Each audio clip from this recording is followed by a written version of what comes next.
True to You in Good Hope, a Good Hope novel, Book 15. Written by Cindy Kirk. Narrated by Amy McFadden. Chapter 1. The second Piper Ambrose's sister excused herself from their video conference to grab a water, Piper did what she'd been wanting to do since the session started. She scooped up a handful of peanut M&Ms and munched. Washing the last of them down with a gulp of cola, also kept out of sight of the camera, Piper wondered how long until Sasha had a meltdown. Though her sister had been pleasant for 20 minutes, Piper had been on the receiving end of Sasha's sharp tongue and histrionics one too many times to relax. Piper reached for more candy, but jerked her hand back when her sister's face popped onto the screen. Sasha held a bottle of water, and her lips boasted a freshly applied cherry sheen. In a red shirt with white piping, her sister looked as fresh and pretty as a strawberry parfait. Silvery blonde hair hung past her shoulders, and her bright blue eyes sparkled. Tall, with a slim frame and delicate bone structure, Sasha was the spitting image of their mother. Piper, on the other hand, with bark-colored hair and brown eyes, took after their father's side of the family. "Sorry to keep you waiting, Pips." Flashing a bright smile, Sasha relaxed against the back of the love seat in her Johns Creek, Georgia condo. "I got a text from Mom. She asked if we were still online. I told her we were. She's on her way." Piper barely managed to hide a grimace. As the owner of her own boutique and wedding salon, Piper normally loved helping brides find the wedding dress of their dreams. But if history was any lesson, the tag team of Piper's mother and sister would turn this dream into a nightmare. She wished, oh how she wished, she could embrace being her sister's maid of honor and find joy in helping Sasha choose just the right gown. That wasn't going to happen, not with Sasha marrying Heath Hamlin. Anyone but Heath, she thought. The fact that today Piper would be forced to deal with her mother, well, that was a shriveled cherry atop a rapidly melting sundae. "We need to speed this up." Sasha's full lips pulled into a pout. "Heath and I are meeting with several friends from Stewart Holmes this evening. I want to look perfect." Stewart Holmes was the advertising agency where Heath was working when Piper had first met him. Her thoughts fought to travel down that road, but Piper was having none of it. With experience born of long practice, she shifted the direction of the conversation. "You look pretty perfect the way you're dressed already," Piper commented. "Unless it's a fancy affair." "Just a football party." Sasha waved a dismissive hand. "The Bulldogs are playing." Piper cocked her head. "A college game on a Thursday night?" "Don't ask me." Sasha lifted an unconcerned shoulder in a slight shrug. "You know how I feel about football." Remembering how much Heath loved the sport, Piper suspected he didn't appreciate Sasha's indifference. Then again, perhaps he was more understanding, more accepting with her sister than he'd been with her. For Sasha's sake, Piper hoped so. "I don't like this style at all." Sasha's brows pulled together as she studied the photo of an elegant sheath. "I don't know why you even included it." When Sasha had begged her to look at wedding dresses with her, Piper had reluctantly obliged. Instead of making the trek to Georgia, she'd put together a slideshow of various styles she thought would suit Sasha's willowy frame. She could understand not wanting a sheath, but her sister had found fault with every gown she'd shown her so far. "The lines are classic and made for someone with your slender figure." Piper wished her sister would at least keep an open mind. "I tell brides who come into my salon that it's important to choose a dress that flatters your body shape." "I agree with Sasha. That one's a dog." Jen Ambrose slid into the floral love seat beside her daughter. "Hello, Piper." Piper glanced longingly at the off-screen M&Ms before smiling at her mother. "I'm surprised you were able to join us. Sasha mentioned something about you having a committee meeting?"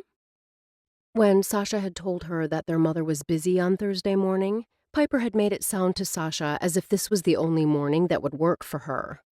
"We finished early." Jen's lips curved. Everyone was so excited when I told them I'd be looking at wedding dresses with my daughters today.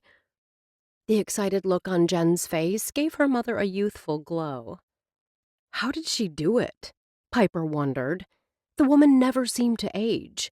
Despite being in her mid-50s, her hair, cut in a sleek bob, didn't show a single strand of gray. Piper figured the gray must have known it'd be risking its life if it dared pop up on her mother's head. It was the same with wrinkles. Her mother's face remained relatively unlined. Whenever Jen and Sasha were out together, someone inevitably remarked how they could be sisters. Piper had to admit it was true. The only difference was that Jen's face was a little fuller than Sasha's. Not that Piper would ever think to mention weight around her mother. She wished her mom were as considerate. Surreptitiously, Piper edged the candy dish even farther out of view. I was just telling Sasha that I heard, Jen interrupted. As no doubt everyone in a 3-block radius did. How many times do I have to tell you to modulate that loud voice of yours? Criticism, par for the course when dealing with her mother, usually waited until after they'd exchanged a few pleasantries. Apparently, being pressed for time, her mother had decided to immediately spring into action. Digging her nails into the palm of one hand, Piper kept a serene expression on her face as she moved to the next slide. If you go with embroidery and beading just above the hip, Piper pointed out, it will create a nice, curvy silhouette. Interest flickered in Sasha's eyes. Something like this might work. While I can see the possibilities, Jen's brows drew together as she slanted a glance at her youngest daughter. You need to be careful. Curvy is one thing, dumpy quite another. Sasha's cheeks flamed as if she'd been slapped. My sister couldn't look dumpy if she tried. Even across the 1,000 miles that separated them, Piper did what she'd done numerous times growing up. She squared her shoulders and figuratively stepped between her mother and sister. The action deflected her mother's caustic tongue from Sasha and offered her another target. Your expectations are low, Jen sniffed, which is probably why your sister, who is so much younger, has a man, and you don't. The zing that shot across the miles bounced off Piper. She'd had a lot of practice over the years steeling herself against her mother's barbs. Your future husband has high expectations. Jen sent a pointed glance at her youngest daughter, obviously not done talking. Heath is an important businessman. No man wants a fat wife. A stricken look filled her sister's eyes, but disappeared so quickly, Piper might have wondered if she'd only imagined it. If Piper were the type to match her mother insult for insult, now would be her moment. But inflicting pain wasn't Piper's style. Besides, she still remembered her high school years, when she had been convinced her parents were going to split up. At the time, her mother had been fighting an extra 20 pounds and a roller coaster of perimenopause-fueled emotions, and she'd been convinced Piper's dad was cheating with his attractive PA, accusations Jason Ambrose had vehemently denied. Somehow, whatever issues were between them then had been resolved by the time she graduated from high school. They were still together, and though Piper was grateful, she'd never forgotten the way her mother had suffered when she'd thought her husband would betray her. No matter how angry her mother made her, Piper would never use that time against her. Speaking of my wonderful fiancé, I need to get ready for a party tonight. Sasha smiled at Piper. Thanks for getting all these together, though I'm beginning to worry I won't ever find the perfect dress. I mean, I liked that last one, but only with the beading and embellishment you mentioned. Let me do some more looking. In the meantime, you and Mom can visit some of the bridal salons in your area. If you still come up empty, you can have someone make you exactly what you want. Piper offered her sister an encouraging smile. A custom-made gown is always an option. That's an excellent suggestion, Piper.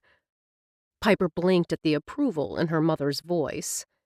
If Sasha is unable to find something that suits her, Jen slipped an arm around her daughter, you can make her wedding gown.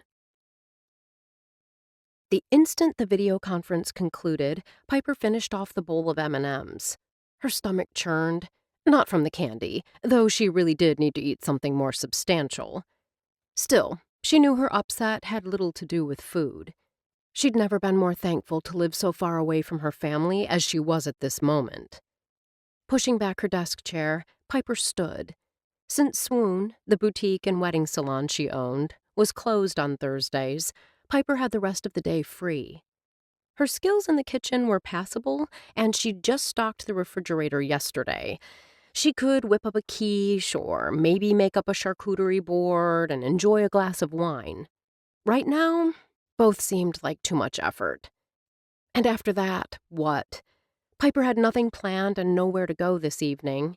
She enjoyed football, but didn't feel like watching a game by herself. She really didn't feel like being alone with her thoughts. She considered her options. Her two closest friends, Bea Chapin and Charlotte Vogel, would be busy with their husbands. Piper? Well, she didn't have a husband. Didn't even have a steady guy. Normally that fact didn't bother her. Tonight she wished she had someone, anyone, to take her mind off her family. The interaction with her mom and sister had left Piper with a slight headache. After popping a couple of ibuprofen, she parted the curtains of her apartment's front windows to glance out over Wrigley Road. As it was mid-November, the flock of tourists who'd come for the fall season had long since hightailed it back home. Not that the Door County Peninsula, and the town of Good Hope in particular, didn't get a fair amount of winter visitors. Still, life was quieter during the winter months, with many businesses cutting their hours. Most Good Hope merchants embraced the slower pace as a welcome reprieve from the craziness of summer. Right now, Piper wished for crazy busy. Working would take her mind off the fact that her sister was set to make the biggest mistake of her life by marrying Heath Hamlin. There was nothing Piper could do about that, unless she told Sasha what had happened between her and Heath. Piper pulled herself up short, appalled at the thought. She knew better, which was why she'd kept this secret so long. Even if she confided in Sasha, Sasha likely wouldn't believe her. The smart thing to do was what she'd done since the incident. She'd keep her mouth shut. Whirling from the window, Piper impulsively grabbed her coat and headed for the stairs. Her apartment was above her store, so she could head down the steps, and her car was parked right outside the back door. Piper hated that there wasn't a garage, which meant her car sat out in the weather. Still, she was young and healthy. There was no reason she couldn't scrape the snow and ice off her windshield in the winter, or race the few feet to the back door when it rained. She hoped getting out and being around people today would help clear her head. Even if she just read her phone while she ate dinner, the surrounding noise and conversation would have to be better than a quiet apartment, where she'd be alone with her thoughts. In less than 15 minutes, Piper pulled into a parking space in front of Muddy Boots. Seconds later, she walked through the doors of the popular cafe in the center of Good Hope's business district. Yes, getting out among the living had been a wise decision. Warm air wrapped around her like a thick blanket as she stood just inside the door. As she inhaled the enticing aroma of frying meat and onions, Piper's stomach growled in anticipation. The whiteboard announced the specials of the day, including her favorite dessert, cherry crisp with ice cream. No dessert, she told herself, not after downing nearly half of a big bag of M&Ms. Ever since Piper had learned her sister was engaged to Heath, she'd fallen off the healthy eating wagon. For years, Piper had been serious about nutrition and exercise. That had all ended when Sasha texted her a picture of her left hand sporting a glittering diamond. Her baby sister could be a pain, but Piper loved her. Having first-hand knowledge of Heath's character and not sharing it was a heavy burden. She comforted herself that Heath likely wouldn't do to Sasha what he'd done to her. Sasha was beautiful and more the type of woman he wanted. Piper had assumed nutritious menu planning had become a habit. She'd assumed her daily runs and cardio classes at the YMCA were pleasures she'd never give up. She'd been wrong. Sit anywhere. Helen, who'd waited tables at Muddy Boots since before Piper was born, gestured with coffee pot in hand toward the half-empty dining area. I've got food up. Once I get that order out, I'll be over to get yours. I'll just have the meatloaf, Piper told her. Comfort food was definitely what she needed tonight. Good choice. Helen gave an approving nod. Anything to drink? Water is fine. Helen lifted a hand in acknowledgement and turned toward the kitchen. Though it was always colder by the window, Piper liked being able to look out over Main Street. Christmas might still be 6 weeks away, but festive holiday flags and lights already decorated the ornamental light poles. As far as Piper was concerned, all that was needed was a fluffy blanket of snow to complete the holiday picture. Piper had lived in Good Hope long enough to know snow was definitely on the horizon, and once the white stuff arrived, it usually stayed until spring. Which didn't bother her in the least. Piper enjoyed cross-country skiing, ice skating, and all the other outdoor activities Good Hope had to offer. Colder weather would also, hopefully, result in more women stopping into swoon, eager for new winter wear. She could use the business, though winter months were notoriously slower, and now that her store was off the beaten track... Sighing, Piper slipped off her coat. She dropped it onto the smooth cherry-red vinyl before sliding into the booth. She wasn't sure why she bothered to pick up the menu. She knew it by heart. Besides, she'd already ordered, and firmly believed the daily special remained the best choice. Setting the menu aside, Piper pulled out her phone and began to scroll. Reading articles kept her occupied until Helen brought the food. The first savory forkful was on its way to her mouth when the bells over the door jingled. Voices and laughter filled the relative quiet of the cafe. Like most of those seated, Piper shifted in her seat to check out the new arrivals. Beckett Cross, owner of Muddy Boots, held the door open for his wife, Amy. Their youngest child, a boy, was perched on her hip. Though JT had to be close to 2, Piper still thought of him as a baby. The couple's oldest, Sarah Rose, now nearly 4, trailed behind her parents. Her little fingers were nestled in the broad hand of a tall, rangy cowboy wearing a Carhartt jacket and boots. Sarah Rose gestured wildly with her free hand, her face animated as she talked. The stranger's face was turned toward the child, preventing Piper from getting a good look at him. Whoever he was, Sarah Rose was obviously taken with him. Piper ate the bite of meatloaf before lowering her fork. Sarah Rose's exuberance made Piper smile. The child's outgoing personality had made her a favorite of the townsfolk. "Let's sit over there." Amy pointed to a round table not far from where Piper sat. She turned to the stranger. "That work for you?"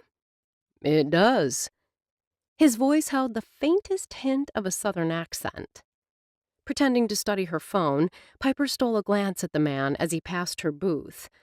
Once again, his head was turned away from her as he continued to listen to Sarah Rose chatter. But even in profile, his face appealed. She compared his height to Beck's. This new guy appeared to be close to the same height, which placed him a little over 6'1". Unlike Beck's silky black strands, this guy's hair was wiry brown and pulled up into a man bun. Piper smiled. Not a look popular in Good Hope, though, oddly, it suited him. She was still smiling when the man's head swiveled and their eyes met. Everything in Piper stilled, except for her heart. That gave a leap. Anders Cross. At Amy and Beck's wedding, his hair had been cut stylishly short, and he'd worn a suit. But she remembered him, and the feel of his hands on her body. From the flash of recognition in Anders's golden eyes, he remembered her, too. Chapter 2. Anders Cross couldn't believe he'd been in Good Hope less than 2 hours and had already run across someone he knew and remembered fondly. He considered excusing himself to speak to Piper, but a waitress with orange hair as bright as her matching lipstick already stood by the table, notepad in hand. His niece, with a death grip on his hand, pulled him forward. Anders decided to ask about Piper once they'd ordered. Why don't you sit beside Beck? While Amy got JT settled in a booster seat, she gestured to an open chair next to her husband. I want to sit by Uncle Anders, Sarah Rose announced loudly. I had a feeling you might. Amy smiled and pointed to another chair. You can take that one. Your uncle will have Daddy on one side and you on the other. Mollified, Sarah Rose scrambled onto the chair. You've done a lot to the place. After taking his assigned seat between Beck and Sarah Rose, Anders let his gaze travel around the dining area. He'd already admired the exterior blue awning, new since he was last here, which sported the cafe's name and the trademark bright red boots. Though there was nothing fancy about the diner, it had a chill vibe. White paint on the walls with cobalt blue splashes of paint obviously were meant to simulate rain. That conclusion was a no-brainer, considering the mural on a far wall of a happy girl in a red raincoat kicking up water. The shiny wood floor and red vinyl booths around the perimeter of the dining area added to the comfortable feel. The table where they sat had a no-nonsense top of gray formica. What do you think? Pride filled his older brother's eyes. We hadn't done much to the inside when you last saw it. No, Anders agreed, thinking how long ago that had been. You hadn't. The wedding of Beck to Amaryllis Bloom was the last time he'd seen the place. Beck had been so happy that day, and Anders knew Amy deserved the credit for chasing the shadows from his brother's eyes. I like the changes. You retained the flavor while adding some needed updates. Anders let his fingers stroke the smooth gray formica. I'm glad to see it still has the chill vibe I remember. Beck's lips quirked upward. Chill? Absolutely. Anders gave a decisive nod, then picked up the menu. He shifted his gaze to Amy, who was putting JT back into the booster seat. JT? Beck's voice had the squirming toddler quieting and turning his attention to his father. If you don't stay in your seat, there'll be no dessert. The boy glanced at his mother. Amy simply pulled a tiny dump truck and an equally small skid loader from her purse. She planted a kiss on top of his head. You play with these until your mac and cheese comes. What's good here? Anders asked Amy. He jerked his head in the direction of his brother. I know if I ask him, he'll say everything is good. It's true, Beck objected. Tonight's special is meatloaf, and it's... Amy paused. Do you even like meatloaf? Sarah Rose raised her hand. I do, but I want mac and cheese tonight. I like meatloaf and mac and cheese. Even as Anders responded to Amy, he shot Sarah Rose a wink. Well, this particular meatloaf happens to be my special recipe. Amy leaned forward, her green eyes sparkling. How different she was, Anders thought, from Beck's late wife. Medicine had been Lisette's love, her passion. He couldn't recall ever seeing Lisette in a kitchen. Her practice had been flourishing, and she and Beck had enjoyed a robust social life. He recalled Lisette's keen sense of humor and the way she'd focused on the positive in every situation. She and his brother had been a good match. Though he wasn't certain how long he planned to stay in Good Hope, he hoped to use the time to get to know Amy. Though she was different from Lisette in so many ways, it was obvious his brother adored her. Anders smiled at the waitress setting water on the table before returning his attention to his sister-in-law. This isn't just any meatloaf, Beck told him. It's amazing. How's it different? As far as Anders was concerned, meatloaf was, well, meatloaf. Amy smiled. We take a baked potato out of its skin, mash it up, add butter, and cover the potato with creamed corn. The bacon, onions, and peppers that topped the meatloaf while it cooked are added to the corn. It looks a little strange, Beck chimed in, but it's a Muddy Boots favorite. We serve it with homemade sourdough bread. Adds a nice crunch. I'm having a hard time picturing the creamed corn over the potato, Anders admitted. Piper is eating it. Amy pointed. She's the dark-haired woman by the window. No need to point, Anders thought. He knew just where to look. From the way Piper was focusing on her food, it appeared to be a favorite of hers as well. "I believe Anders met Piper at our wedding," Beck told his wife. "Is that right?" he heard Amy say, but Anders's attention remained on Piper. Piper had to have felt his scrutiny. He waited for her to look up. He planned to offer her a smile, maybe even lift his hand in a friendly wave. She didn't look up. Her gaze remained focused on her food and her phone. The waitress's gaze settled on Anders. "Helen, this is my brother, Anders. He's in town visiting." "I don't recall seeing you here before." Helen's gaze turned puzzled. Shifting uncomfortably in his seat, Anders flashed a quick smile. "I was here when these two got married." A startled look crossed Helen's face. "That was ages ago." Yes, it was, Anders thought, and he had no good excuse for why he hadn't made the time to visit more. The uncomfortable silence that descended over the table was broken by Beck. "Helen could run this place with her eyes shut." Beck smiled at the waitress before turning to his brother. "If you have any questions about the menu, she's the one to ask." "That's the God's truth." Helen's gaze shifted from Beck to Anders. "You two don't look much alike. I thought you were twins." Anders chuckled. "Beck and Elliot are twins. I'm his own man," Beck interjected. "Amy and I are so glad he's here." "If there's even a smidge of resemblance," Helen continued to study Anders, "I don't see it." Her comment had Anders smiling. "I don't see it either. I've always suspected my parents found me by the side of the road and took me home. Might have happened that way." Helen's tone turned businesslike as her gaze swept the table. "I know the kids will want mac and cheese, but what can I get for the rest of you this evening?" "Anders, you're our guest. You go first." "Based totally on Amy's amazing sales job, I'll try the meatloaf." The choice earned him a smile from Amy and an approving nod from Helen. While his sister-in-law ordered, Anders slanted another glance in Piper's direction. She looked even more beautiful than the last time he'd seen her. He wondered if she still wore that sultry perfume. The scent had wrapped around him that evening, and... "You remember her?" Beck's comment, spoken in a low tone, interrupted his trip down memory lane. "I do. She doesn't look much different."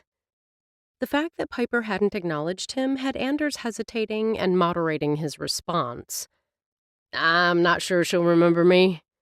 "Who are you talking about?" Amy asked, her eyes bright with interest. "Piper." Even as he spoke, Beck pulled a thin box of crayons out of his pocket and slid them over to Sarah Rose. "Thanks, Daddy." When JT's gaze fell on the bright colors, he reached. "I want."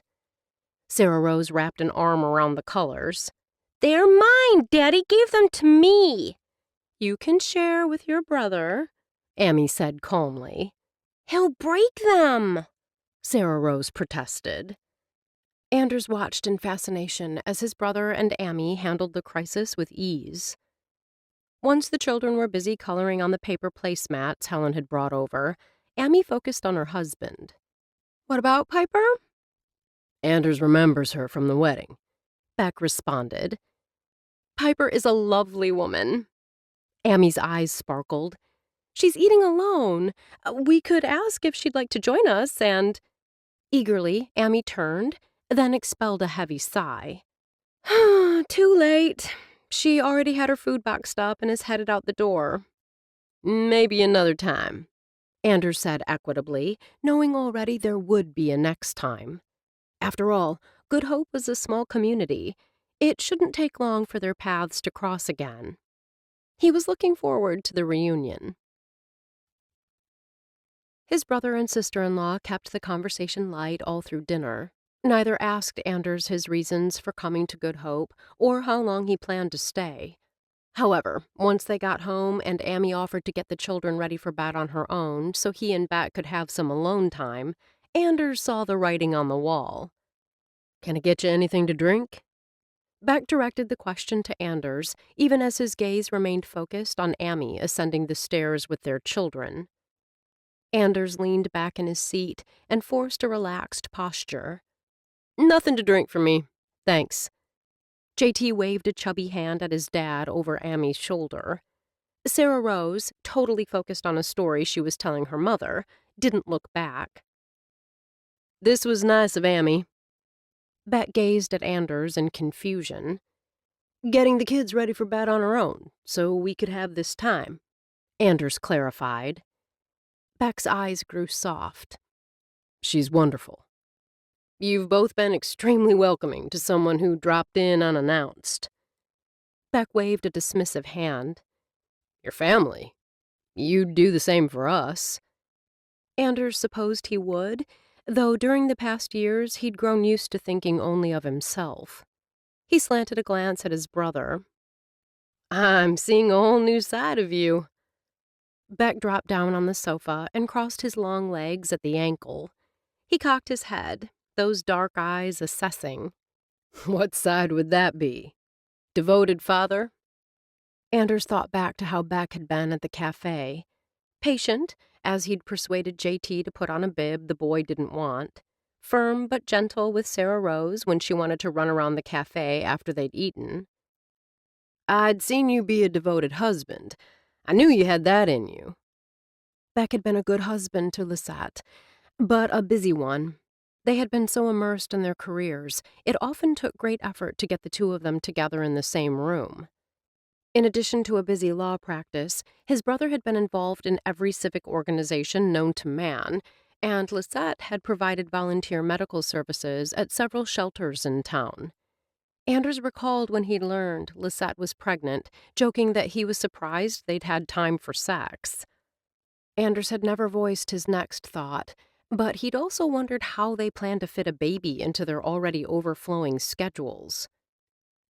Being a father. Beck paused to clear his throat. Well, it's the best. Amy makes it easy. She's a wonderful partner, and an amazing mother. Beck's gaze remained on Anders's face. It's important to me that you know her, and I want her to have the opportunity to know you. That's something I've wanted for a long time. For a long moment, Anders said nothing, knowing the fault lay with him. For them to get better acquainted, he and Amy needed to spend time together. I like your wife. Anders thought he might as well get that out there, especially since Beck knew how fond he'd been of Lisette. She's real, genuine. When I moved here, after losing Lisette and the baby... Beck paused to clear his throat. Even after all these years, pain flashed in his eyes. Amy was my first friend in Good Hope. She was a friend, even when I didn't want one. I recall someone at the reception saying how the two of you got together for coffee and rolls every morning. Anders used covering old ground as a way to steer the conversation off his long absence. Beck's gaze shifted toward the stairs, and a smile lifted his lips. We still start each morning that way. It's good to see you happy. Beck focused those sharp gray eyes on Anders. Are you happy? Startled, Anders blinked. I suppose I am. When his brother's eyes narrowed, Anders realized it would have been simpler to have said yes. But Beck deserved honesty. He certainly deserved better than Anders had given him. Beck leaned forward, resting his forearms on his thighs as he studied his brother. First, let me say again how happy I am you're here. Yet I'm curious what brought you here now. I've been pestering you for years to visit. What changed? It was a simple question, but the answer was anything but simple. Anders didn't understand why he'd stayed away for so long, other than he'd simply been busy living his life. I'm not sure why now, other than it seemed the time. Anders lifted a shoulder, then let it drop. I finished up a job in the Nebraska Sandhills. I could have stayed longer. They'd have found more work for me. But my mind kept circling back to you. I'm glad. Beck pinned Anders with his gaze. I'd consider it a personal favor if you'd stay through the holidays. Christmas in Good Hope is something everyone should experience at least once in their lifetime. Christmas is 6 weeks away, Anders reminded his brother. I can't impose on you that long. Beck's gray eyes bore into him. Having you here isn't an imposition. We have plenty of room. I'd be in the way. Disappointment washed over his brother's face at the continued excuses. You and I haven't seen each other in years. When the entire family was here last Christmas, you were a no-show. Though Beck did a good job of keeping all emotion from his voice, Anders knew his brother well enough to hear the hurt beneath the words spoken in a soft southern drawl. Anders had a good reason for missing last year's get-together. At least a ski trip to Jackson Hole had seemed valid at the time. I'll stay until New Year's. The second he spoke the words, Anders saw the light return to Beck's eyes. While I appreciate your hospitality, I'll need a place of my own while I'm here. No offense to you, Amy, or the kids, but I'm used to privacy. Beck grinned, as if Anders had gifted him with an early Christmas present. Apparently, being under the same roof didn't matter as much as being in the same town. Anders kept his tone light. How difficult do you think it's going to be to find a place? Beck rubbed his jaw. You wouldn't be comfortable staying at Sweet Dreams. The motel is nice, and Mavis keeps it up, but the rooms are small with no kitchens. Anders waved a hand and settled back in his chair. I'm not particular. You forget, I've spent a good share of the last 5 years in bunkhouses, or with a bedroll under the stars. Beck's expression grew thoughtful. I have a place in mind. I need to see if it's available. Where is it? Amy's stepbrother has an interest in an apartment on Wrigley Road. The last time I spoke with David, they decided to reserve the unit for visiting business associates, or for friends and family vacationing here. I don't want to impose. It's empty, and David told me he didn't have anyone scheduled to stay there until February. Now, that may have changed since we spoke on Sunday, but I doubt it. The best part is the apartment is new and fully furnished. Beck pulled out his phone and sent a quick text. If David or one of his partners has promised it to someone, he'll let me know. Thanks for doing this, Beck. Anders spread his hands. I hope you understand that me wanting my own space has nothing to do with you or Amy or the kids. I do understand. If this avenue doesn't pan out, we'll find another place. Beck placed a hand on his shoulder. I want you happy while you're here. The emotion in his brother's voice told Anders that remaining in Good Hope through the holidays was the best gift he could have given his brother. Beck cleared his throat. If you need money to tie you over. No! Anders shot back. Then, worried he'd sounded ungrateful, he softened the refusal with a smile. I've got money for rent. I was speaking about incidentals. Beck waved a hand. David won't charge you. Your family. Family? Anders arched a brow. By virtue of my being his stepsister's brother-in-law? Beck laughed. Once you have a chance to get better acquainted with everyone, you'll realize that a willingness to help others is what makes this community so special. Chapter 3.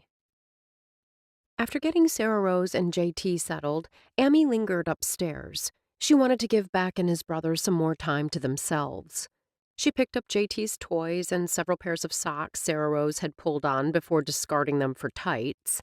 Folding laundry took a few more minutes. Finally, fearing that her absence might be seen as rude, Amy headed for the stairs. Halfway down, she ran into Anders. Pausing with her hand on the banister, Amy smiled and teased, "Were you coming to rescue me from 2 wild and very tired kiddos?" He flashed a smile. Though he and Beck didn't look anything alike, something in Anders' smile reminded Amy of her husband. I'm afraid I'd be more of a hindrance than a help, but I'll give it the old college try. Anders rested a hand on the railing and inclined his head. What can I do?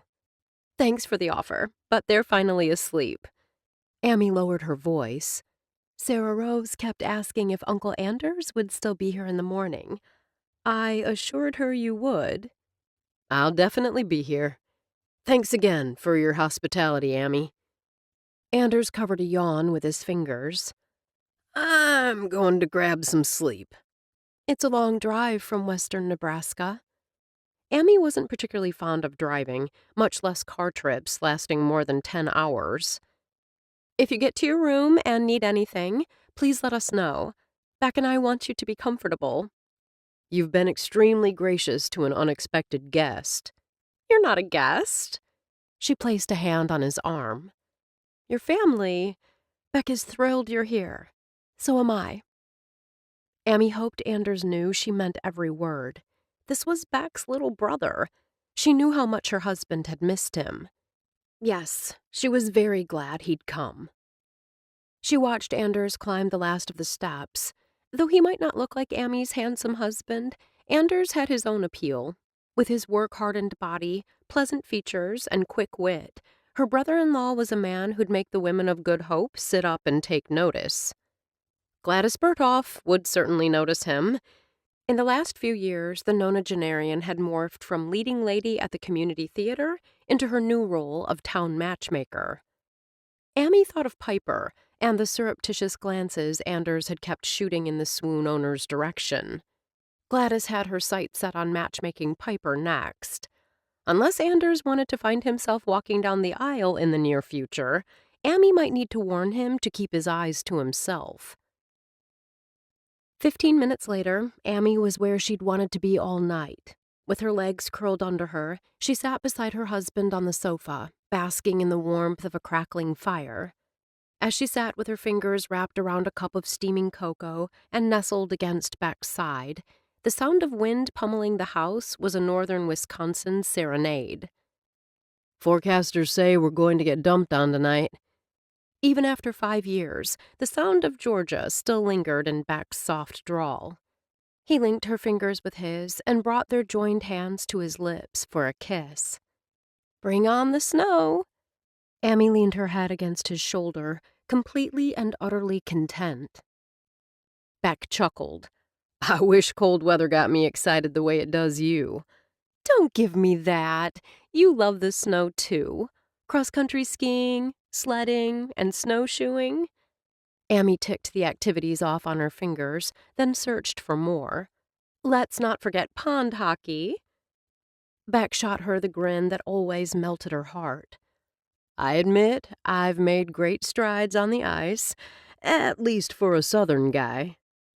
Amy set down her cup of cocoa and snuggled against him. Do you think Anders will have difficulty adjusting to the cold weather? Beck shook his head. Not after spending the last few years working outside in Nebraska, Wyoming, and Colorado. After glancing at the staircase, in the event Anders had discovered he needed something, Amy lowered her voice. Did he tell you what prompted this visit? Beck expelled a breath, and 2 lines formed between his dark brows. He said his job ended, and he decided to come here. Sensing there was more her husband had to say, Amy waited. I pressed him a little as to why now, but got no real answer. Amy stroked his arm. You worry about him? My brother is a grown man who is healthy and has a good education and a sharp mind. You worry about him, Amy repeated. Beck reluctantly nodded. I'm not sure what demons drive him. I wish he'd tell me so I could help. Amy frowned. You think he has demons? Anders walked away from a promising career in New York City. Worry clouded Beck's gray depths. It has to be more because Anders has always been so driven to make his own decisions and be in charge.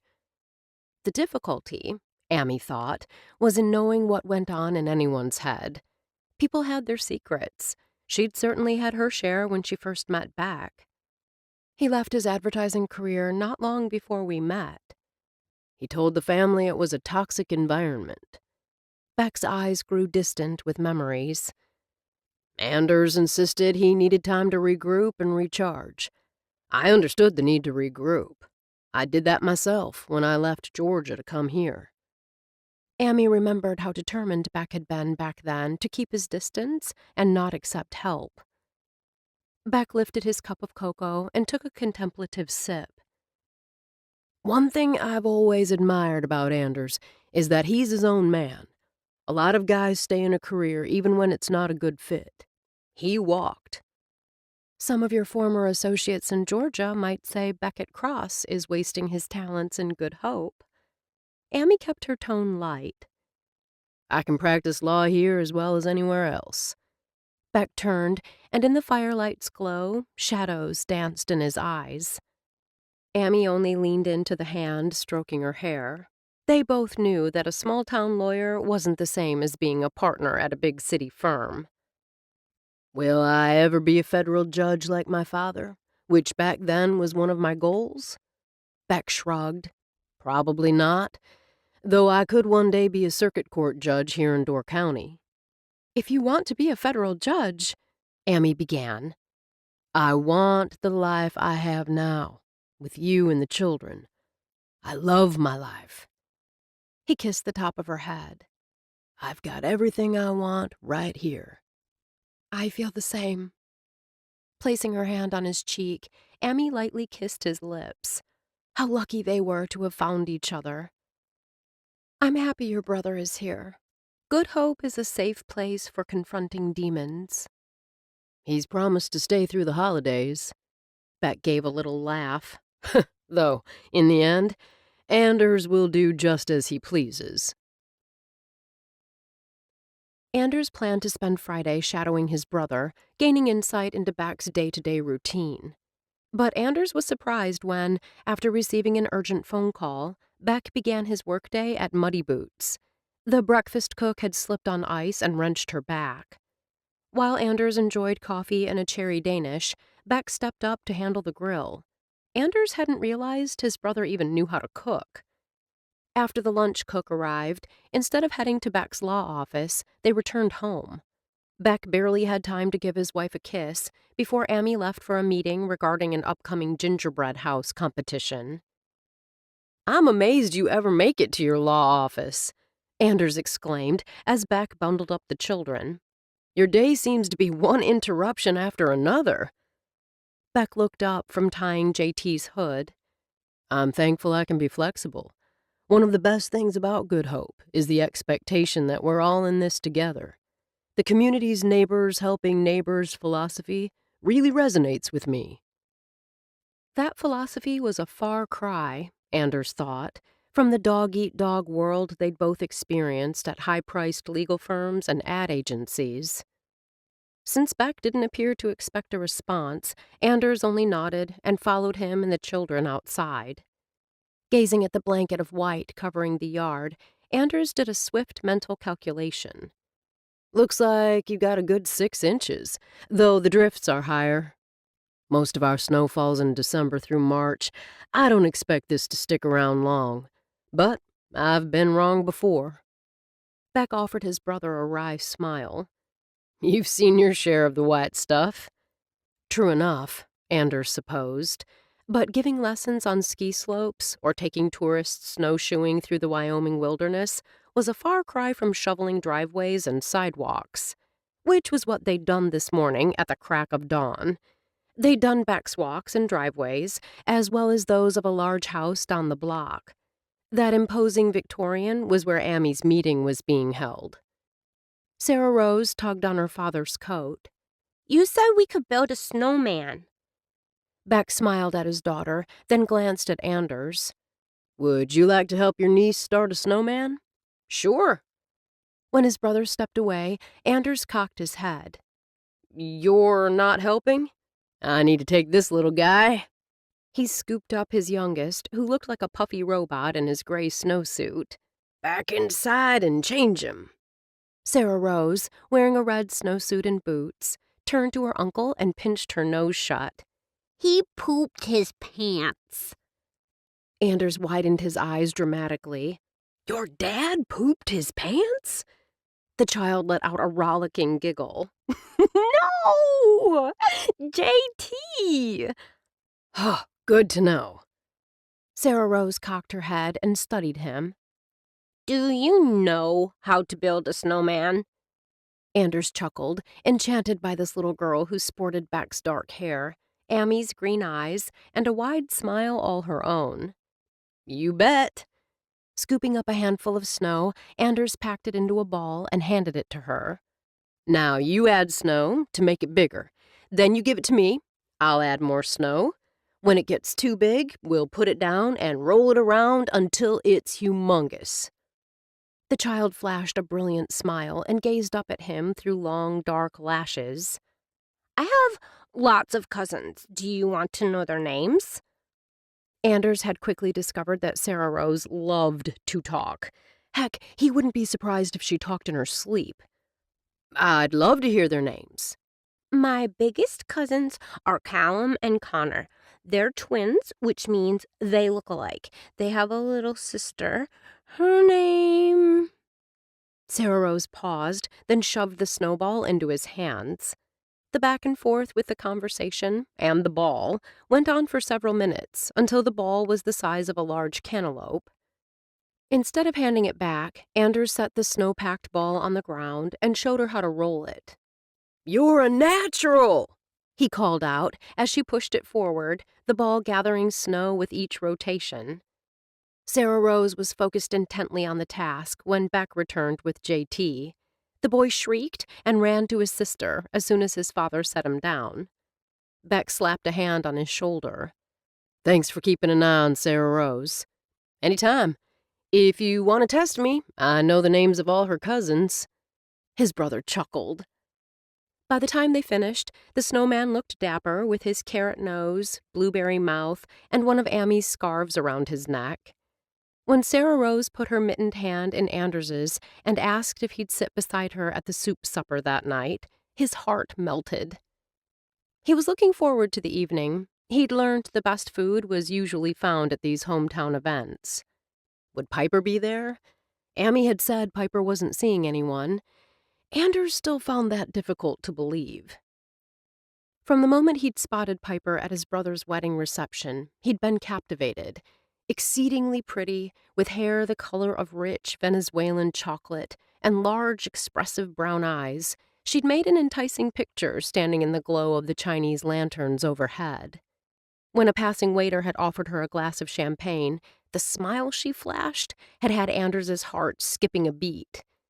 That she'd stood alone had pleased him. Anders assumed if she'd come with someone, the guy would have been right there beside her. Anticipation had fueled his steps as he'd skirted the dance floor that had been set up in the white tent on the lawn of Rake's farm. Close up, she'd been just as mesmerizing. She'd be at the soup supper tonight. Anders felt it in his bones. A surge of excitement coursed through his body. Though Piper hadn't been overly friendly last night at Muddy Boots, he'd been with the family, and she probably hadn't wanted to intrude. He hoped he and Piper could reconnect during the next 6 weeks and catch up on what had been going on in each other's lives. Maybe take up where they'd left off that night. Whistling under his breath and looking forward to the evening, Anders followed his brother and children inside. Chapter 4. Piper stood behind the soup table along with 2 teachers from the high school, Corey White and Lila Nordstrom. Both were around her age, but she was the only one without a significant other. Corey had a wife and 3 children, and Lila was recently engaged. Corey's wife and kids were surrounded by neighbors, while Lila's fiancé, Trent Williams, socialized, primarily with single women.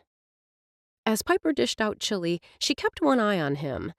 Was it only her imagination, or was the wise top personal trainer paying a little too much attention to Evie, the pretty blonde who worked as a receptionist at Marigold's Golden Door Salon and Day Spa? Charged with keeping the refreshment table filled with coffee and iced tea, Evie spent more time tossing her hair and laughing. Mostly in Trent's direction, but not entirely. The girl appeared to be an equal opportunity flirt. The pastor really should put his foot down. Appalled at the direction of her thoughts, Piper forced her gaze away. What had gotten into her? For all she knew, Evie could be a client of Trent's at the YMCA. Besides, what other volunteers did was none of her business. Pastor Dan Marshall and his wife, Katie Ruth, were in charge of the soup supper. If anyone should ride herd on the volunteers, it would be one of them. The dynamics of any relationship between Evie and Trent was their business, not hers. And really, since when did simply speaking with a member of the opposite sex constitute flirting? It didn't. The issue lay with her. Thankful that they'd finally hit a lull, Piper took stock of what had her on edge tonight. The Zoom session with Sasha and their mother, followed by unexpectedly seeing Anders cross, had brought memories of Heath's duplicity flooding back. If she hadn't already accepted her volunteer assignment for this evening, she might have begged off. But in good hope, a person's word meant something, and she'd promised to be here. Piper glanced in Anders's direction. He, along with Beck, Amy, and the kids, were at the back of the social hall, surrounded by Amy's family. The Bloom-Chapin clan had grown so big they'd commandeered 2 of the large rectangular tables. Piper couldn't help noticing how easily those at the tables mingled. There were smiles, bursts of laughter, and lots of hugging. Watching the closeness and easy camaraderie made her heart ache just a little. Her good friend Bea was one of them now. The bookstore owner had recently married high school principal Clay Chapin and was now part of this wonderful family.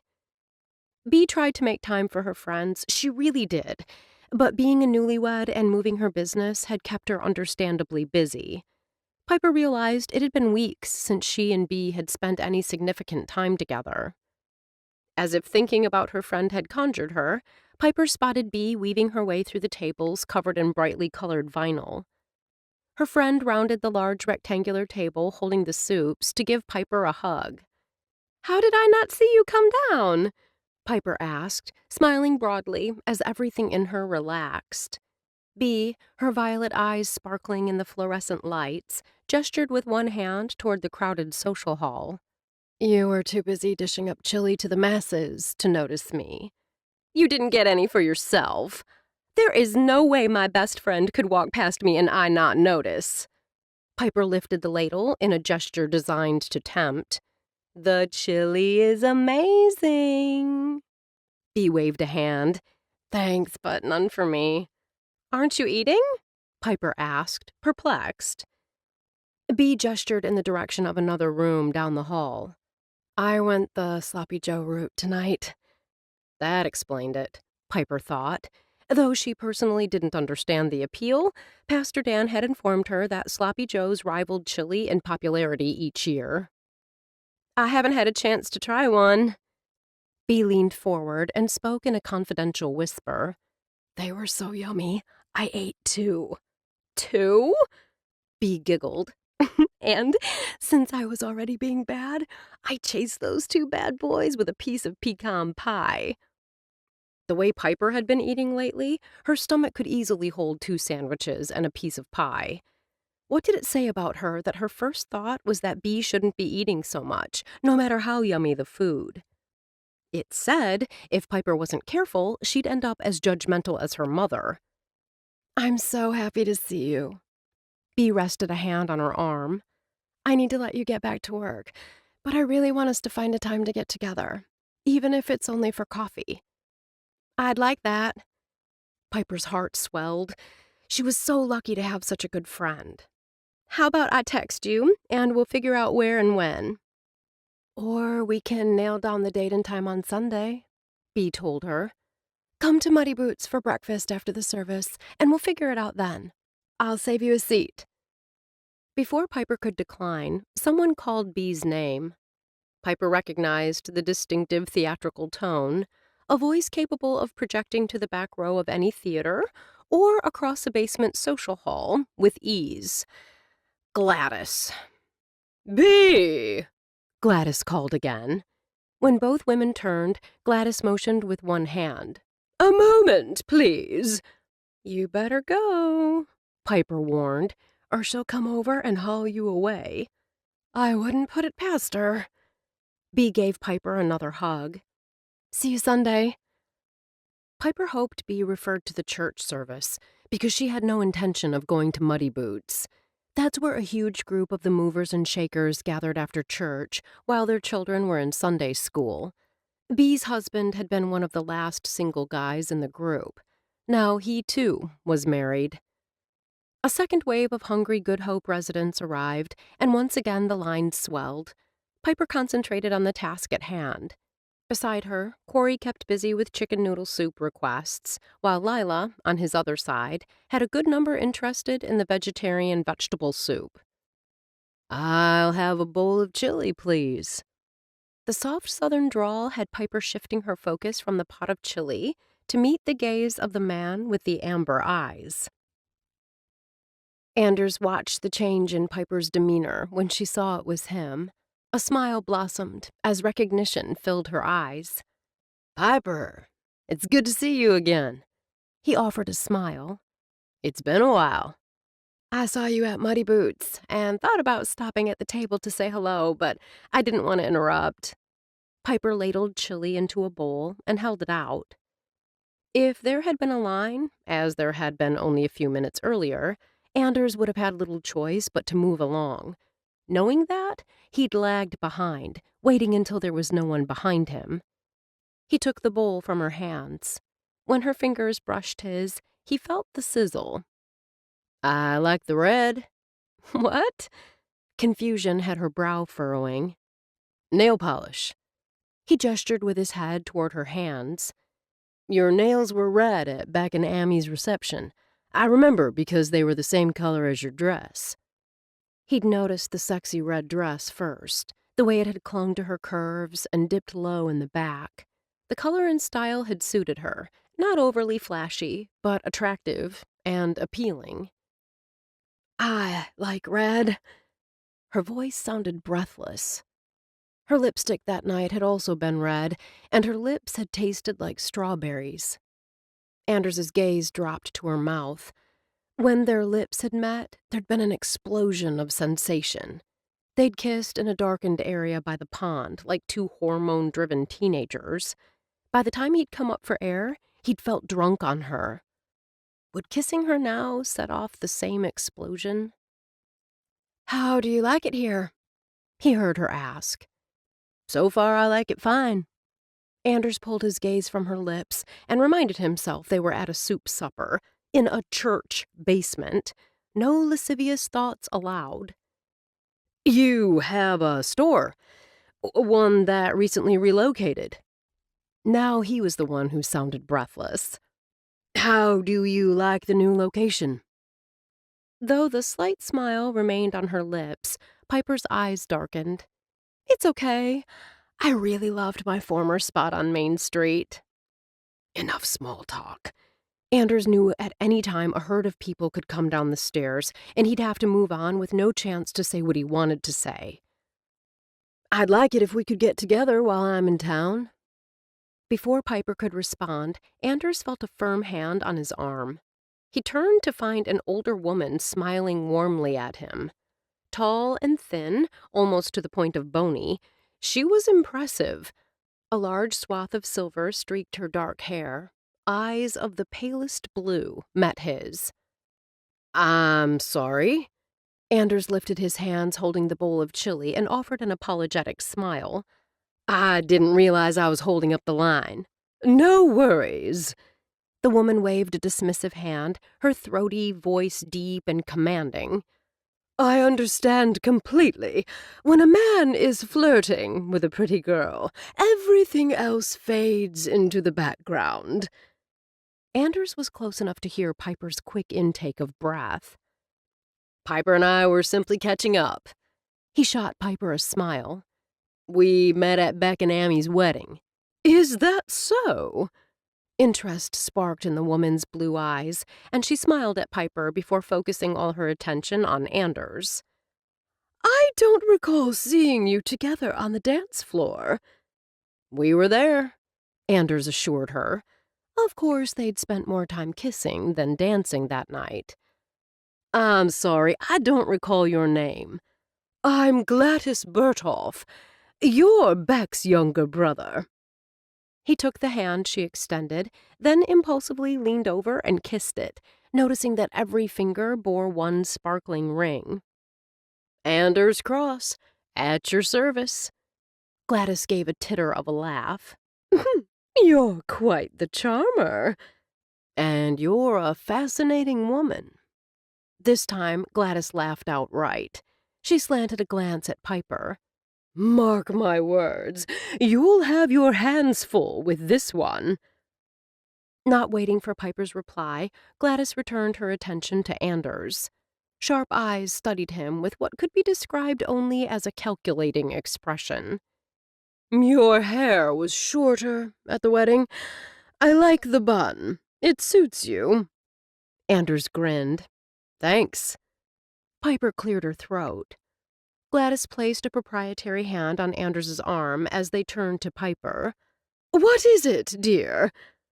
I need to ask you to move along. Though Piper's voice remained pleasant, Anders swore he saw a hint of worry in her brown eyes. We have a line. No problem. Gladys studied Anders and the bowl in his hands. While you eat your chili, you and I can get better acquainted. You can start by telling me just how well you know our dear Piper. The soup supper ended promptly at 9. As cleanup volunteers swarmed, Piper prepared to bolt. While keeping her emotions under tight control had been a strain, she finished the evening with no one suspecting anything was amiss. Though Gladys had sat with Anders for the longest time, once Anders returned to his family, Gladys's friends had arrived. The older woman never did return to speak with Piper. Just visiting was how Gladys would likely frame the interaction.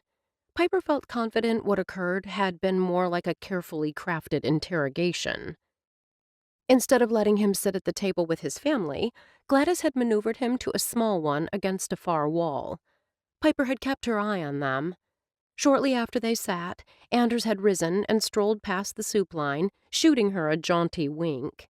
He'd returned moments later with a sloppy joe and a glass of tea for Gladys. His smile had remained easy, and he'd appeared to be enjoying his conversation with the woman. What had they discussed? The question ran round and round in her head. Surely Anders hadn't regaled Gladys with tales of how Piper had thrown herself at him during the reception. On the surface, Anders didn't seem like a man to give in to gossip.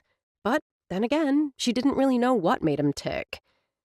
Piper had been feeling low the night of Beck and Amy's wedding. It started when she'd made the mistake of texting her mother a picture of herself in her new red dress. Her mother's immediate response that the dress made her look hippie had shaken Piper's confidence. Anders had caught her eye during the ceremony. Though his hair had been stylishly short, it was evident the strands longed to break free. He'd seemed different from other men in town, many of whom appeared to be poured from the same mold. At the reception, Piper had smiled and returned an occasional greeting while nervously eating appetizer after appetizer. The wineglass in her hand had quickly become her best friend. When Anders strolled over and asked her to dance, Piper wanted to cheer. They didn't even make it through one song when Marigold Bloom cut in. Feeling sick, sad, and more than a little buzzed, she slipped from the tent and wandered down to the pond, hoping to be recharged by fresh air and solitude. Sitting on a bench at the water's edge, Piper let her gaze wander. The yard lighting showcased a lawn lush with flowers and blooming bushes. Piper inhaled deeply, and the tension gripping her eased as the sweet scents teased and calmed. A large yellow moon hung bold and bright in a cloudless sky. The July heat that often made her long for fall didn't seem as oppressive this evening. I wish they could have put a fan down here, Piper murmured, thinking of the decorative fans placed strategically around the reception tent. She lifted her hair, left down for the evening, off her neck. Fans are great. Added bonus, they keep the bugs away. The voice came from the shadows, and Piper's heart jumped as Anders stepped into the light. I'll take no bugs any way I can get it. She offered him a smile before returning her attention to the water. I didn't mean to interrupt. If you prefer to be alone, I'll go inside. Piper shifted her attention back to him. He remained where he stood, making no effort to move closer, his gaze watchful. Piper patted the spot beside her on the bench. I'd like company. He dropped down beside her. Sorry our dance got derailed. Derailed? She stumbled over the word as the enticing scent of his cologne wrapped around her. When Amy's sister cut in. Piper waved an airy hand as if the interruption had been of no consequence. Anders offered a warm smile. You just started telling me about your store. Yes, she recalled how he'd asked a simple question, and she'd taken the ball and run with it. Truly, it was probably a blessing that Marigold had stopped her rambling before she'd put the guy to sleep. Yes, well, she wouldn't make that mistake again. You were saying you're considering adding a wedding salon for another revenue stream. You're determined to make your business succeed. I think most people who own a business want it to flourish. Sure, they want it to flourish, but that doesn't mean they're willing to do the work to make it happen. Admiration filled Anders's voice. Don't sell yourself short, Piper. You've got a vision of where you want to take your business, and the drive to get there. He paused, and a smile spread across his lips. All that and beauty, too. That red dress is amazing. Could it be she hadn't blown it on the dance floor? At least, not completely? After Marigold cut in, it struck me that I was doing all the talking. I enjoyed listening to you talk about your business. I like getting to know you. He reached over and took her hand, sending shock waves of feeling up her arm. I'd like to get to know you, too. All I know is you're a good dancer. Look up! He slid close and pointed upward. A shooting star! She tipped her head back just in time to see the last of the light streak across the sky. Her cheek was so close to his, she'd only need to turn her head ever so slightly, and their lips would brush. Her blood pulsed hot and fast. Seeing a shooting star is supposed to convey positive vibes and good luck to anyone who gazes on one. Piper loved his soft southern drawl. She also loved the way he smelled, like soap and shampoo and an indefinable male scent that had heat filling her lower abdomen. She let her gaze linger on his mouth and tried to will him to kiss her. As if feeling the crackle of energy, he turned slightly in his seat. His eyes seemed to glow with an inner light. Piper slipped her arms around his neck. He tilted his head and studied her. I can't believe you don't have a boyfriend. She slid her fingers into his wiry hair, her eyes focused on his face. I wouldn't be here now, wanting to kiss you in the worst way, if I did. The words had barely left her lips before his arms went around her and his mouth closed over hers. Piper couldn't recall ever being kissed like this. Sweet kisses that teased and tantalized, steamy kisses that had her heart rate skyrocketing and her blood flowing hot in her veins.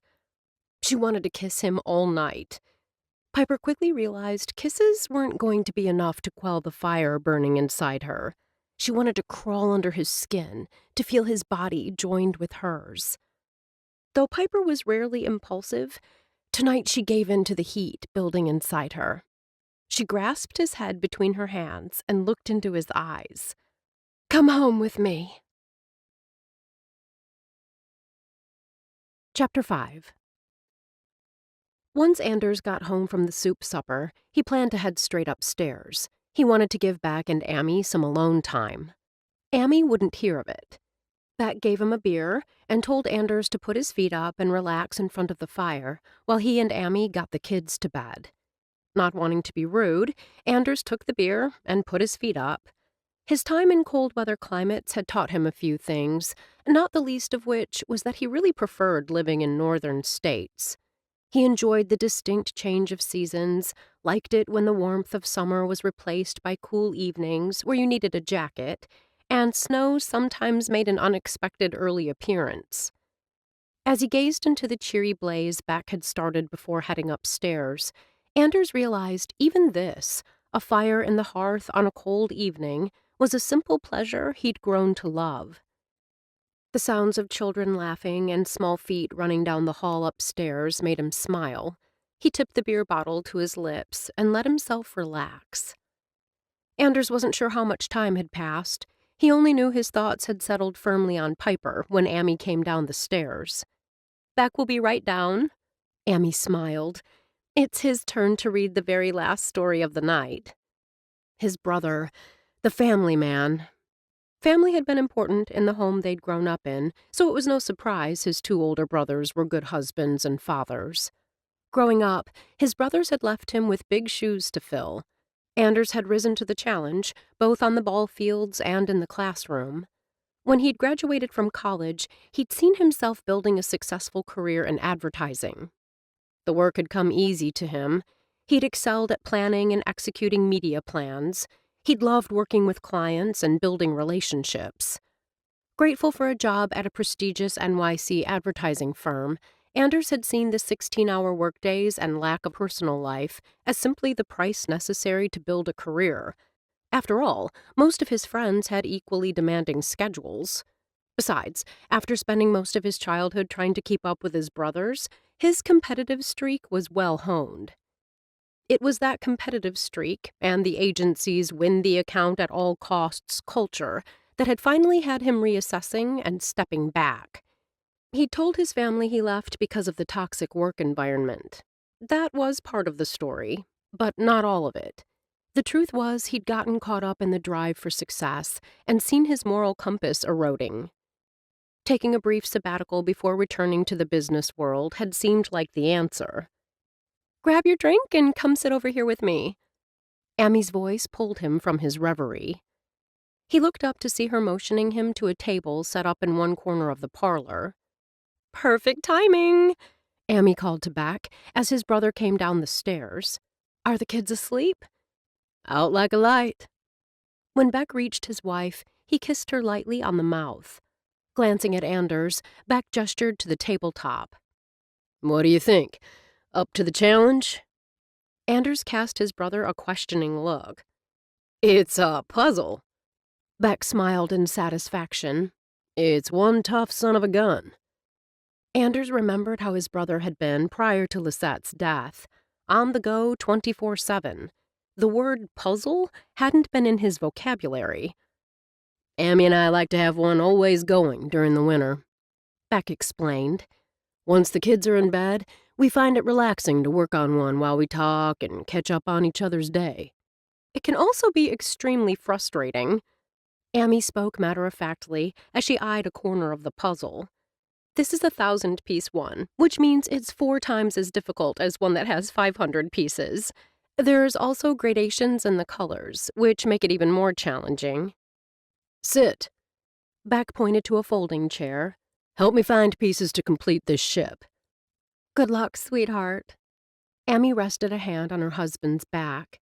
"While you men search for those pieces, I'm going to grab us some puppy chow." Anders's brows pulled together. "Puppy chow?" Beck grinned. "Check cereal, chocolate chips, peanut butter, and powdered sugar." Anders grinned. "In that case, bring on the chow." "Honey, why don't you sit?" Beck motioned to a chair. "I'll get it." Amy shook her head. "Work on the bow of the ship. I'll be back in a sec." With a bright smile, she headed in the direction of the kitchen.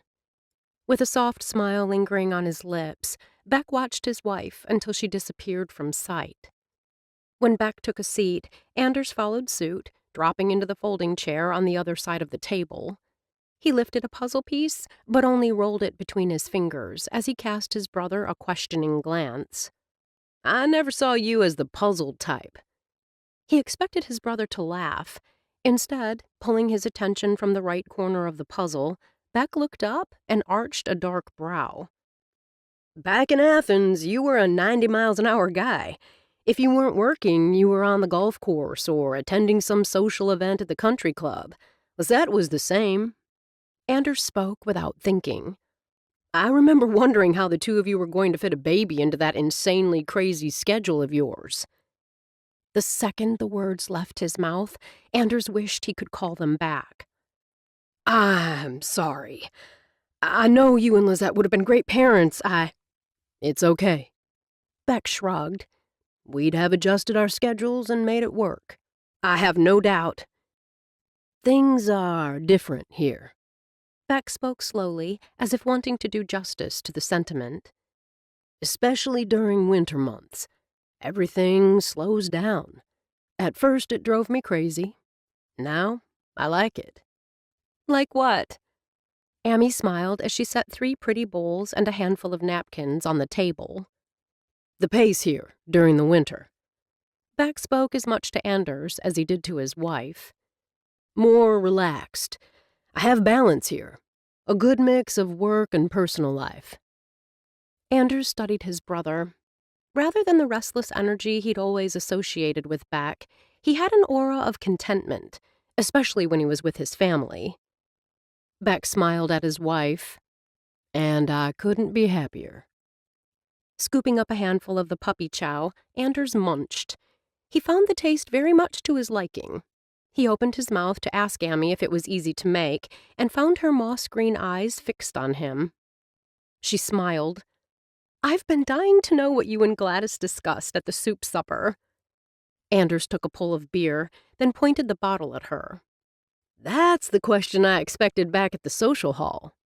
Something told me whatever you and Gladys were discussing involved Piper. Amy shot him a quick silver smile. As I wasn't sure you'd be comfortable sharing details in such a large group, I decided it was best to wait. Nothing earth-shattering. Anders pressed down a puzzle piece, and when it locked into place, satisfaction surged. He looked up.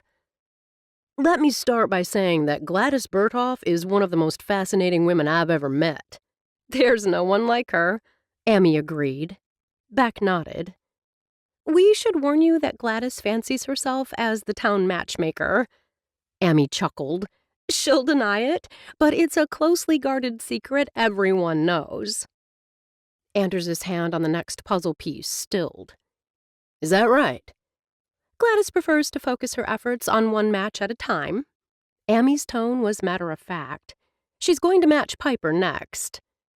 Forgetting the puzzle, Anders focused on his sister-in-law. What makes you say that? There's this deck of cards that gets passed from couple to couple, Amy explained. They're relationship cards. They have questions on them that couples have to answer. Why? Anders asked. Amy cocked her head. Why what? Why do they have to answer? Amy opened her mouth to respond, but paused and closed it again. A small, puzzled frown furrowed her brows. I guess I don't really know why. She turned to her husband for support. Beck rubbed his chin. From what I've observed, there's pressure to go along from those who've gone before. Because the previous couple were forced to answer, they don't want the next couple to get a pass. Plus, Amy added, most will say they found answering the 3 required questions beneficial in deepening their understanding of each other. Sounds like a royal pain to me. Beck ignored Anders's comment. The bottom line is Gladys will do everything in her power to find Piper her perfect match. Amy glanced at her husband and got a nod. Do you know the guy she has in mind for Piper? Anders mentally kicked himself. He should have known Piper wouldn't be unattached. Yet to be determined, Beck drawled. I don't think Piper is all that eager to be matched, Amy confided. I'm not sure why. Beck and Amy illustrated what Anders had always believed about happily married couples. They couldn't understand why anyone wouldn't be eager to walk down the aisle. Anders fought a smile. If Piper isn't interested, she should simply give back the cards and tell Gladys to back off. Not that simple. Anyway, Beck gestured with the hand holding his beer. We're off track. What did Gladys want to speak with you about? His sister-in-law leaned forward. More importantly, what did you tell her? Anders wished he'd known about Gladys's proclivity toward matchmaking before their conversation. Even the information about these strange relationship cards might have been helpful. Too late now. Anders kept his tone casual. I mentioned spending time with Piper at your wedding reception. You did? Amy shot a glance at her husband. I mentioned that at Muddy Boots, Beck confirmed. You said they met, Amy clarified, not that they spent time together. Anders carefully considered his words. We danced and talked. Amy's brows pulled together. If you spent time together at the reception, I don't understand why she didn't come over and say hello last night. She thought about it, but didn't want to intrude. Anders lifted a puzzle piece, but had no clue where to put it. He dropped it back on the table. Beck inclined his head. The dance and conversation must have made an impression for you to remember her after all these years. I've always had a good memory for names and faces, Anders reminded his brother. That's true. Beck must have seen Amy's skepticism because he added, Ask anyone in the family. Sounds like Piper also has a good memory. Amy's tone turned teasing. Anders wondered what the two would say if he told them about the sizzling hot kisses they'd shared by the pond, and her oh-so-tempting offer. But he'd never kiss and tell. What happened at the pond stayed at the pond. Still, Anders wished he'd guarded his words when speaking with the town matchmaker. The thought of how Gladys's eyes had lit up when he mentioned remembering Piper had Anders stifling a groan. He blew out a breath. Whew. Thinking back on my conversation with Gladys, I'm afraid I played right into her hands. Chapter 6. Saturday ended up being a surprisingly busy day at Swoon. Piper spent nearly 2 hours helping a group of women look at dresses for a special 40 and fabulous birthday party, only for them to leave without buying anything. In between that group and several others who were just browsing, she fielded text messages from her sister about wedding gowns. Piper had been too busy to give much thought to Anders. She was in the middle of showing a bride and her mother from Egg Harbor several gowns that had recently arrived when the bell over the door jingled. She turned to see Anders step into her store and glance around. Her eyes locked with his, and she started to excuse herself until he lifted a hand and mouthed, Later, before leaving the store. The rest of the day, her stomach felt as if she'd eaten a handful of jumping beans. By the time she locked the door at 6, he hadn't returned. Had he come to say goodbye, to tell her he was leaving town? She experienced a feeling of something that felt a lot like regret, which made no sense. She barely knew the guy. Rising early the next morning, Piper dressed carefully for church. Wearing her own merchandise tended to be her best advertising. The cashmere sweater she paired with leggings and boots was part of a line of cashmere she hoped would sell like gangbusters. Piper loved the soft feel against her skin, and the gorgeous rust color sent her mind in the direction of autumn leaves. Unfortunately, since it was already mid-November, most of the leaves on Good Hope's trees had already fallen. Standing at the back of the sanctuary, Piper considered where to sit. Teenagers and parents of young children tended to gather in the back pews, so she rejected those seats. Spotting the Bloom Chapin clan near the front, Piper let her gaze slide over those sitting in the pews. She spotted back Amy and the kids, but no Anders. She'd been right. He'd obviously gone back to wherever it was he lived now. He'd probably had a job to get back to, or maybe a girlfriend. I usually prefer to sit in the back, but something tells me I wouldn't be welcome. Piper's heart, heavy a second earlier, gave a leap. She turned, a smile already on her lips. She'd know that soft drawl anywhere. Give it a try. Who knows? With that crazy hair of yours, you might fit right in with the teenage crowd. You don't like my hair? His faux look of hurt didn't fool her. I should find a place to sit. Despite the pronouncement, she remained with her feet firmly planted in the center of the aisle. We need to talk. Anders's voice, soft and low, was for her ears only. She cocked her head. What about? My conversation on Friday with Gladys. A chill slithered up her spine, and she spoke louder than she intended. What did you tell her? Two teenage girls in a nearby pew stopped texting and lifted their heads, their attention now fixed on her and Anders. Not here. Before she knew what was happening, his hand was on her arm, and they were out the front door of the church. Piper noticed the second they stepped outside that the temperature had dropped even further. He gave his head a quick jerk in the direction of the parking lot. We can talk in my truck. It's right over there. If the frigid air whipping the snow at their feet bothered him, it didn't show. Piper wrapped her arms around herself and shivered. She should have worn her heavy coat instead of a jacket this morning. Anders took her arm as they navigated the steps to the parking lot.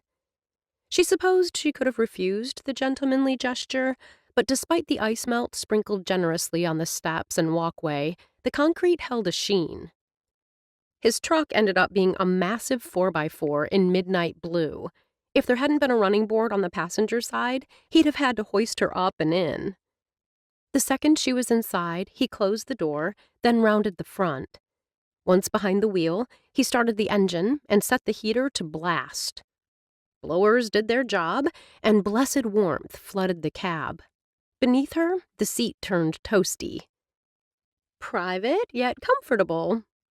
Piper offered an approving smile as she settled into the plush leather and let the warmth envelop her. Glancing at the time readout on the dash, she calculated this service would just be getting started. Since Pastor Dan planned for a 45-minute service, there was no need to rush, except that being so close to Anders had desire surging. Piper cleared her throat. Okay, I'll bite. Tell me what you and Gladys discussed. I like a woman who gets right to the point. He loosened the scarf around his neck and settled back. She asked a lot of questions about you and me. There is no you and me. He flashed a smile. In Gladys Berthoff's mind, there's a you and me. Piper blew out a breath. She's always seen things that aren't there. The strange thing was, what Gladys saw often came true, like Clay and Bee, and, most recently, Adam and Charlotte. Piper sure hadn't seen them being a couple. Now she couldn't imagine them not being together. Pushing those thoughts aside, Piper focused on Anders. What did you tell her? I kept it simple. We met it back in Amy's reception, shared a dance and conversation. She wasn't satisfied with that. You know her so well. He laughed, looking almost boyish. It was like giving someone an appetizer when they wanted the main course. Did you tell her we kissed? Anders tapped a thumb to his chest. Hey, this guy knows how to keep a secret. The tension gripping Piper eased. If you didn't tell her we kissed, you didn't tell her I wanted to sleep with you. He shook his head. I also didn't tell her I wanted to sleep with you. What did it say, Piper thought, that hearing that admission, even after all this time, made her happy? For not saying much, you two talked for quite a while. The woman is a master at interrogation. A slight smile lifted Anders's lips. She asked the same question a dozen different ways. Not surprising, Piper thought. Gladys was a smart, determined woman, which was why she was so admired in the Good Hope community. She didn't break you. His hesitation had red flags popping up. What aren't you telling me? She demanded. He lifted his hands. The only information I gave up was I remembered you because I felt we had a connection. Golden eyes met brown. I felt it too, she reluctantly admitted. I learned later from Beck and Amy that Gladys fancies herself somewhat of a matchmaker. I'm sorry if what I told her puts you in her crosshairs. Feel sorry for yourself. That comment puts you right there with me. Piper waved a dismissive hand. Don't worry, I can handle Gladys. She reached for the door handle, but his hand on her arm stopped her. One more thing. You need to know that I wanted to go home with you that night in the worst way, but I couldn't leave the reception. His unwavering gaze met hers. My entire family was there. I'd already screwed up. I owed Beck more. A strange remark, but one she chose not to pursue. That was the past. They'd both moved on. Trust me, it is so not a big deal. That red dress made me look hippie. Piper had dropped off the dress at the consignment shop 2 days later. Afterward, recalling her mother's comment, she'd wondered why she'd been surprised he turned her down. Anders blinked, then frowned. Hippie? The cut emphasized my big hips. You have to be kidding. He chuckled. You looked amazing. You were the prettiest woman at the reception. She shot him a disbelieving look. He lifted his hands. May God strike me dead if I'm lying. After one heartbeat, then two, he grinned. See? Still alive. Piper couldn't help but smile as she angled her body toward him. Since we're clearing the air, I'll be honest with you. Give it to me straight. Simple, plain, to the point. She liked that about him. Somehow she knew she could be honest and frank with him, and he wouldn't judge or gossip. You were nice to me at the reception, not only listening to me ramble on about all my plans for the future, but pumping me up, telling me you believed I'd be successful. He offered an encouraging smile. I don't normally go around propositioning strangers. She forced herself to hold his gaze. I was feeling sad about some things in my personal life, and you were... She paused, trying to think of a way to explain that he'd made her feel beautiful and desirable. Well, you were... Available? Piper burst into laughter. Yeah, that was my criteria. A smile tugged at the corners of his lips. I enjoyed being with you. I enjoyed kissing you. She kept her voice matter-of-fact. As I look back on that night, I think I hoped having sex with you would be the first step in truly moving on from the past. From his raised eyebrows, the admission appeared to surprise him as much as it did her. I'd just gotten out of this bad relationship. Piper's lips lifted in a rueful smile. This guy I thought I was in love with cheated on me. Piper had thought she loved Heath. She now knew what she'd felt for him had been infatuation more than love. And you thought one night with me would help you turn that corner? Was that amusement she heard in his voice? I did. It felt good to be honest, to say how things had been, rather than making up excuses about getting caught up in the moment. Lust might have played a role, but it wasn't the whole story. He grinned, then sobered. I'm sorry about the cheating. I walked in on them. The scene was straight out of a telenovela. Piper remembered the look of shock on Heath's face, how he'd scrambled to put on his clothes. I'd wondered, suspected, but told myself I was being ridiculous. I know if I hadn't seen them in bed together, Heath would have explained away my suspicions. Without saying a word, Anders took her hand. She let her fingers linger in his for a second before pulling back. I'm glad I found out. When I think I might have married him and never known his true character... She trailed off. After a couple of heartbeats, she said pointedly, that would have been the real tragedy. A moment of silence descended. Anders inclined his head. I assume you've turned the corner? Startled, Piper could only stare. Then she realized what he was asking and chuckled. Yes, I'm fine now. Turning corners can be tricky. His eyes took on a devilish gleam. If you feel the need to turn one again... I appreciate the offer. I'd say if I change my mind, I'll let you know, but you'll be long gone by then. Don't be so sure. Puzzlement furrowed Piper's brow. What are you saying? You obviously haven't heard. His gaze locked on hers. I'm staying in Good Hope through Christmas. Chapter 7. Piper hadn't seen Anders since their truck talk. Not surprising, as she hadn't been anywhere but her store and her apartment for the past 3 days.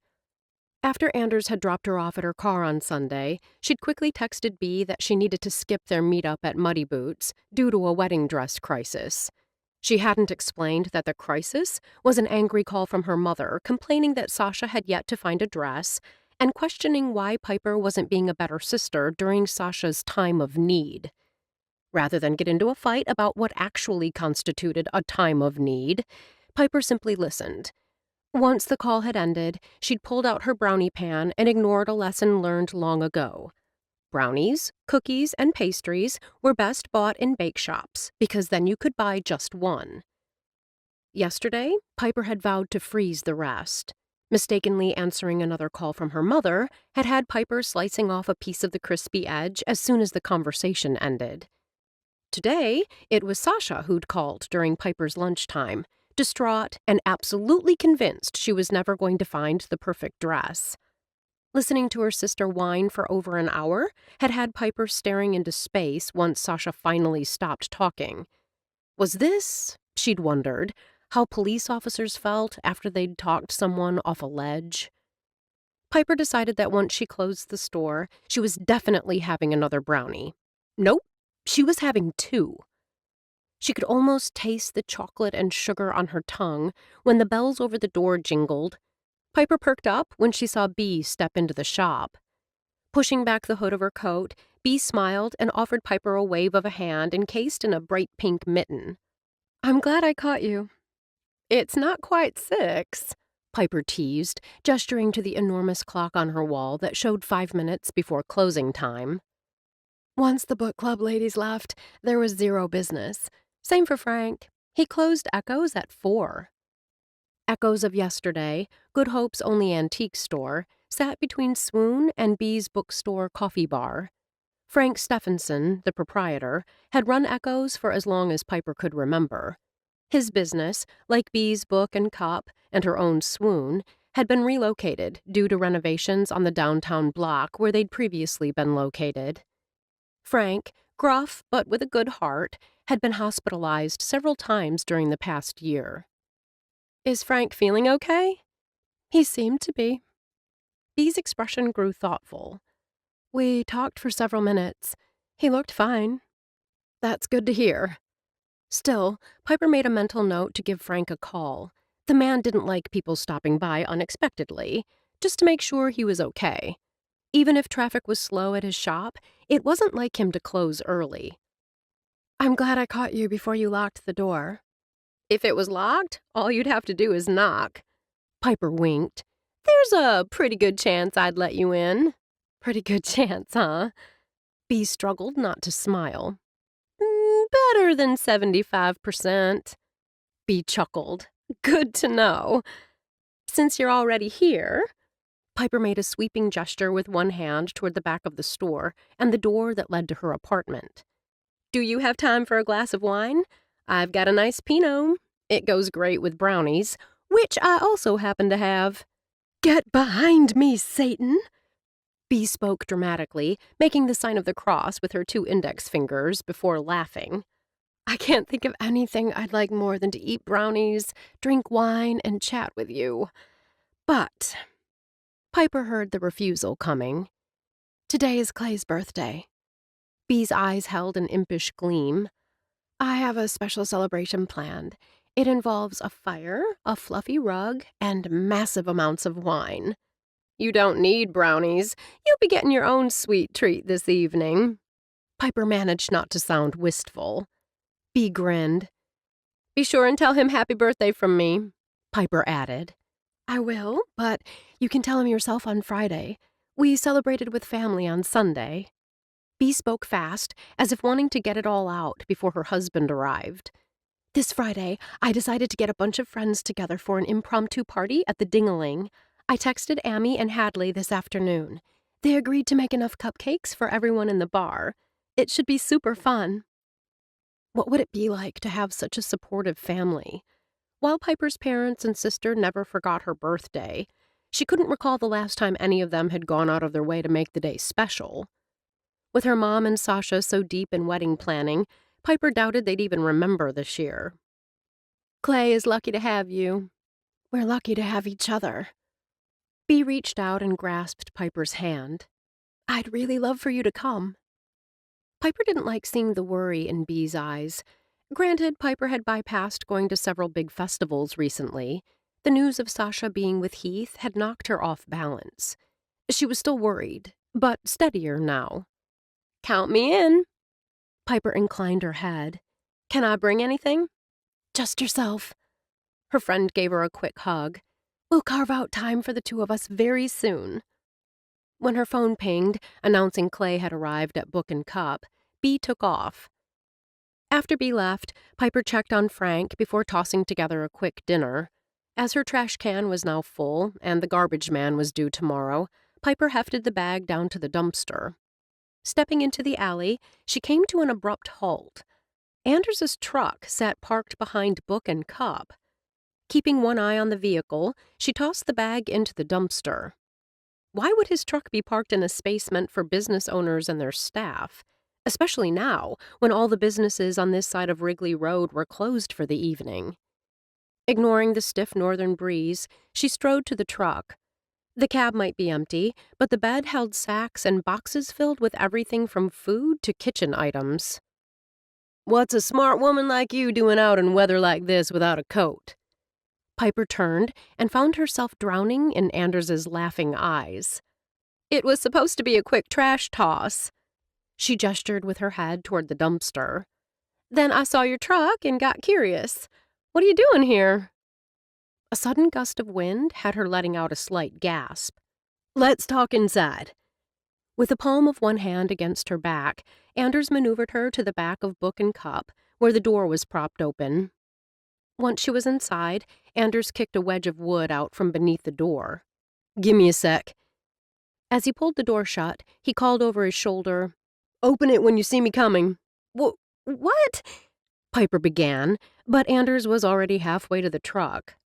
In seconds, he was back, his arms wrapped around two large boxes. Piper hurriedly opened the door, then stepped aside so he could slip past her. Do you mind closing it? Anders asked, already making the trek to the second floor. She followed him up the steps. What are you doing in here? I rented the apartment. She frowned at his back while her mind raced. I spoke with Bee Chapin less than 2 hours ago. She didn't say one word about you moving in. Anders paused when he reached the upper landing and pushed open another door. Piper glanced around while Anders dropped the boxes on the counter. She hadn't been in the apartment since it was furnished. The floor plan was identical to hers, but the decor had an industrial feel. The trendy style struck her as cold.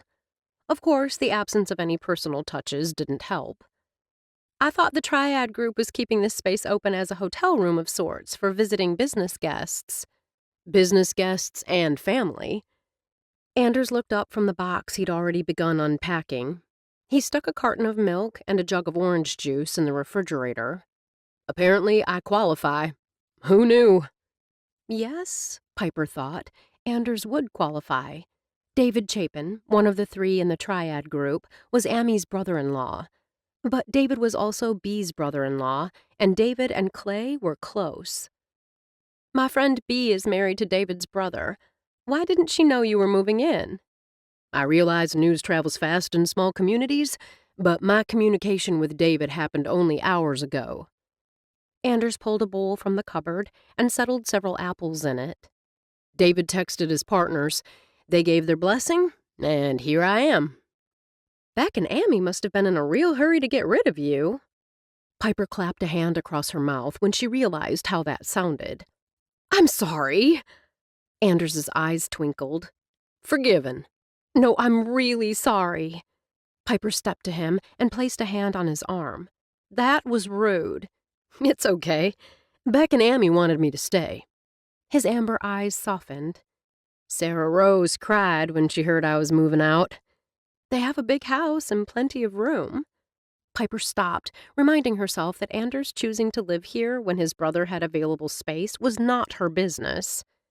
Beck and Amy have a lovely home, he agreed, as if reading her mind. But I like my privacy. Hefting a waffle iron from the box, he placed it in a lower cupboard. As if seeing her questioning look, he added, I mentioned I love waffles. Amy insisted this was an extra. Piper gestured to the counter. She'd never been one to stand idly by while others worked. Can I help you unpack? Sure. After sticking his hand inside one of the larger boxes, he pulled out a small one and handed it to her. Opening the lid, Piper discovered a plethora of personal items, including shaving cream, razors, and a box of condoms. Her heart fluttered. These are bathroom items. I'll carry the box in there so you can put them where you want. Thanks. The bathroom was small, so she carefully placed the box on top of the closed toilet seat. A single hand towel hung on a black ring near the sink, and a fresh bar of soap sat in a stainless steel soap dish. When Piper returned to the kitchen area, which was really more of a kitchen, dining room, living room area, she discovered Anders had the groceries put away. You work quickly. He turned and rested his back against the counter. I've had a lot of practice. I appreciate you being neighborly. Is that what I'm being? She shot him a wink. I thought I was being nosy. Piper shifted her gaze to a small box now sitting alone on the breakfast bar. Her heart gave a leap. She stepped closer. The puzzle box showed a picture of various succulents. This is cool. Picking up the box, Piper turned it so Anders had a good view. She pointed to a yellow plant in the top left. That's an Aeonium sunburst. Notice the green stripe down the middle of each leaf? She sighed. This will be a fun puzzle to put together. A smile teased the corners of his lips. What is it with people in this town and puzzles? Piper was suddenly reminded of the time she'd casually mentioned her love of puzzles to Heath. He'd laughed, as if she'd made a joke. Just like then, she felt her cheeks warm. Why do you have it if you don't like puzzles? Though she tried for offhand, her tone sounded stiff. I didn't want it. Anders held up his hands. Amy insisted I take it. She said putting it together would be something fun for me to do on cold winter nights. Piper told herself to let the comment lie, but couldn't stop the laughter that bubbled up. I can think of a few other things that a young, single guy would find more enjoyable on a cold winter night. It was an innocent remark, or was it? The sultry lilt to her voice, and where had that come from, had heat flaring in Anders's eyes. Darned if that spark didn't ignite a fire low in her own belly. She fluttered a hand. I didn't mean... I get it. His gaze lingered on her lips. Lots of options. Do you find working on a puzzle relaxing? The jumps in the conversation were giving her whiplash. If I don't get one that's too difficult. She glanced at the box. This one is 500 pieces. It should be fairly easy. His expression turned thoughtful. I think I never liked puzzles because I've never been good at them. They're not all that difficult. Piper offered a reassuring smile. Just take it a step at a time. Once you flip the pieces upward, you concentrate on finding all the edge pieces and putting them together. His brows drew together. It seems to me sorting the pieces by color would come before working on the edges. Piper shook her head. Grouping by colors comes after you have the border. He gazed at her in mock amazement. Am I looking at a puzzle expert? She shrugged with a laugh. I've put together my share. Even as she said it, Piper could almost see Heath roll his eyes. She reminded herself she was no longer defined by another person's likes and dislikes. Some of my abilities in this area are likely because I'm good with shapes and gradations and color. And that, she thought, was likely far more than Anders had ever wanted to know. Anders took a step closer, and the spicy scent of his cologne teased her nostrils. I realize this is a lot to ask. She cocked her head. The smile he shot her arrowed straight to her heart. Will you stay and help me with the border?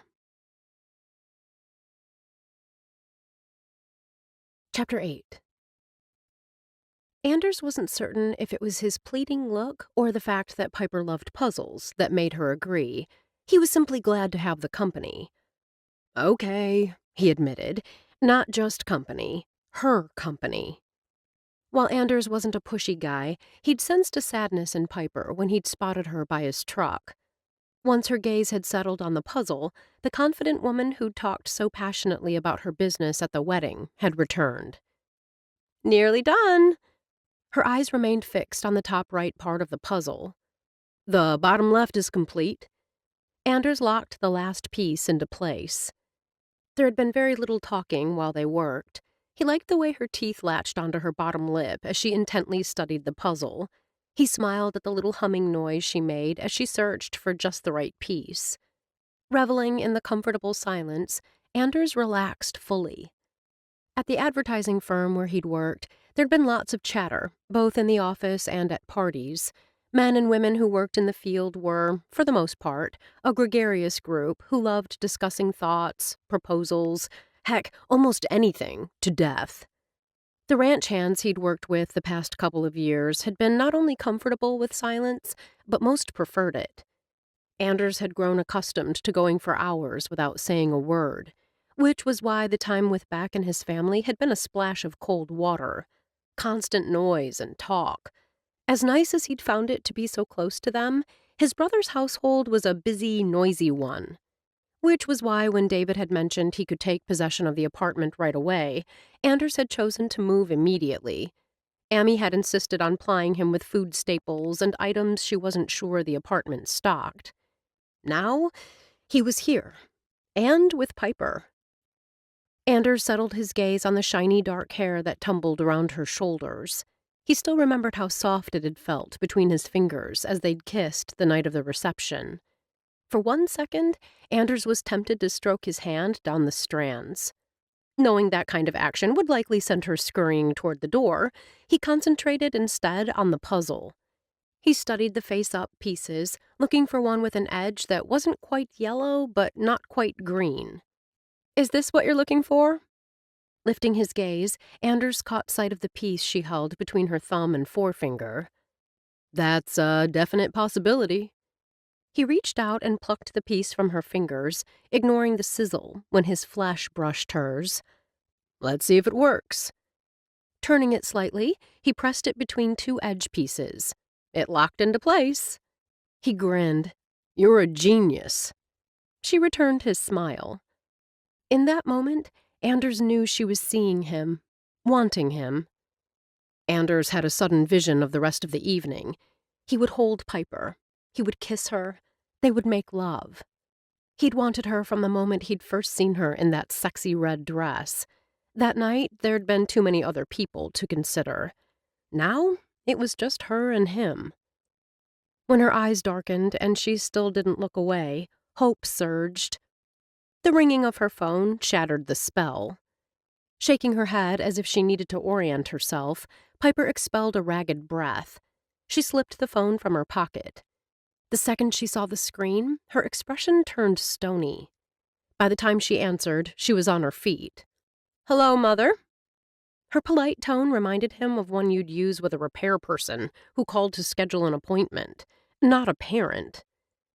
As Piper listened, her face remained carefully blank. I thought we'd left it that you and Sasha would visit bridal salons in the Atlanta area.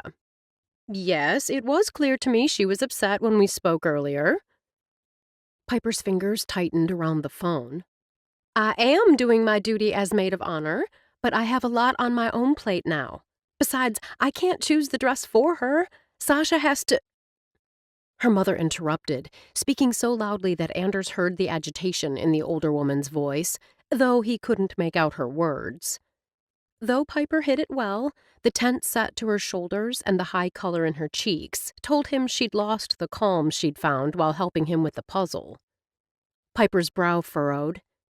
She quit her job? Why? Anders moved to the kitchen, hoping to give Piper and her mother some privacy. A few feet scarcely mattered. The apartment was so small that even without trying, he heard every word Piper said. He opened a cabinet and began rearranging the contents. Seriously, she quit her job to plan the wedding? Piper's voice rose. Who does that? I know. Even from where he stood, Anders could hear her mother's voice rolling over everything Piper tried to say. "Goodbye, Mother." Silence descended. Piper stood for a long moment, phone in hand, eyes shut. Anders strode to her, wanting to comfort, but not sure how. In many ways, she was still a stranger. "Want to talk about it?" Piper's eyes popped open.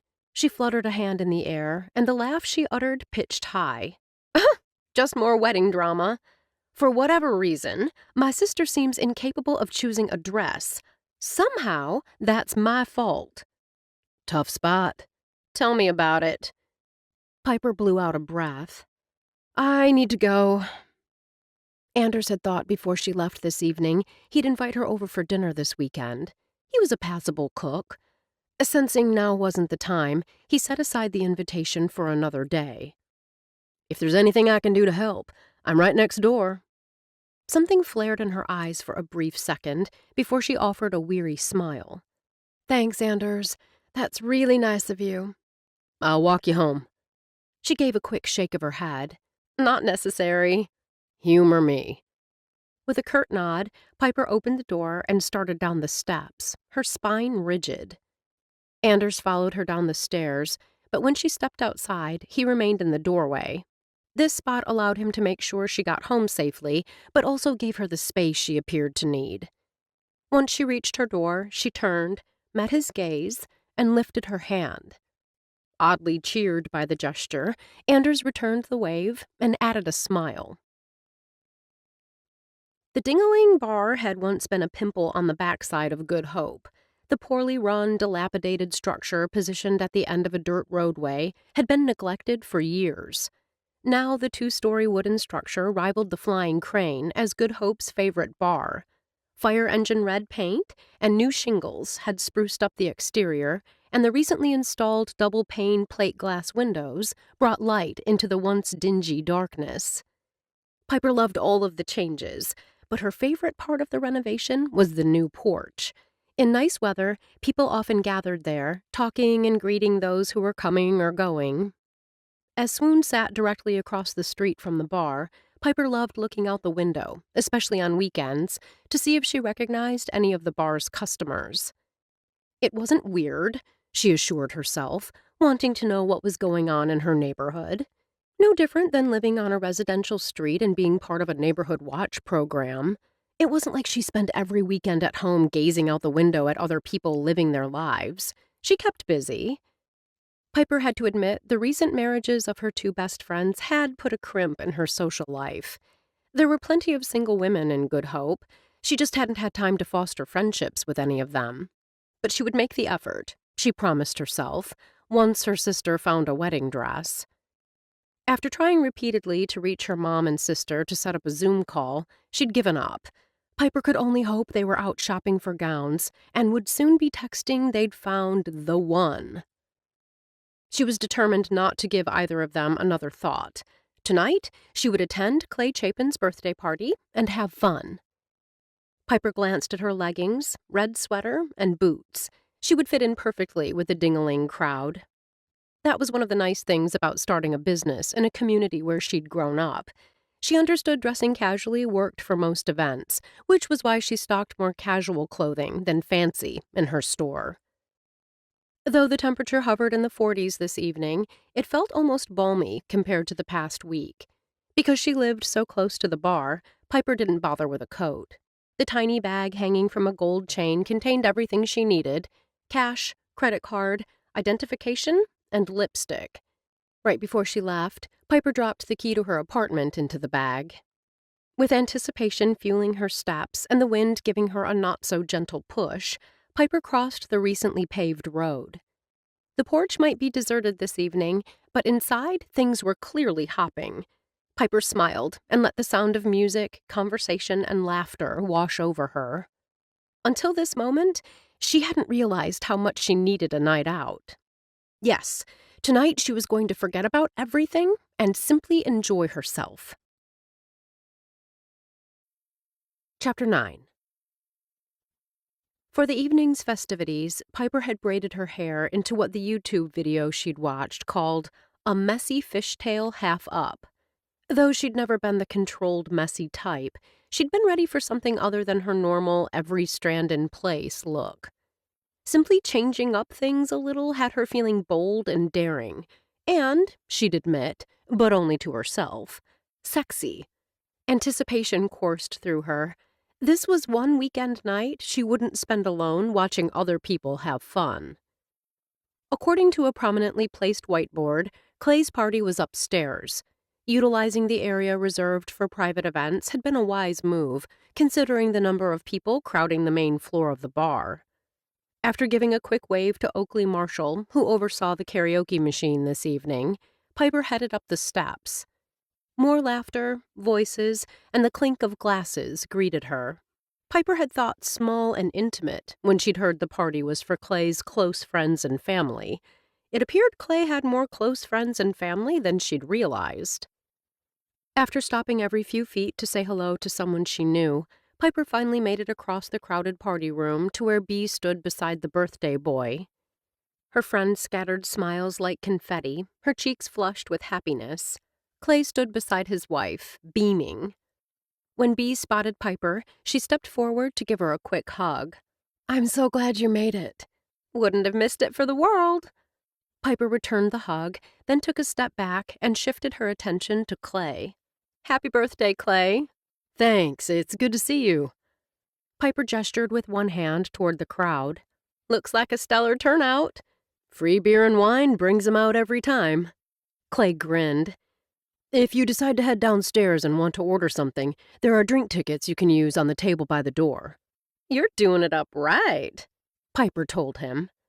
Clay wrapped an arm around his wife's shoulders. "Bee planned this all just for me." The look of love and gratitude in his eyes was nearly Piper's undoing. "Excellent job, Beatrice," Piper said. Bee glanced at her husband and smiled. "A labor of love." Several newcomers converged on Clay at the same time. "It's time for this girl to mingle." Wiggling her fingers, Piper slipped through the crowd to where she'd seen Charlotte standing with her new husband. Nearly there, she skidded to a stop when she realized the couple wasn't alone, and the man with them was Anders. Not wanting to interrupt, Piper was on the verge of changing course when she heard Charlotte call out to her. "Piper, over here!" Charlotte's strong voice carried easily over the noise. Piper lifted a hand in acknowledgement and continued forward. Anders's warm smile held a welcome. "Hey, neighbor," she said to Anders, before turning to Adam and Charlotte.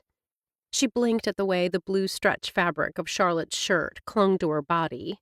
"That baby seems to be getting bigger by the day." Charlotte's hand dropped to her protruding belly and beamed. "March isn't that far off, but you're right about him being big. Then again, Adam and I were both 9-pound babies. The doctor expects our son to easily top 9 pounds. Adam, a tall, lanky, organic farmer with a mop of long black hair, gazed adoringly at his wife. He ran a hand down Charlotte's arm. "You look amazing," Piper told her friend. Piper loved that, in addition to the pregnancy glow, Charlotte now sported her natural hair color. When the hairstylist had returned to Good Hope early in the summer, she'd been a blonde. Then she'd gone with a mixture of blonde and brown, before returning to being a brunette. "I love the darker color on you." Piper cocked her head. Something else was different. "Did you also put in a couple of layers?" "Guilty." Charlotte lifted a hand to her chestnut waves and smiled. "Hairstylists are always messing with our hair." "I've been considering doing something different to mine." Piper lowered her voice to a melodramatic whisper. "Something radical." "More radical than messy fishtail braids? Which, by the way, I happen to like very much." Charlotte's eyes lit up. "Tell me how far you're willing to go." "I'm not sure. A different cut, a funky color." Piper's lips curved as she imagined the look on her mother's face if she showed up to the wedding with purple streaks in her hair. "The only thing is, my hair needs to be back to normal before my sister's wedding." "Red velvet is trending this year," Charlotte informed her. "You'd look amazing as a redhead." You should do it. Piper jerked her head, realizing the encouragement came from Anders, who until now had remained silent. He lifted a hand holding a bottle of beer. Stepping outside of one's comfort zone can be a kick. Charlotte placed a hand on her chest and thumped. A man after my own heart. Hey, what about me? Adam spoke in mock outrage, but his twinkling eyes gave him away. My darling, you know my heart belongs only to you. Charlotte gazed into Adam's eyes. Adam lifted her hand and kissed her fingers, as if they were alone in the busy, noisy room. Anders raised his brows, and his gaze met Piper's. They're newlyweds, Piper spoke to Anders in a mock whisper. And madly in love. It seems the two often go together, Anders mused. Piper thought of her sister and Heath. Would they look like they were in love? Had he changed? She hoped so. Stan has arrived. Charlotte put a hand on Piper's arm. Will you excuse us? Of course. Piper turned, spotted Adam's father, and waved. The older gentleman was one of Piper's favorite people in Good Hope. Stan lifted a hand in greeting and grinned. Back to the hair. Piper shot Anders a quizzical look. He smiled. I say if you feel like doing something crazy and fun, you should go for it. Her lips quirked upward. Says the guy with a man bun. Anders shrugged good-naturedly. My hair isn't meant to be short, or to be controlled. Letting it do its thing makes it easier on both of us. The fact that Piper found herself wanting to stay and talk with him was no surprise. Anders was not only sexy, he was also an intelligent and interesting guy. Yet she didn't want to monopolize him. She glanced around the party room. Well, I should. Do you always do what you should? Confused, Piper cocked her head. Pardon?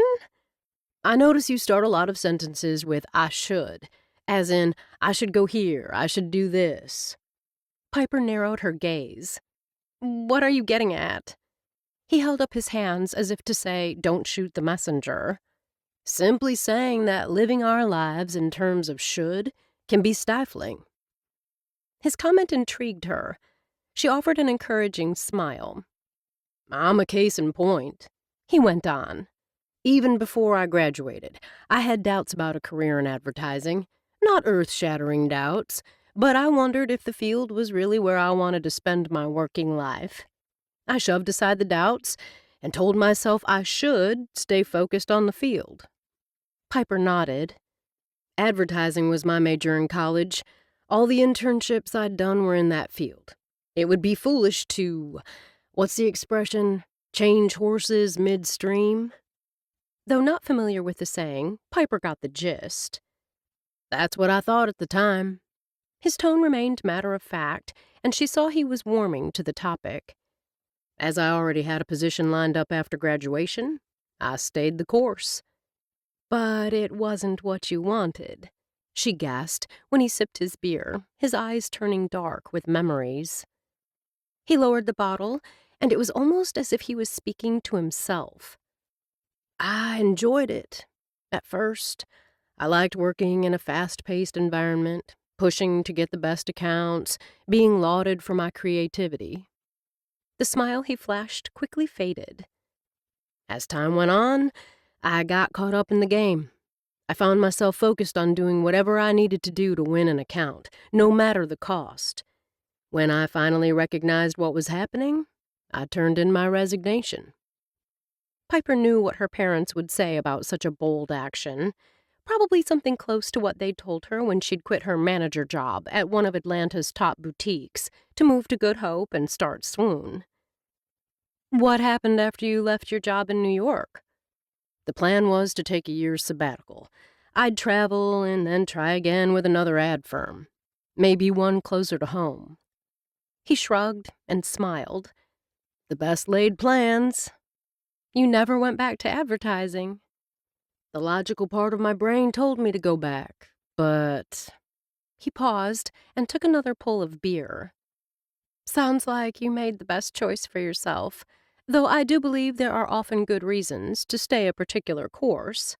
No disagreement here. If you think about it, our rational nature is what makes it difficult for people to break free, even if they don't like the rut they're in. What kinds of other careers have you explored?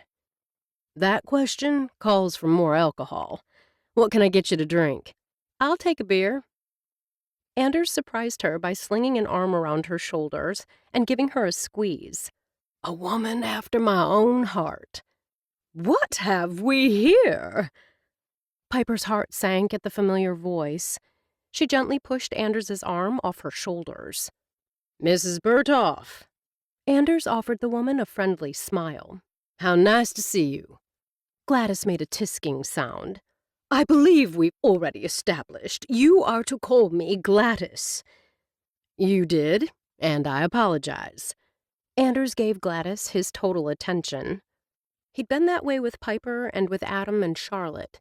Whoever he was speaking with always had his complete attention. A stark contrast to Heath, who'd always seemed to be looking around for someone more important to talk to. Hi, Gladys. Piper pushed welcome into her voice. I saw you when I first arrived, but you were deep in conversation with Ruby and Catherine, and I didn't want to interrupt. Gladys waved a dismissive hand. You should have come over. I'd have welcomed the interruption. I've been meaning to have a word with you. Piper cocked her head. About? The cards, for one thing. Gladys's gaze narrowed. Charlotte assures me you have them. I'm glad you brought them up. Why, oh why, hadn't she put them in her purse tonight? Then she could have given them to Gladys, and they'd be out of her house and out of her life. Instead, the deck sat on her nightstand, a mocking reminder of her singleness. I have no idea why Charlotte even gave them to me. I'm not in a— Keep them. Gladys's tone brooked no argument. If you have to answer the questions by yourself, so be it. Piper couldn't imagine anything more pathetic than sitting home alone and answering relationship questions by herself. Somehow, she'd find a way to get the cards to Gladys and make her keep them. It's nice that you and Beck's brother have become such close friends.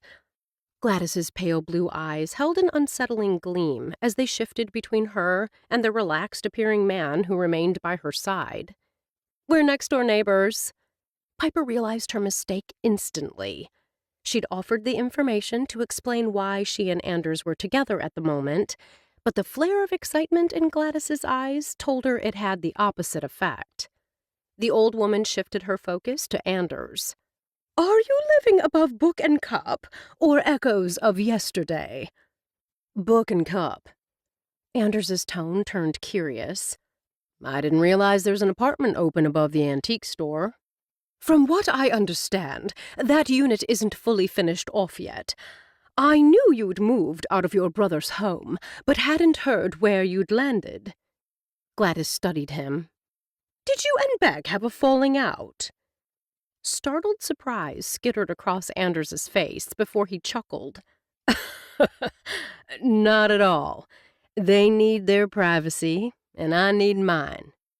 Unlike her, Anders didn't appear to mind Gladys's probing questions.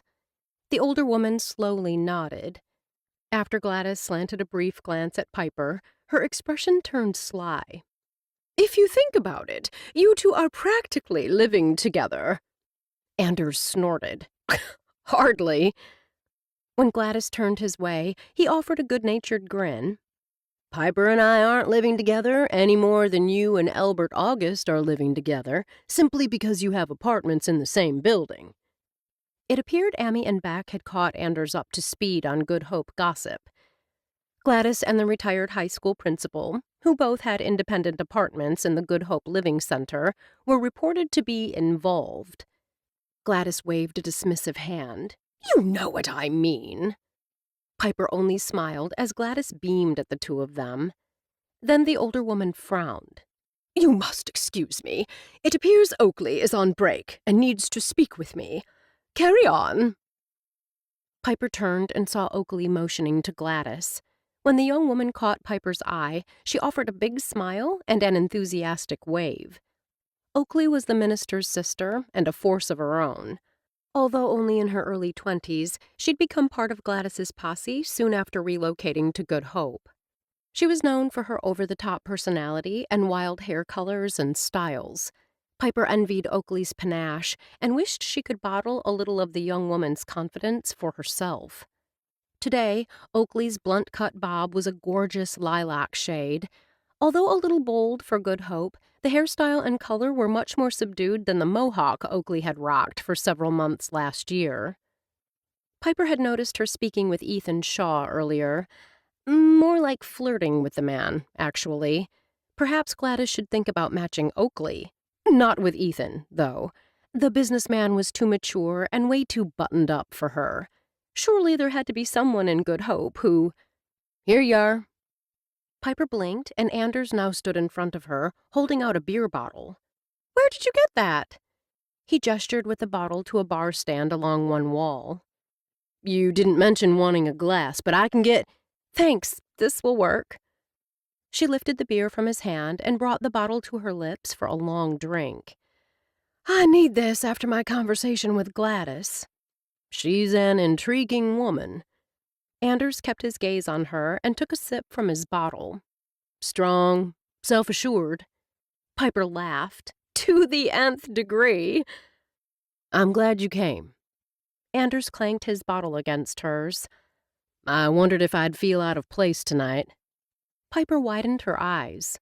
"Why?" "Families, couples." He gave a little laugh as his gaze scanned the crowd. "My brother and Amy are great, but there's only so much talk about kids and family things I can take." "Try owning a wedding salon." Piper chuckled. "I spend all day, every day, dealing with love." "You like it." Anders bumped her with his elbow. "Don't tell me you don't." She smiled, shrugged. "Most of the time. My sister's wedding, well, that's a whole different animal." "Why?" A simple question that she could easily turn aside. She told herself she didn't have to confide in him. Though, maybe then he'd understand why this wedding was going down so hard and taking all of her emotional energy. "You don't have to say." His tone remained easy. He wouldn't push, that was clear.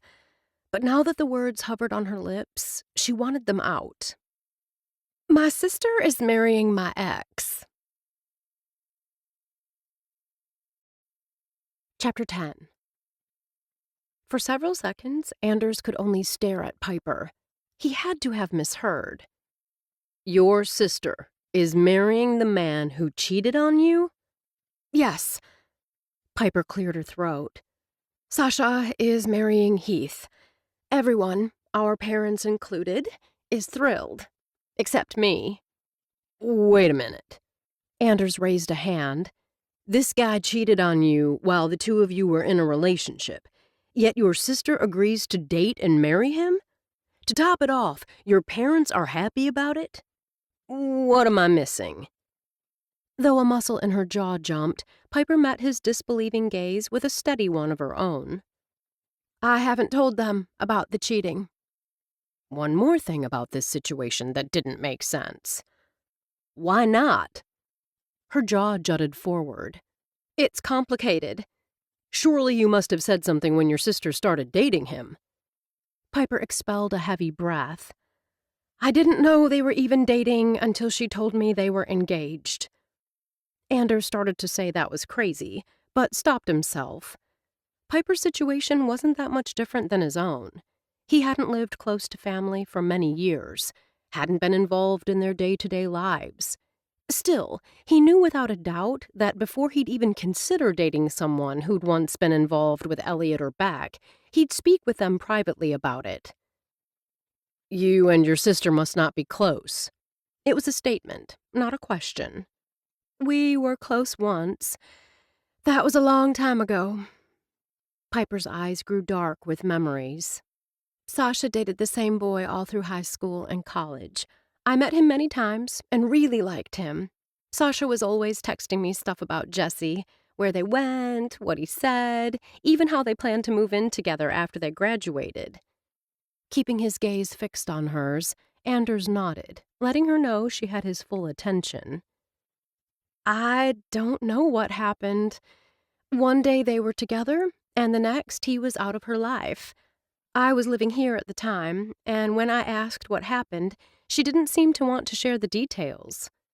Piper's lips lifted in a sad little smile. After their breakup, my communication with Sasha took a nosedive.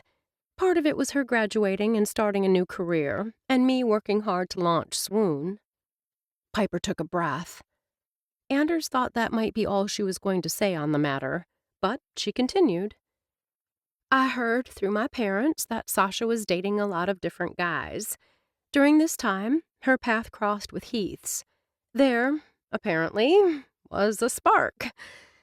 They became exclusive very quickly and got engaged in a matter of months. Your sister had to know when she was dating him that he was your ex. Your parents certainly knew. Anders tried to keep any censure from his voice. You'd think one of them might at least mention to you that she was dating him. That didn't happen. I suppose because when Heath and I broke up, I acted as if it was no big deal. Piper took a long drink of beer. Sasha was young then. She didn't know about any of the drama surrounding the breakup. I don't blame her for falling for him. He's handsome and can be extremely charming. What Anders couldn't understand was why Sasha didn't dump the cheater once she did know. Yet she stayed with him, even after you told her what he did. I didn't tell her. Piper took another sip of beer and continued in a matter-of-fact tone. Before you ask, I don't intend to tell her. Heath has undoubtedly spun his web of lies about our breakup. My sister is loyal, often to a fault. She'll believe him over me. If I do bring up all the sordid details, all I'll accomplish is breaking the family apart. There were so many arguments on that point that Anders could raise, starting with her comment about Sasha being loyal to a fault. She certainly wasn't loyal to Piper. If she had been, Sasha wouldn't have dated Heath without first discussing it with Piper. Anders said nothing, reminding himself Piper hadn't asked for his opinion. Anders! Beck clapped a hand on his shoulder, then smiled at Piper. Good to see you this evening. Piper smiled and stepped back. I was just keeping your brother occupied for you. Anders stifled a frown. She made it sound as if he'd been speaking with her only until something, or someone, better came along. I appreciate it. Beck shifted his gaze to Anders. I thought I'd head downstairs for a game of darts. Interested? Anders turned to Piper. Perfect timing. Piper flashed a bright smile. There's a couple of people over there I've been wanting to speak with. You guys have fun. Did I interrupt something? Beck asked Anders after Piper had walked away, obviously not convinced by her performance. Nothing that can't be picked up at a later time. Anders smiled at his brother. You know you're going down. An hour later, Anders was sipping his second beer of the evening. If he'd had to drive to get home, he'd have stopped with one. Tonight, all he had to do was walk across the street. He wasn't ready to leave the bar. Not yet. By this time in the evening, most of the upstairs party attendees were now downstairs, including the birthday boy. From the backslaps and greetings called out to Clay, these were his people, too. Anders had played a game of darts with his brother, surprising Beck by winning 2 out of 3. He'd refused another game, letting Max Brody, Amy's brother-in-law, and a local CPA, take his place. Throughout the evening, Anders had kept his eye on Piper, not in a creepy stalkerish way. He simply liked the way she looked, the way she tossed back her hair in a nervous gesture that still managed to be appealing. He even liked her laugh. Right now, it was the laugh that had him turning down his brother's request for a rematch and ambling through the crowded tables. He didn't want to sit, even if he could have found a seat. Instead, he rested his back against a wall and focused on the stage, where Piper, Charlotte, and Bea now stood. They stumbled a little over the beginning of the song Call Me Maybe, but got into the swing by the time the chorus hit. They even added some footwork that didn't really match the song, but hey, he'd give them an A for effort. The hand gestures were a little more on point, and Charlotte nailed the flirty look. Charlotte surprises me every day. Adam now stood beside him. Though he spoke to Anders, his gaze remained focused on his wife. I never thought karaoke was her thing. Actually, any of their thing. It seems like something Piper would do. Anders didn't know Bea or Charlotte well enough to comment on them. You think? Adam's voice held surprise. I've never gotten the feeling Piper was comfortable in the spotlight. Anders simply shrugged. That might be how Piper was living her life, but he sensed a spark beneath that tight control, a desire to live life to the fullest that, for some reason, she suppressed. He enjoyed watching her on stage, the way she and her friends fed off one another's energy with even more exaggerated movements made him smile. Anders especially liked seeing her flash that bright smile. She's got amazing moves. Anders turned to find Clay had joined them. At first, he thought the man was speaking about Piper, but Clay's gaze remained firmly fixed on his wife. A soft smile lifted the corners of Clay's lips. I'm glad Bea has such good friends. Was it difficult for Piper? Anders wondered, now that her two best friends were married and her sister was engaged to her ex. The trio strayed off key, again, but what they lacked in musical ability they made up for in enthusiasm. Each brought one hand up to her ear in a phone gesture for the final line of the song, "So call me, maybe?" Anders smiled as the three held hands to take their bow. They left the stage to thunderous applause. Bea's and Charlotte's eyes lit up at the sight of their husbands as they made their way to them, accepting congratulations along the way. Trailing behind the two, Piper smiled as well, but her eyes held a wary gleam. "Thanks for including me." Bea hugged Piper, then Charlotte. "I had so much fun singing with you guys." You were absolutely amazing. Clay pulled his wife close. "I think you may be just a teeny bit biased." Bea's fingers walked up the front of his shirt. Magnificent, Adam murmured. Resting his hands on his wife's shoulders, he kissed her gently on the lips. Piper stood back, shifting from one foot to the other, a too bright smile on her face. Can I interest you in a game of darts, Piper? Anders kept his tone light. I have to warn you, though, I beat Beck 2 out of 3. Then I should warn you that I have stellar aim. Piper shot back, her forced smile relaxing. Big talker. Anders stepped to her. Show me what you got. They said their goodbyes before heading toward the area where the dartboards were positioned, and found a long line of people. Guess I'm going to have to wait to see just how good that aim of yours is. Anders heaved an exaggerated sigh. We could. Anders! Finn Rake skidded to a stop beside them. I've been looking all over for you. Pregnant and classy was how Anders would describe Amy's sister. And was every woman in this town pregnant? You know, Piper. Anders gestured toward the woman at his side. Finn offered a perfunctory smile. Of course. How are you, Piper? I'm doing well. Piper inclined her head. If you need to speak with Anders alone, I can... No, stay. Finn placed a hand on Piper's arm. This will only take a minute. What do you need? From the moment Anders had met Amy's sister, he'd liked her, despite her somewhat prickly outer shell. The Bayshore Hotel has a huge family reunion coming into town this weekend. First-timers to the peninsula. They arrived today and are staying through the weekend. Anders had seen the large hotel near the water. Beck had pointed it out and told him it had been built a couple of years earlier. That's also when he'd learned that Finn, now the wife of former Mayor Jeremy Rakes, was in charge of bolstering tourism in the area. What does this family reunion have to do with me? Anders asked, trying to figure out the possible connection and coming up empty. Piper's curious gaze said he wasn't the only one puzzled. Finn blew out a breath. The family wants to take their kids cross-country skiing while they're here. Good plan. Anders liked seeing families enjoy outdoor activities together. The problem is, they never mentioned wanting to hire a guide. They thought they'd simply hire one once they got here. I don't see why they'd need a guide. It should be a fairly simple matter to give them a map of the area and the popular trails. Anders still couldn't pinpoint the issue or what Finn needed from him. He wished she'd get to the point. He sensed Piper's growing restlessness. The last thing he wanted was for Piper to make some excuse and disappear into the crowd. "Ugh, I'm not making myself clear." Finn flung out her hands. "They need an instructor as much as they need a guide. Several have never skied before. They want someone to refresh them on the basics. And Sharon, my point person, told me they made it clear they also want a leader to take them on the trails."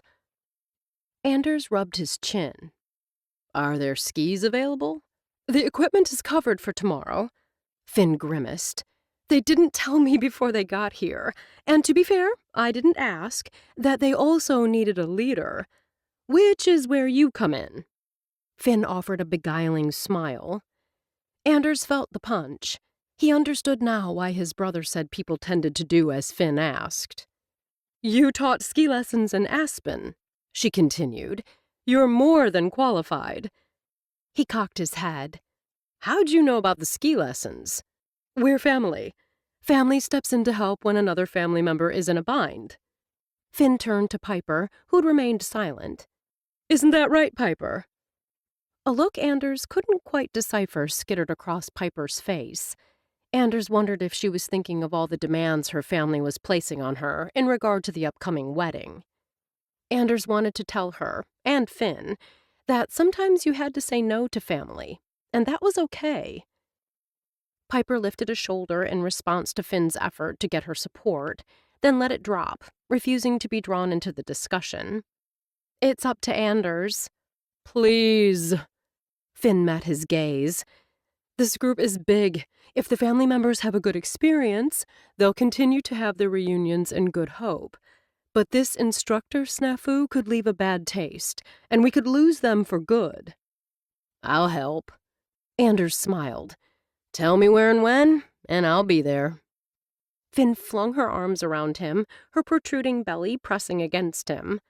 Anders felt her baby's swift kick against his abdomen, apparently not a fan of the close contact. "Hey, your kid just kicked me," Anders said when Finn released him. She laughed. "He's excited, just like I am." "What time?" Anders began. "I'll text you." "You need my number." "I got it from Amy." Finn shot him a wink. "I'll send you the details in a minute." "Thanks, Anders. I told Jeremy you can always count on family." Family? His sister-in-law's sister? Anders chuckled to himself. Beck had said everyone was family in Good Hope. It appeared his brother had that right. "You taught skiing in Aspen?" Piper asked. "As well as a few other places." Anders grinned and took her arm. "I'll let you in on a little secret. This Georgia boy loves cold weather." Chapter 11. Piper wasn't sure how it happened, but when she headed for the door after saying goodbye to Bee and Clay, Anders fell into step beside her. After the conversation with Finn, he and Piper had made the rounds downstairs before she was pulled aside by Lila Nordstrom for a karaoke duet. Anders had smiled and wished her good luck before falling into a conversation with Sheriff Cade Rallis, another family member. Piper hadn't seen him since. Now here he was, pausing with his hand on the door leading outside. "Where's your coat?" He wore the same battered Carhartt he'd had on when he moved into the apartment. "I live just across the street, remember?" She gave a little laugh. "I'll be fine. I'm hot-blooded." The spark that flared in his amber eyes told her she might want to choose her words more carefully. Then again, what was the fun in that? Without warning, Anders slipped off his coat and wrapped it around her shoulders. "And I'm a gentleman." She wanted to refuse it, but when he pushed open the door, the blast of Arctic air had her inhaling sharply. She turned back. "I really don't want to deprive you of your coat." He took her hand in his, and she felt the heat. His golden eyes sparkled. Let's run. After checking both ways for traffic, they ran like a couple of kids, laughing as they crossed Wrigley Road. Instead of taking the long way around, Piper pulled a key from her pocket, and they stepped inside Swoon. Seconds later, the lights flashed on. Instead of ushering him to the back of the store so he could make his way to his apartment, she stood next to a rack of coats as she slid his from her shoulders and handed it to him. He took it, shrugging it on without taking those glittering golden eyes off of her. Piper cleared her throat, then had to clear it again when his hand rose to cup her cheek. His gaze traveled slowly over her. I enjoyed spending the evening with you. Her skin prickled, and heat surged through Piper's body at the simple touch. Could he hear her heart pounding? What was there about this man that affected her so much? Or was it simply that she'd been without a man in her life for too long? She couldn't recall the last time she'd been kissed. From the look in his eyes, kissing her was exactly what he had in mind. You're thinking too much. Something in his low, husky voice made Piper look at him, really look at him. At the wiry hair that refused to be tamed and the sexy scruff along the angular jaw. At those piercing golden eyes that made her think he knew all her secrets. He smiled, a crooked, boyish sort of smile that sent her stomach into flips and made her blood feel like warm honey sliding through her veins. Before she could come up with a response, his lips were on hers, exquisitely gentle and achingly tender. Piper forgot everything in the pleasure of the contact. She lifted her arms, wrapping them around his neck and sliding her fingers into his hair. With deliberate slowness, he brushed his lips back and forth across hers, the barest hint of friction sending shivers and tingles spiraling through her body. He continued pressing his lips lightly to hers, teasing, his mouth never pulling away. Just like at the reception, she wanted him with a fierceness that shocked her with its intensity. As need erupted, Piper pulled his head down with her free hand and gave him a ferocious kiss. She caught a flash of surprise in his eyes before he changed the angle of the kiss, sweeping his tongue across her lips. When her mouth opened to him, he deepened the embrace, kissing her with a slow thoroughness that left her weak and trembling. Her heart pounded against her ribs, and she rested the top of her head against his chest and fought to steady her breath. She felt his hand come up to stroke her hair. The connection is as powerful as I remember, he murmured as his fingers began moving up and down her back in a slow, sensual rhythm. I can't do this, Anders, Piper heard herself say. Do what? He asked, continuing to stroke. She shuddered and stepped back. I can't get involved with you this way. He only inclined his head. My life is a mess. My store is struggling, and then there's my sister's wedding. If I have to make her dress... Piper expelled a shuddering breath. What I'm trying to say is, I don't have time for a relationship. Compassion deepened the golden hue of his eyes. You do have a lot on your plate. Relief mixed with a healthy dose of regret flooded her. I do. That's why you don't have time for a relationship. Piper gave a jerky nod and stepped back. It was difficult to think when he was so near. He smelled so good, and the heat of that firm, muscular body called to her in a primitive way. What about a friend? The way I see it, everyone can use a friend. She lifted her gaze to his. The moment their eyes met, something inside her seemed to lock into place, and she could not look away. Their eye contact turned into more of a tangible connection between them. When she realized he was waiting for a response, she had to force herself to recall what he'd said. Friends? She stumbled over the simple word. I could use a good friend like you. He grasped her hand, giving it a quick squeeze before releasing it. Sleep well. For some reason, the simple gesture soothed and steadied her. Yes, you sleep well, too, she called to his retreating back, even as she wondered what being friends with Anders Cross would involve. Gladys stood with Ruby and Catherine in front of the Dingling's front window. Though wind whipped the falling snow outside, she and her two friends were toasty warm inside. Lifting a glass of wine to her lips, Gladys kept her gaze fixed on Swoon and the two young people illuminated in the window. I have to admit, I was concerned about Piper. In what way? Former accountant Catherine Spencer dealt in facts and figures. She liked data. The more exact, the better. Piper is a real sweetie. Ruby Rakes, the most social and gregarious of the three, preferred to talk about emotions. She wasn't keen on being matched. Gladys spoke directly to Catherine. Then, as if knowing Catherine would find that comment lacking in content, she added, Piper attempted to give me back the relationship cards. I, of course, refused to take them. I heard her sister is getting married, Ruby told her friends. Perhaps she's too busy right now. That may be part of it, Gladys acknowledged. She narrowed her gaze, watching Piper slip off the jacket and hold it out to Anders. There was something rather sensual in the gesture. Or was she reading into the scene what she wanted to see? Looking for a connection that would work quite nicely with the plan forming in her head. There is no one in the area who interests the young woman. Catherine stated her belief as fact. Since Gladys agreed with Catherine's assessment, she let it stand. I believe that may have changed. Gladys gestured with her head. The snow is quite lovely. Ruby's lips curved upward. She was a petite woman with softly curling champagne-colored hair and bright blue eyes. Her grandson, Jeremy, had inherited those baby blues. She's not talking about the snow, Ruby. As Ruby was a close friend, Catherine tempered her normal bluntness.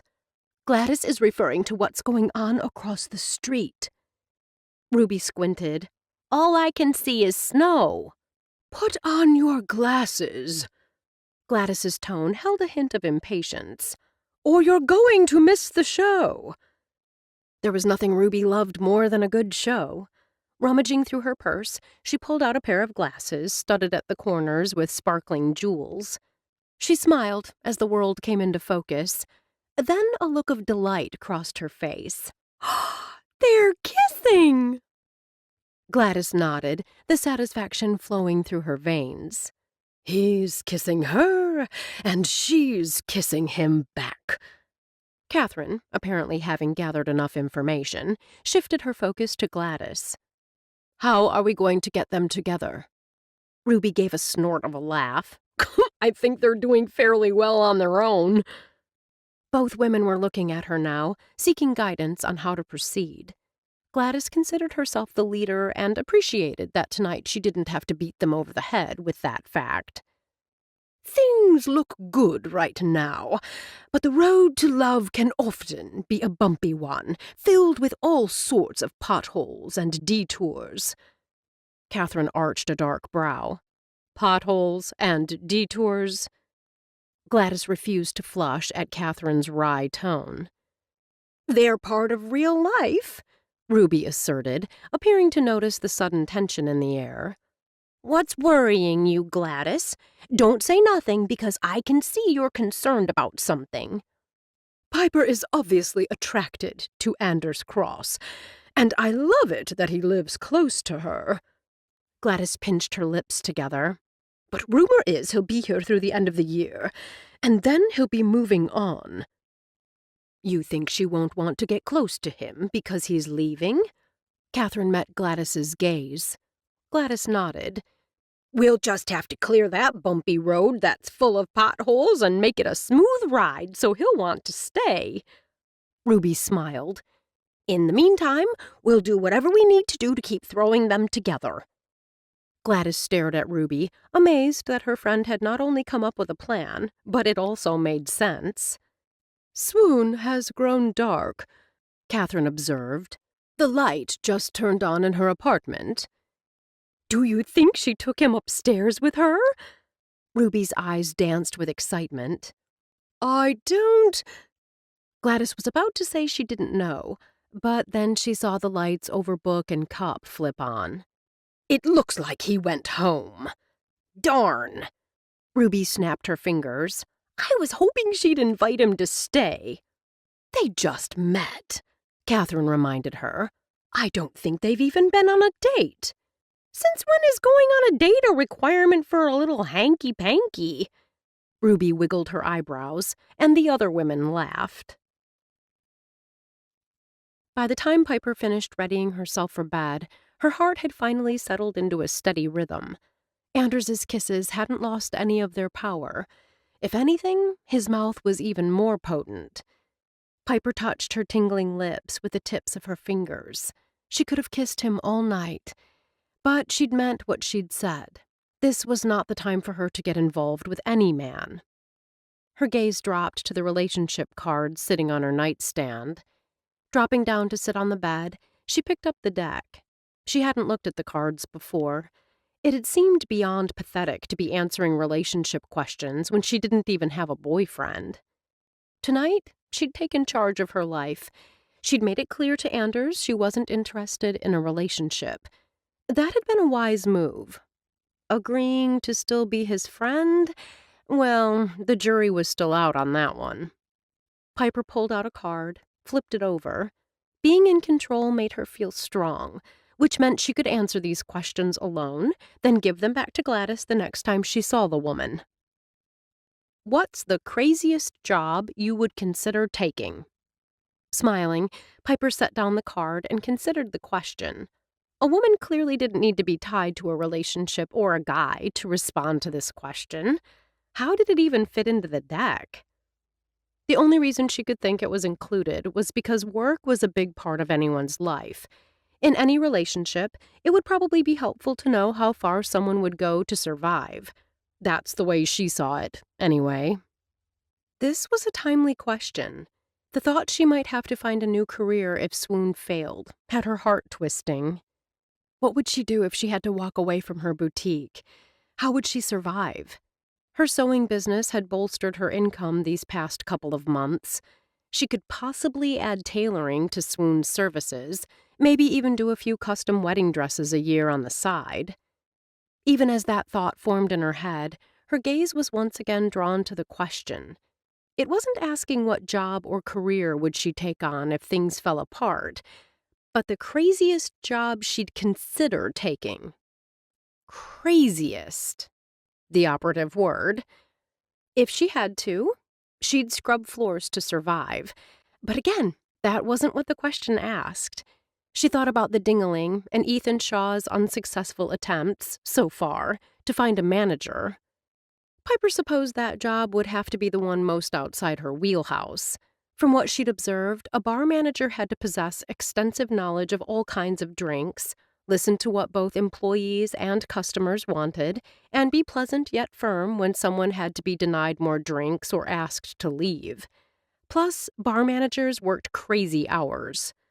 That kind of job would never be something she'd choose. But if she had to do it to financially survive, she'd take it on. She slipped the card back into the deck, at peace for the first time in weeks.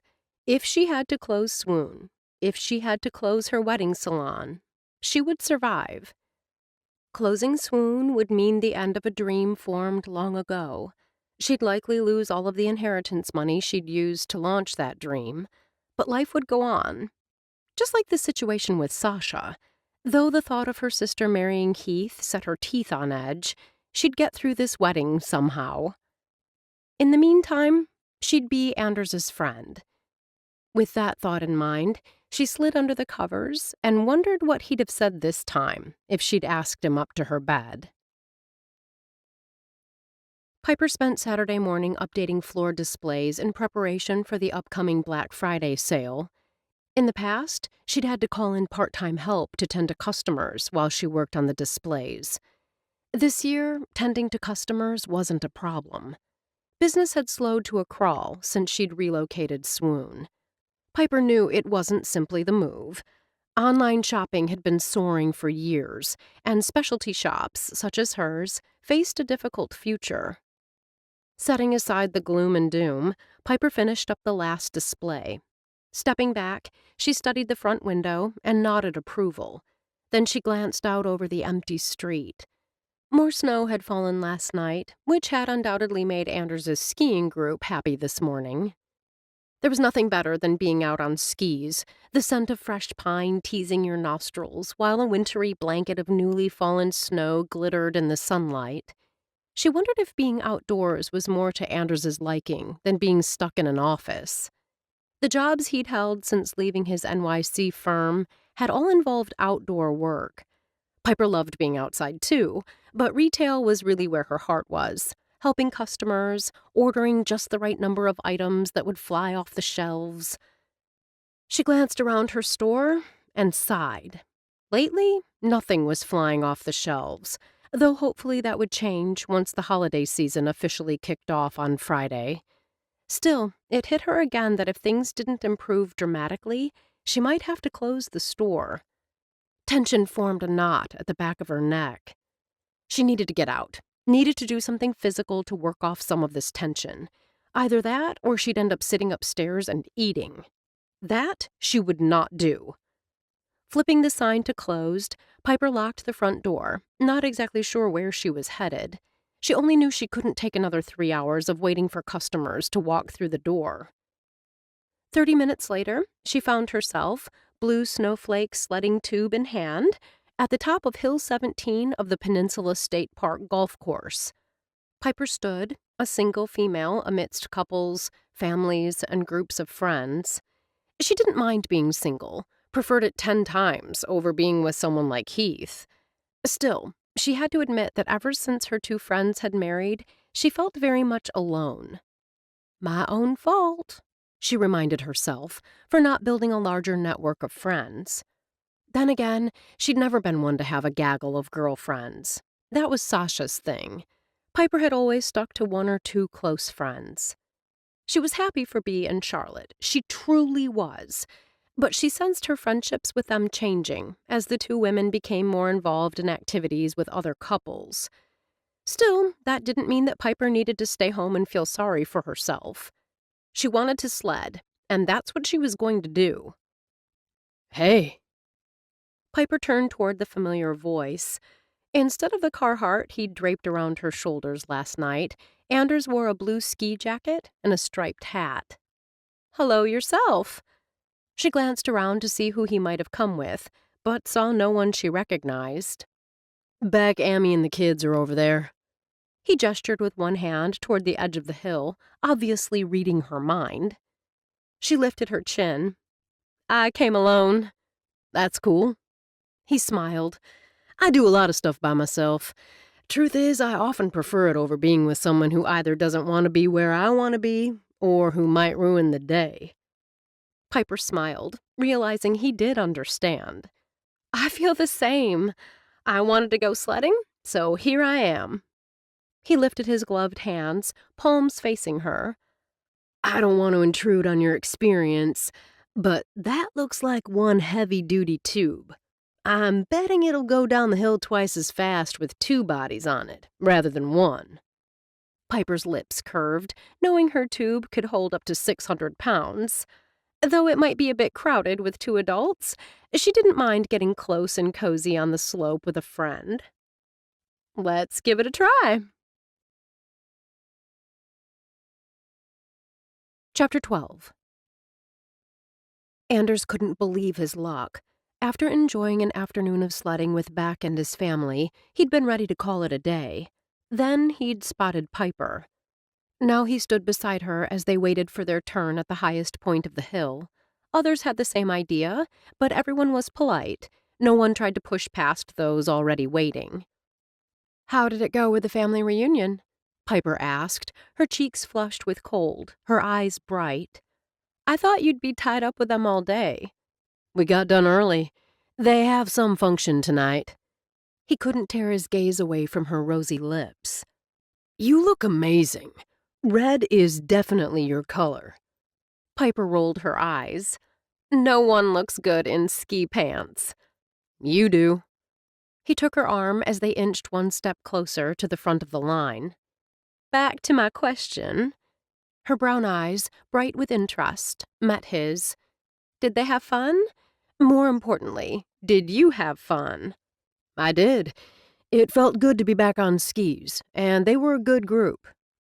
As Anders breathed in the fresh scent of pine, he recalled the excited chatter and laughter among the group as they'd navigated the trails.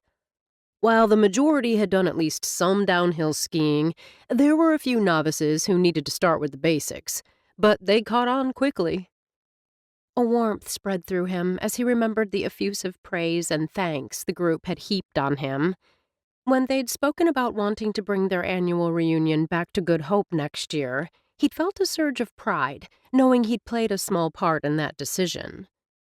Neighbors helping neighbors, he thought with a smile, remembering Beck's words. What's that smile about?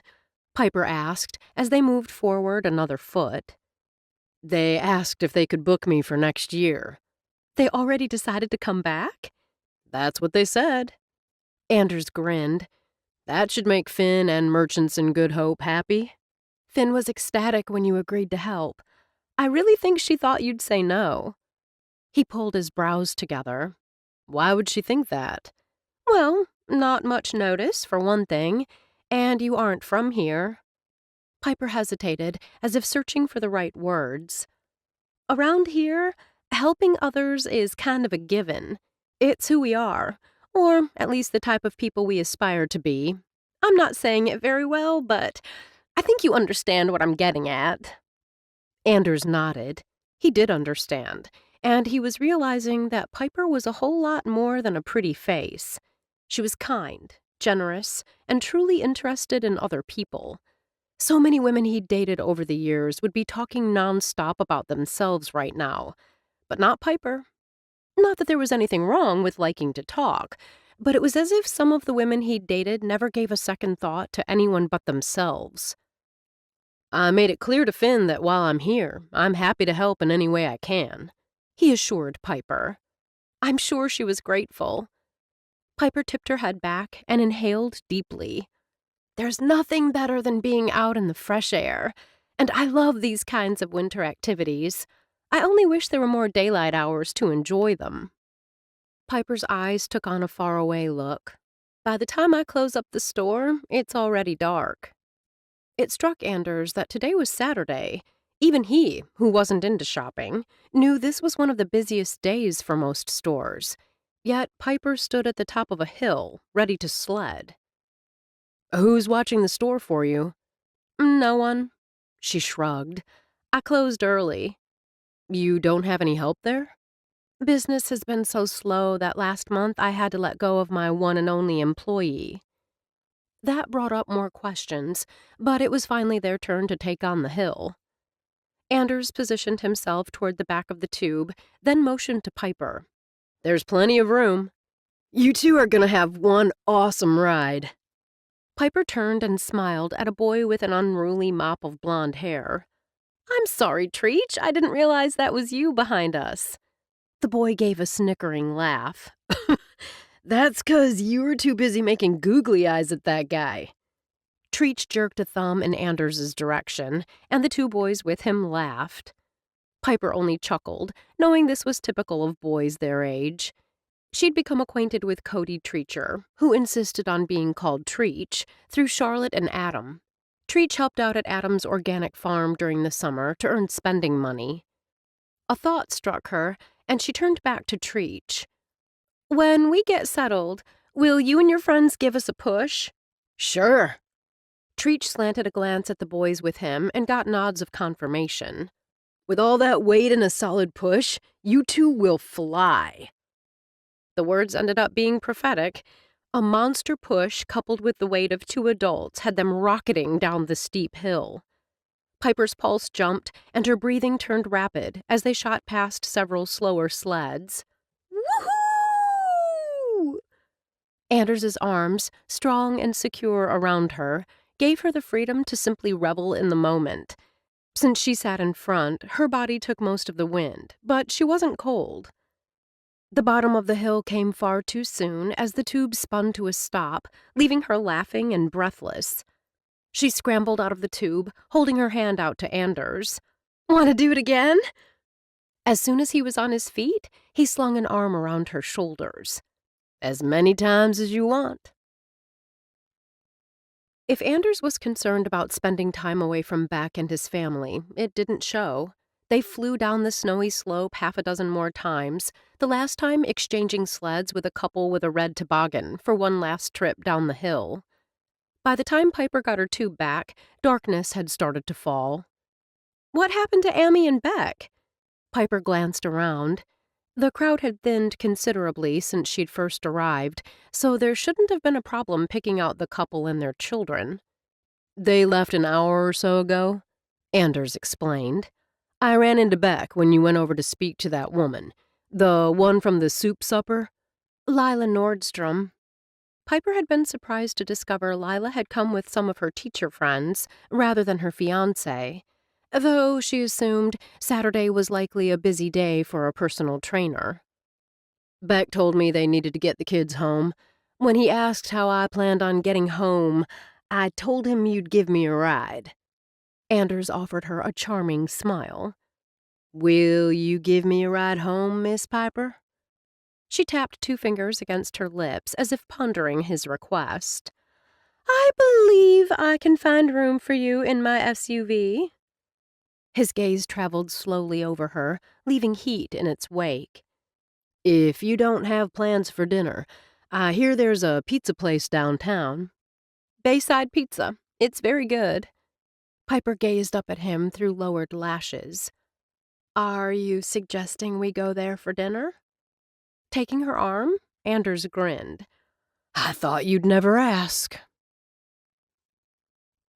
After stopping by their apartments to change clothes, Anders and Piper walked into Bayside Pizza. The business sported a rustic look with weathered wood siding and a deck that encircled the entire building. The outdoor seating area, closed for now, had heat lamps strategically positioned. Anders could see the deck being a popular spot in the spring and fall. He'd done his share of carpentry work and noted the large windows facing out over the water were triple-paned to keep the warmth in and the cold out. "It smells good in here." Anders inhaled the enticing scent of baking bread, garlic, and spicy sauces. "They make the pizzas in a brick oven," Piper told him, then held up 2 fingers when the hostess asked for the number in their party. Anders rested his palm against the small of Piper's back as they followed the hostess to a wooden table, complete with bark on the legs, near the brick oven. "Does this work for you?" The hostess, a 20-something whom Piper recognized from a bar class she'd taken last year at the Y, directed the question to Anders. Anders slanted a questioning glance at Piper, who nodded. "This will be fine." She placed the menus on the table, her gaze still fixed on Anders. "If I can get you anything at all, my name is Carrie." Anders smiled. "Thank you, Carrie." Piper noted that his smile and words were only polite. If Heath had been at her side, he'd have flirted back. She remembered telling him once how his actions bothered her and felt disrespectful. Somehow he'd managed to turn her comment back on her, making her feel overly sensitive and stupid for saying anything. She hoped he'd grown up and didn't act that way with her sister. Once seated, Anders met her gaze. "What's good here?" Piper didn't bother to lift the menu. "The place is known for its lobster pizza. It has lobster with asparagus and ricotta. I love it. But then I like lobster and asparagus." "As do I. Shall we go with that, then?" His gaze dropped to the menu. "What about a salad?" "The goat cheese one is excellent." "Look how easy that was." He smiled at her, and Piper went warm all over. The server took their order, returning only minutes later with their soft drinks and salads. Piper hadn't even had a chance to lift her fork when she heard someone say her name.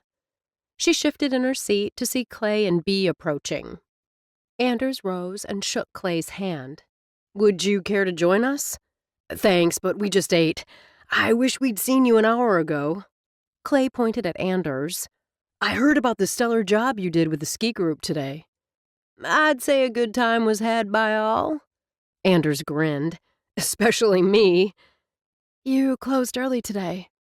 Bee's gaze sought Piper's. When I saw the closed sign, I texted, but didn't get a reply. She was concerned. Clay's arm rested lightly around his wife's shoulders. We planned on swinging by your place once we left here. I forgot to charge my phone last night, so I left it on the charger when I went sledding. Piper reached out and grasped Bee's hand, giving it a squeeze. I'm sorry I worried you. Puzzlement filled Bee's violet eyes. You closed Swoon on a Saturday to go sledding? I did. Piper wasn't the least bit remorseful. I don't know how business was for you today, but Swoon was dead. I had 3 customers all morning and sold one $15 item. Book and Cup was slow, too, Bee admitted. Piper expelled a breath and shoved down the fear of what would happen if the slow sales continued. I updated my displays, then decided to call it a day. I stuck it out, but only because I had some rare books I wanted to get in the mail. Bee, Piper knew, had an advantage over her when it came to finances. Bee had a flourishing online presence, dealing in rare books that she shipped all around the world. The couple stayed, and the 4 of them chatted until Carrie appeared with Piper and Anders's pizza. Since they hadn't had a chance to even touch their salad, they spent several minutes eating in comfortable silence. Are you concerned about business being slow? Anders asked. Or is that pretty much the norm during the off-season? Piper took a bite of pizza and chewed. She knew if she told Anders she preferred not to discuss business, he'd back off. The truth was, she did want to share her concerns with someone. She certainly couldn't discuss her failing business with her family without her mother launching into how she should never have left that wonderful job she'd had in Atlanta. And as for talking about it with her friends, she knew Charlotte was busy with the salon and baby stuff. And Bee would worry. I was concerned about the move to Wrigley Road. My lease was up on the Main Street location, and the Chapins weren't going to renew it. They're in the process of upgrading the heating and electrical and I don't know what else on the buildings in that block. It was a forced move. It was. Cognizant that Amy was related to the Chapins by virtue of Lynn Chapin being her stepmother, Piper chose her words carefully. The Chapins gave the businesses that needed to be relocated a lot of notice and did some special pricing for the leases on the new building. It's still not a prime spot for a boutique. Anders's gaze turned sharp and assessing. Not until there's more development along that stretch of road. Piper could almost see the business wheels in his head turning. The Ding-a-ling does extremely well, but that's because it's a destination. Tourists, or even locals, just don't think of swinging out to Wrigley to do their shopping. Piper stabbed a piece of arugula with her fork and resisted the urge to sigh. It also hurts that more people are shopping online. I'd hoped that Lindsay Vaughn and Izzy Deschler would take part of my store space to help with the rent, but that didn't happen. Anders's brows pulled together. Lindsay is one of Amy's friends. That's right. Actually, she's one of Amy's best friends. She's also a florist. Izzy is a local artist. When I had my store on Main Street, Izzy, along with other local artisans, rented space and sold their art, while Lindsay had a small space focused on wedding flowers. Why didn't they move with you? They didn't want to pay the rent? Wouldn't they need to pay rent somewhere else? Eliza Kendrick owns the general store. She's letting Izzy take up one small corner for her art. It's a win-win for both.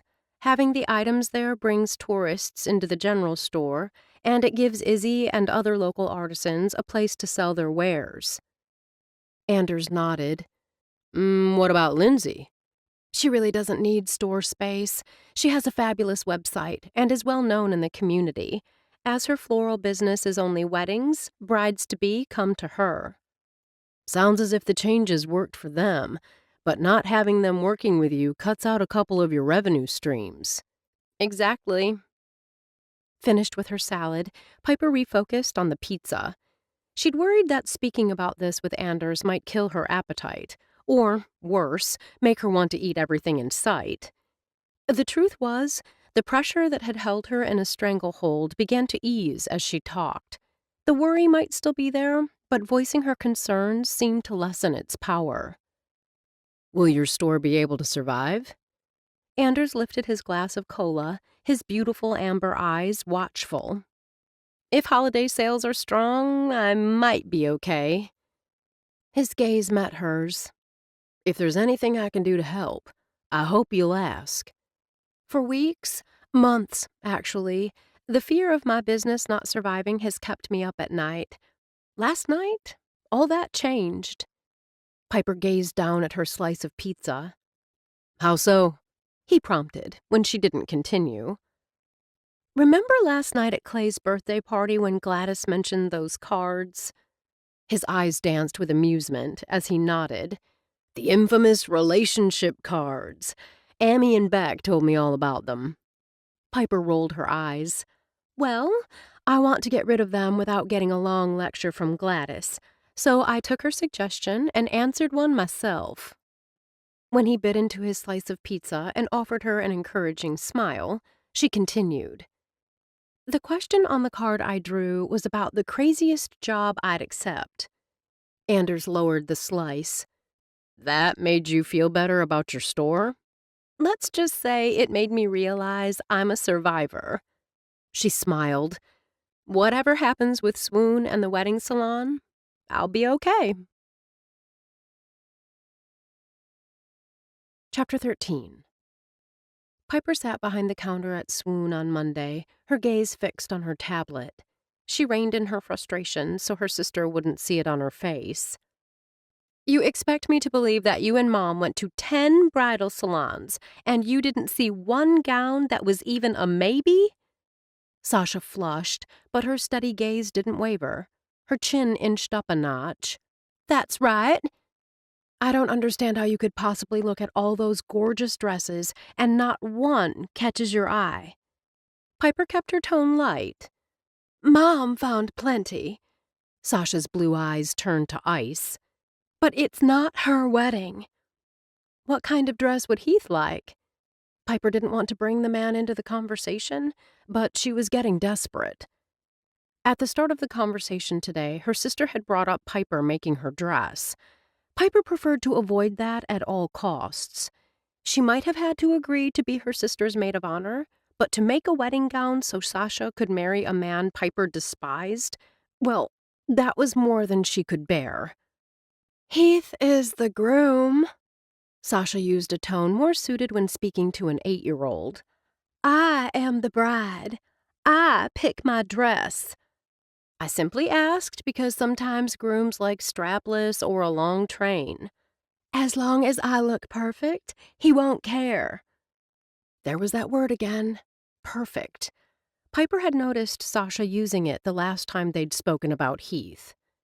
You mean as long as you're happy, he's happy? Piper offered a bright smile, praying her version was the accurate one. I said what I meant. Sasha's gaze met hers. You dated Heath. You know how much he values physical perfection. This was an opening Piper hadn't gotten before.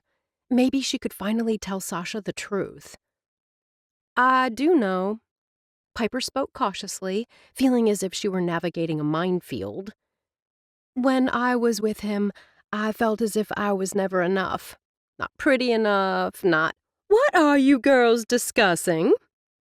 Jen's voice had Piper clamping her mouth shut. How'd you get in? Sasha demanded. Her mother shrugged.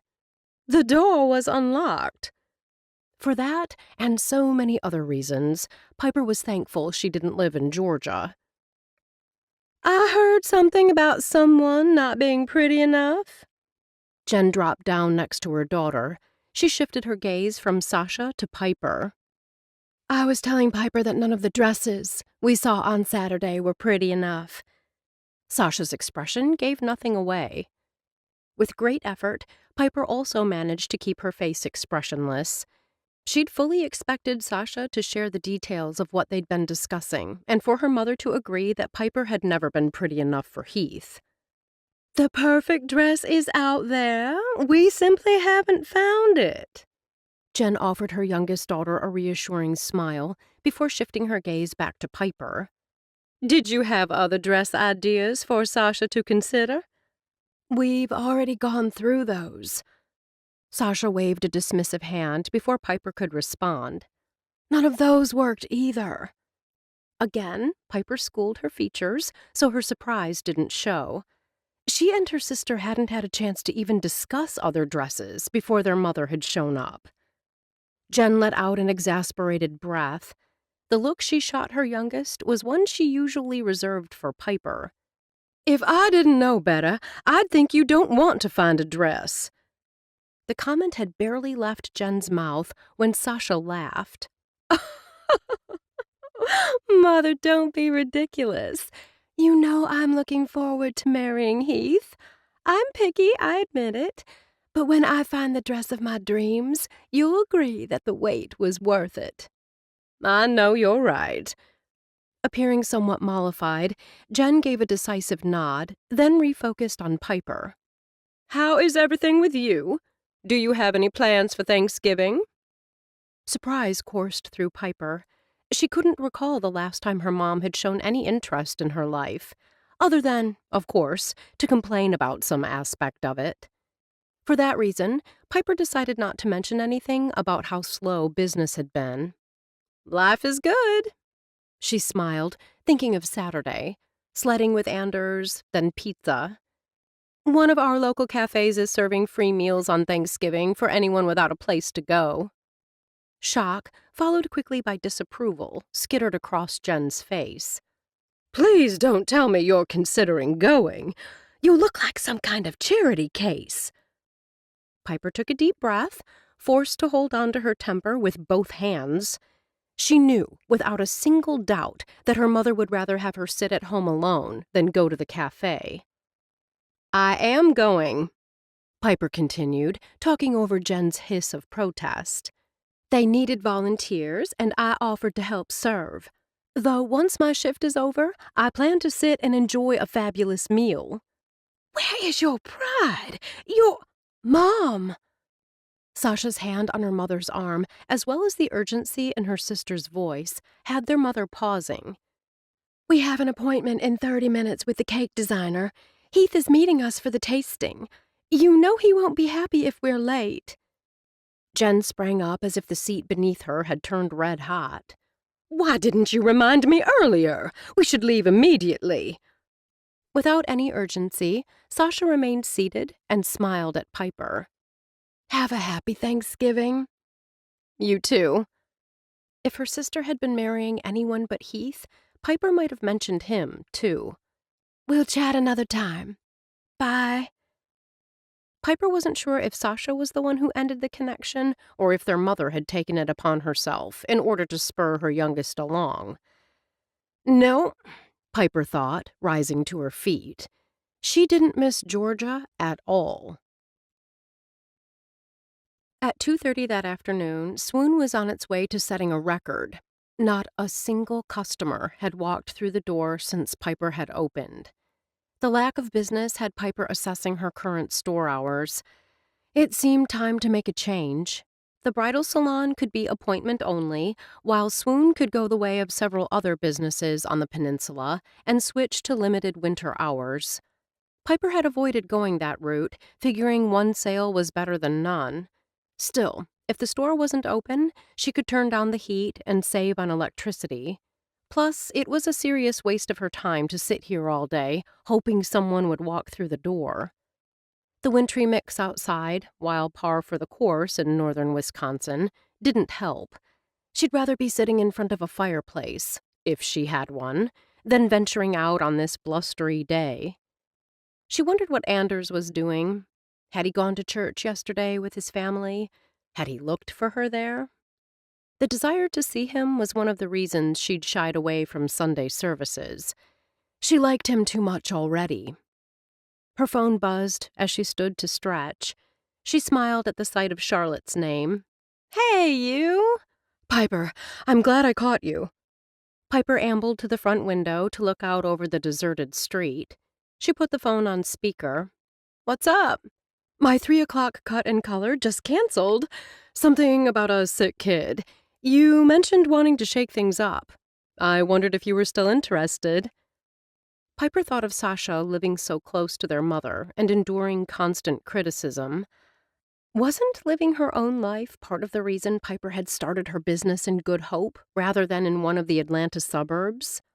Piper, are you still there? I'm sorry. Piper's voice sounded oddly breathless. Yes, I'm here, and I definitely want that appointment. Piper had already been to the recently opened Marigold's Golden Door Salon and Day Spa for a haircut and knew a truly lovely experience awaited her. Good afternoon.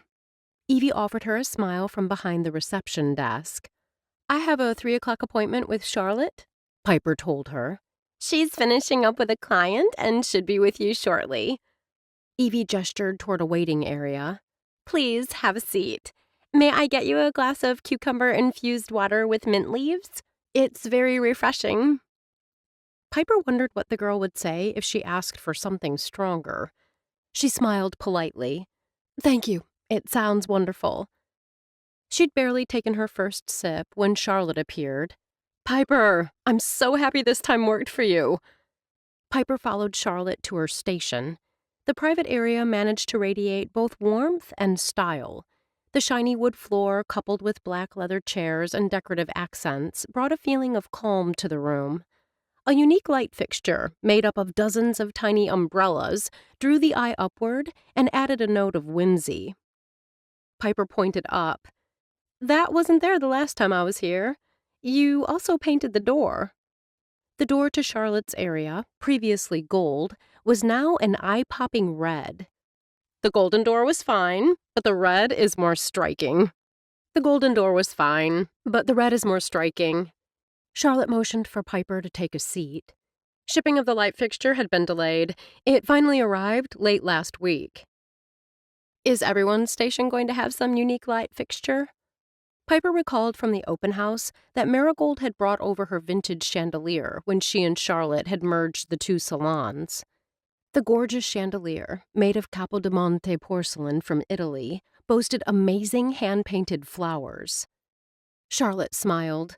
I believe Gianna is, even as we speak, searching for the perfect one for her space. I haven't met her yet. Piper had heard all about the hairstylist the salon had recruited from Chicago. So she's here in Good Hope now. Not yet. Charlotte sighed. But soon. Piper assumed her arrival couldn't come too soon for Marigold and Charlotte. Not with Marigold, pregnant with twins, due in February, and Charlotte due in March. Are you still planning on working just part-time? Piper asked. That's the plan. Charlotte smiled and rubbed her small baby mound. At least for a few months. Stan is eager to babysit his grandson, and Adam's days are flexible. I'm thinking we're all going to need to be flexible around here for a while. Piper fought a pang of envy. Still, she was happy for her friend. She jolted when Charlotte slipped her fingers into her hair. Sorry. Charlotte glanced quizzically at her. I didn't mean to startle you. Piper pointed to her image in the mirror. Tell me what you think that woman needs. Other than a good roll in the hay? Swatting her friend's arm, Piper laughed. Where did that come from? Seeing you and Anders together at Clay's party. Charlotte's lips curved. The heat between the two of you had me wanting to fan my face. We're neighbors, Piper reminded her. You've kissed him. Charlotte made the simple declaration, not a question, a fact. Nothing wrong with a friendly kiss between neighbors, is there? Piper kept her tone light. Nothing wrong with sleeping with him either. I'm not looking for a boyfriend. The sound that came from Charlotte's lips fell somewhere between a laugh and a snort. He's just here through the end of the year. Piper felt as if she was losing control of the discussion, but wasn't sure how to regain her footing. Charlotte's eyes softened as she rested a hand on Piper's shoulder and leaned close. Society tells us what we should and shouldn't do. I say if sleeping with your neighbor feels right to both of you, you should do it. If not, stick to kissing. You've seemed stressed lately. I've found that a good roll in the hay can often be a miracle cure. Done with this topic, Piper only smiled. Can we get back to my hair? Charlotte winked. You're the customer. 2 hours later, Piper walked out of Charlotte's area a redhead. The color reminded her of the piece of cake she'd purchased several weeks ago at Bloom's Bake Shop. Not really red, but not burgundy. Charlotte had also brought out her scissors and gone to work. The layered cut brought out the volume and added some nice angles to her face. She wasn't sure initially about the short, side-swept bangs, but had to admit they framed her face perfectly, and she loved the way the lengths of the layers increased toward the back. I look the same, but different, she told Evie as she paused by the front desk to grab a mint. The chocolate spearmint hard candies were her favorite. You look awesome. Evie gave an approving nod. Your other hair was nice enough, but now you're stylin'. Thank you. Piper didn't know why she was lingering, other than the snow had begun to fall again. Or maybe she just wasn't ready to go home to her apartment. It's only temporary. The color, I mean. That's cool. Evie shrugged. Not everything has to be forever. The young woman's words circled in Piper's head as she drove home. By the time she pulled into her space at the back of Swoon, the snow had quit falling. Piper had reached her back door when she heard her name. She turned to see Anders striding toward her. When he was about 10 feet away, he came to an abrupt stop. Your hair! Not able to bear the thought of covering her new cut with a hat, Piper had gone without one for the drive home. Now she found herself flushing under Anders's sharp-eyed gaze. I got it cut and colored. She met his eyes with a firm look. I like it. I like it too. She might have thought he was merely telling her what she wanted to hear, but when he stepped closer, she saw the admiration in his eyes. You did it! He held up his hand for a fist bump. Obligingly, she tapped his bare fist with her gloved hand. Did what? Took the leap. Did what you wanted. Anders grinned. The color looks great on you. I'm partial to your regular hair color. That chocolate bark color is so unique. But this is... wow. Pleasure rushed through her. He was right. She'd taken the leap and done something she wanted to do. Thankfully, it had worked out. His watch pinged, and he glanced at his wrist. Beck is warning me the food will be on the table in 15 minutes. Anders hesitated. If I don't see you before Thanksgiving, have a great holiday. Piper wasn't sure what brought the wave of sadness that washed over her. She certainly hadn't expected to see him on the holiday. She had her plans, he had his family. Besides, like she'd told Charlotte, they were simply friends. Happy Thanksgiving, Anders. Then, giving in to impulse, she kissed him on the mouth before walking away. Chapter 14. When Piper arrived at Muddy Boots on Thanksgiving Day, volunteers were everywhere. All were focused on getting the place ready for the 11 o'clock opening. Piper was quickly assigned the task of setting the tables with plastic silverware, napkins, and cups. Each table sported a festive floral centerpiece, courtesy of Lindsay Vaughn. Bloom's Bake Shop had supplied pumpkin and pecan pies, and Anita Fishback's Crumb and Cake had brought in a variety of specialty cakes, including chocolate pumpkin cheesecake, salted caramel pound cake, and several turkey cakes. Piper motioned to Helen, who was helping her set up the tables. She hadn't had a chance yet to check out the dessert table, though once the doors opened, that's where she'd be stationed. What's in the turkey cake? She'd waited to ask until after Anita left. The woman had ears like a bat. Piper certainly didn't want Anita to think she was questioning her choices. It's a cake shaped like a turkey and stuffed with candy. Helen grinned. A huge hit with kids. A lot of adults love it, too. 5 minutes until the doors open, Beck called out, his voice carrying easily throughout the dining area. Remember, if anyone asks, there is no charge. For those who want to contribute, every donation will go toward the Giving Tree Christmas Fund. Thank you all for coming together today. Amy stood beside her husband. This is a community effort that shows we're better together. Excitement crackled in the air. Piper knew, regardless of what her mother thought, plenty of people would soon walk through the door. They would all be eager to enjoy Thanksgiving at Muddy Boots. The doors were opened, and the tables quickly filled. Most loved the fact that everyone sat together, family style. Sometimes they were seated near people they knew, and sometimes they made new friends. Helen and several other servers directed traffic through a double-sided buffet line. Once the guests were seated, volunteers delivered their drinks.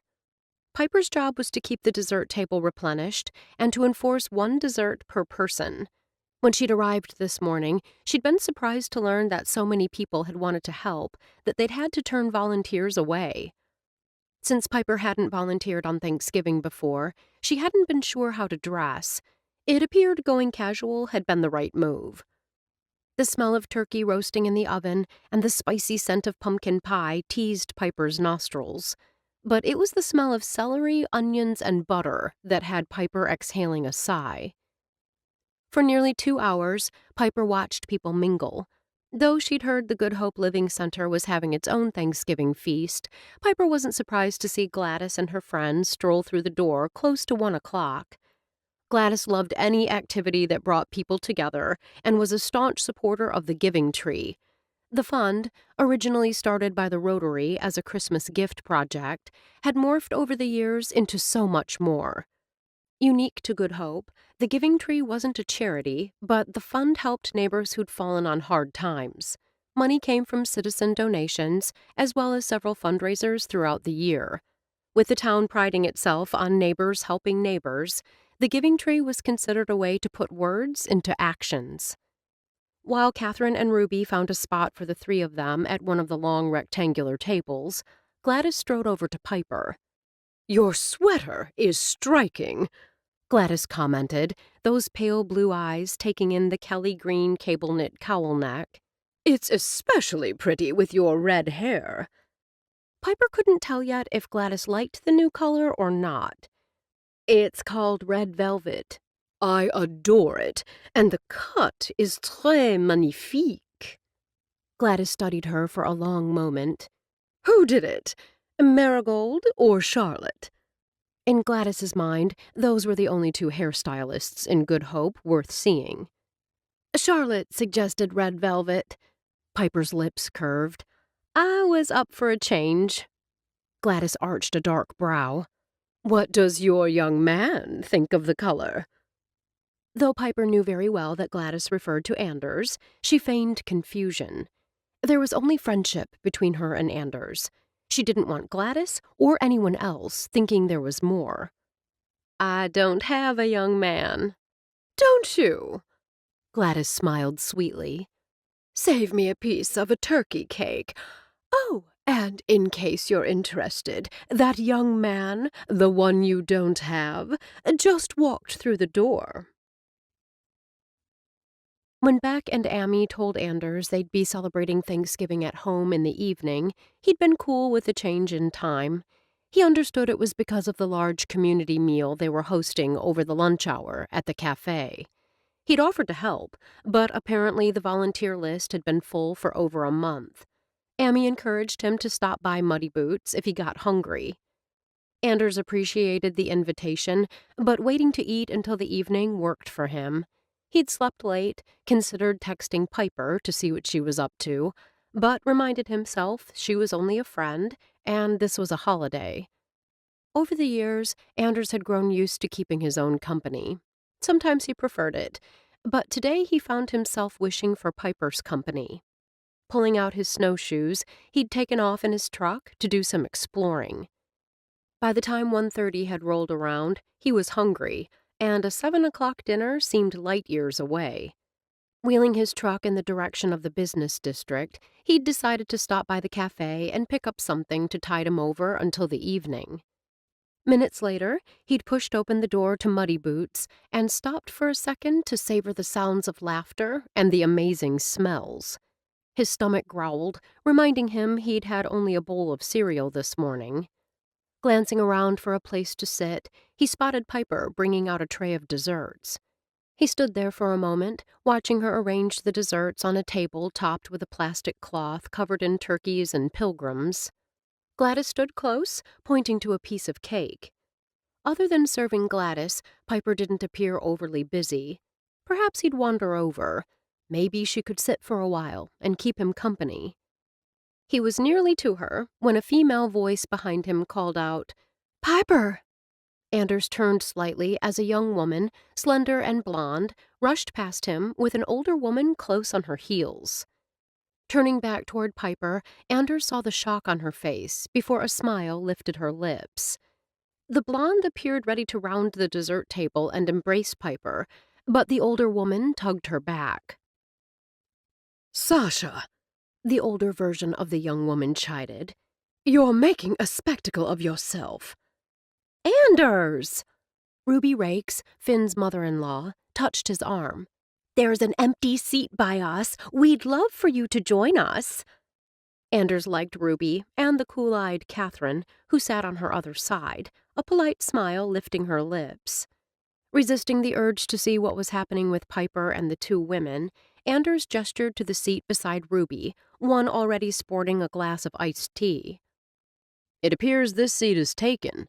Gladys is sitting there," Ruby confirmed, "but the one across from her is available." "I'd love to join you." Anders glanced around.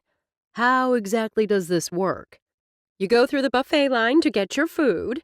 Helen, who was spending the holiday doing what she did best, gestured toward a long table set up at the back of the dining area.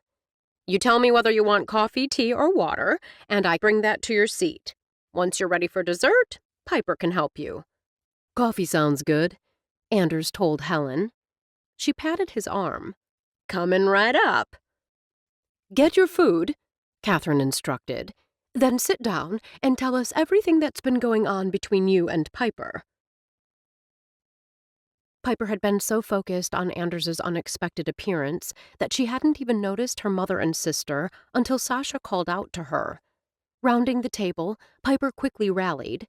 "This is a nice surprise."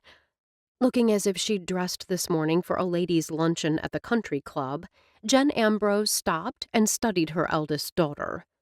Her critical gaze lingered on Piper's hair. Her gaze dropped past Piper's sweater to her leggings and lace-up sneakers. "You look as if you're ready to work in the garden." "That'd be a little hard to do, considering all the snow on the ground." Piper kept her tone light. Before her mother could respond, Sasha moved forward and gave Piper a hug. "It's so good to see you. So good." "You too." Piper studied her sister and found her just as pretty as she'd been the last time she'd seen her. "How did you get here?" "Early morning flight from Atlanta to Green Bay," her sister said. "We rented a car at the airport and drove here." Piper glanced in the direction of the door. "Is Dad with you?" She didn't ask about Heath, simply prayed they'd left him back in Georgia. "Your father and Heath are golfing in Hilton Head in South Carolina through the weekend," Jen explained. "I'm surprised you didn't let me know you were coming." Piper didn't know why she even said that. If she'd had plans, her mother would have simply expected her to change them. "I mentioned the possibility the last time we spoke." Jen glanced around the cafe like she was a health department inspector. "Last-minute decision," Sasha added. "I decided this was the perfect opportunity for Sasha to come for a fitting." "Fitting?" Piper turned to her sister and smiled. "You found a dress." "We've given up on finding one in any of the salons." Jen fixed her gaze on Piper. "You'll be making her dress. It can be your wedding gift to her." Did her mother have any idea how much it cost simply to purchase the fabric and accoutrements? Even without knowing the type of gown Sasha had in mind, Piper knew an unadorned style would set her back between $500 and $1,000. If Sasha went for a more embellished design, it would be anywhere from $2,500 to $5,000. That's something we can discuss later. Piper would not, simply could not, let her mother guilt her into taking on more than she could handle. Piper couldn't afford the material, much less time away from her seamstress business, the income of which was helping her pay rent. We'll also discuss later what you did to your hair. Her mother lifted her hands, palms out, and closed her eyes for an instant. And how you're going to change it back before the wedding. What were you thinking, Piper? Jen made a tisking sound. Piper ignored it. The food smells yummy. Sasha also ignored the dark look from her mother. Can anyone eat? Absolutely. Piper kept her gaze focused on her sister. Just go through the line, find a seat. Someone will bring your drinks to you. Desserts are on this table, one to a customer.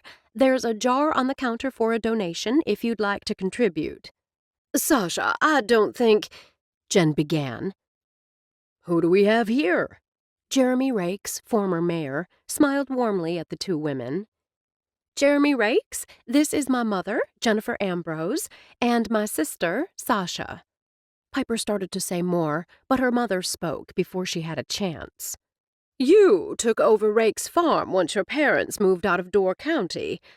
Jen studied Jeremy. Likely, Piper knew, adding up the cost of everything from his leather shoes to the handcrafted sweater. I did. Jeremy's smile never wavered.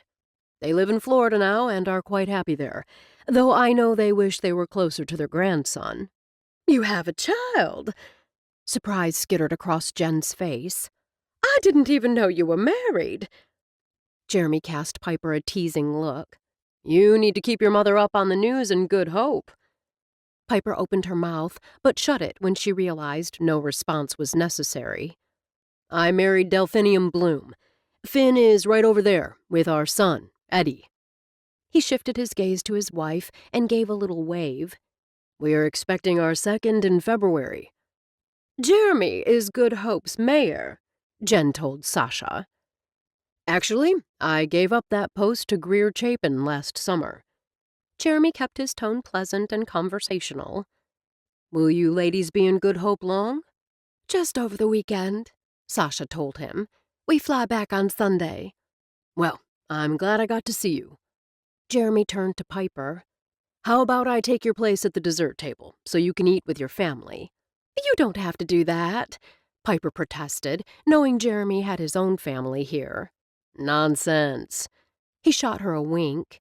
It'll be my excuse to speak with everyone who comes in and let them know how glad I am to see them here, supporting the Giving Tree. You didn't tell me this event supports the Giving Tree. Jen shot Piper an accusatory look, then softened it with a smile when she sensed Jeremy's scrutiny. We're headed into the Christmas season with less in the coffers than we'd like, Jeremy explained. Thanks to everyone who volunteered, this Thanksgiving dinner will allow us to not only give back to the community, but replenish those funds. I'm happy we can celebrate the holiday together. Sasha looped her arm through Piper's. It makes the holiday even more special. Piper wondered about Sasha's jovial mood as they went through the buffet line. Had a trip out of town, perhaps away from the pressure of planning a wedding, been just what her younger sister needed? Her mother, placated slightly by having a personal conversation with one of Good Hope's leading citizens, still appeared on edge. When she snapped at Sasha for taking both a dollop of sweet potatoes as well as whipped potatoes, Piper deliberately added both to her plate. As they looked around for a place to sit, Piper exchanged a look of solidarity with her sister. Perhaps this weekend wouldn't be so bad after all. There's some seats right over there. Sasha pointed, then started toward the table, tray of food in hand. Too late, Piper realized that table was the one where Anders sat, next to Catherine, and opposite Gladys and Ruby. Seeing no way out, as Sasha was already unloading her tray, Piper tried to ignore the rapid beating of her heart as she approached the table.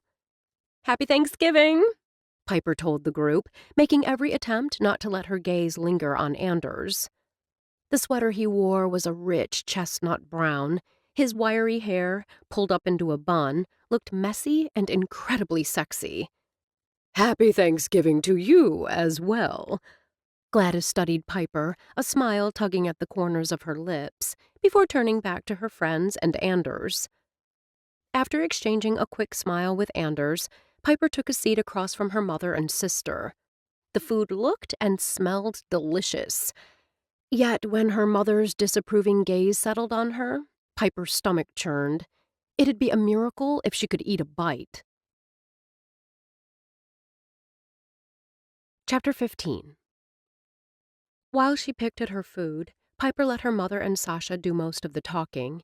She heard about the wedding venue, the meals planned for the reception, and the cake. Or, rather, cakes. According to Jen, the guest list had grown exponentially because Sasha and Heath had so many friends, not to mention all of Heath's business associates. As it was nearly 2, most of the people who'd come to eat had left. Piper kept her gaze firmly fixed on her mother.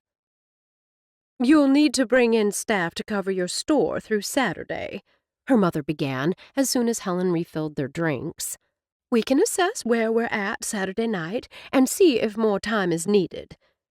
A knot formed in the pit of Piper's stomach. "More time for what?" Sasha focused on sipping her tea. "On your sister choosing the style she wants and getting whatever measurements you'll need so you can get to work." Jen pressed her lips together. "The wedding is less than 6 months away. The dress should have been chosen long before now." Jen turned to Sasha. "I don't know why you're having such a difficult time making a decision." "I haven't found one I like," Sasha snapped. "I want it perfect. Heath wants it perfect." "I don't mean to interrupt." Gladys, returning from getting her dessert, stopped at the table's edge. "But I must say the family resemblance is amazing." Jen pursed her lips, clearly not pleased with the interruption. "Tell me I'm right. You two have to be sisters." For a second, Piper thought Gladys was referring to her and Sasha. Then she realized the older woman was speaking about Jen and Sasha. Suddenly all smiles, Jen tittered. "Oh my, no. This is my daughter, Sasha." "Your daughter?" Not only did Gladys's voice rise, she brought a hand to her throat and widened those pale blue eyes. These were common theatrical gestures that Piper had seen Gladys use many times in her long tenure on the community theater stage. "Gladys, this is my mother, Jen Ambrose, and my sister, Sasha." Piper forced a semblance of a smile. "Mother, Sasha, this is Gladys Berthoff." "It's a pleasure to meet you both." Gladys leaned over and placed a hand on Piper's shoulder. "We're very fond of our Piper." Piper wasn't sure what surprised her most, that Gladys refrained from commenting on how she didn't look one bit like her mother and sister, or that she'd put her hand on her shoulder. "It's been a long time, but I seem to recall your name from when we lived in Good Hope." Jen brought a finger to her lips, a thoughtful look on her face. Piper couldn't believe her mother didn't remember Gladys. Then she realized it shouldn't have been such a surprise, as her mother had grown up in nearby Green Bay. Even after their family had moved to Good Hope, Jen had always preferred to socialize with her friends in the city. Something told Piper that Gladys had recognized her mother and that the sister comment had been a ruse. Gladys inclined her head. "Will you be in town long?" "Through the weekend. Sasha has a few friends she wants to reconnect with, and Piper has graciously offered to make her sister's wedding dress." Piper stiffened. She certainly had not agreed to make Sasha's dress. Still, there was a time and a place for that discussion, and now was not that time. With great effort, Piper kept a smile on her lips. "I'm so happy to hear you're not rushing off." Gladys beamed. "My friend Ruby Rakes is having a little get-together at Rakes Farm tomorrow night." Ruby leaned forward and smiled at Jen and Sasha. I'd love it if you'd all attend.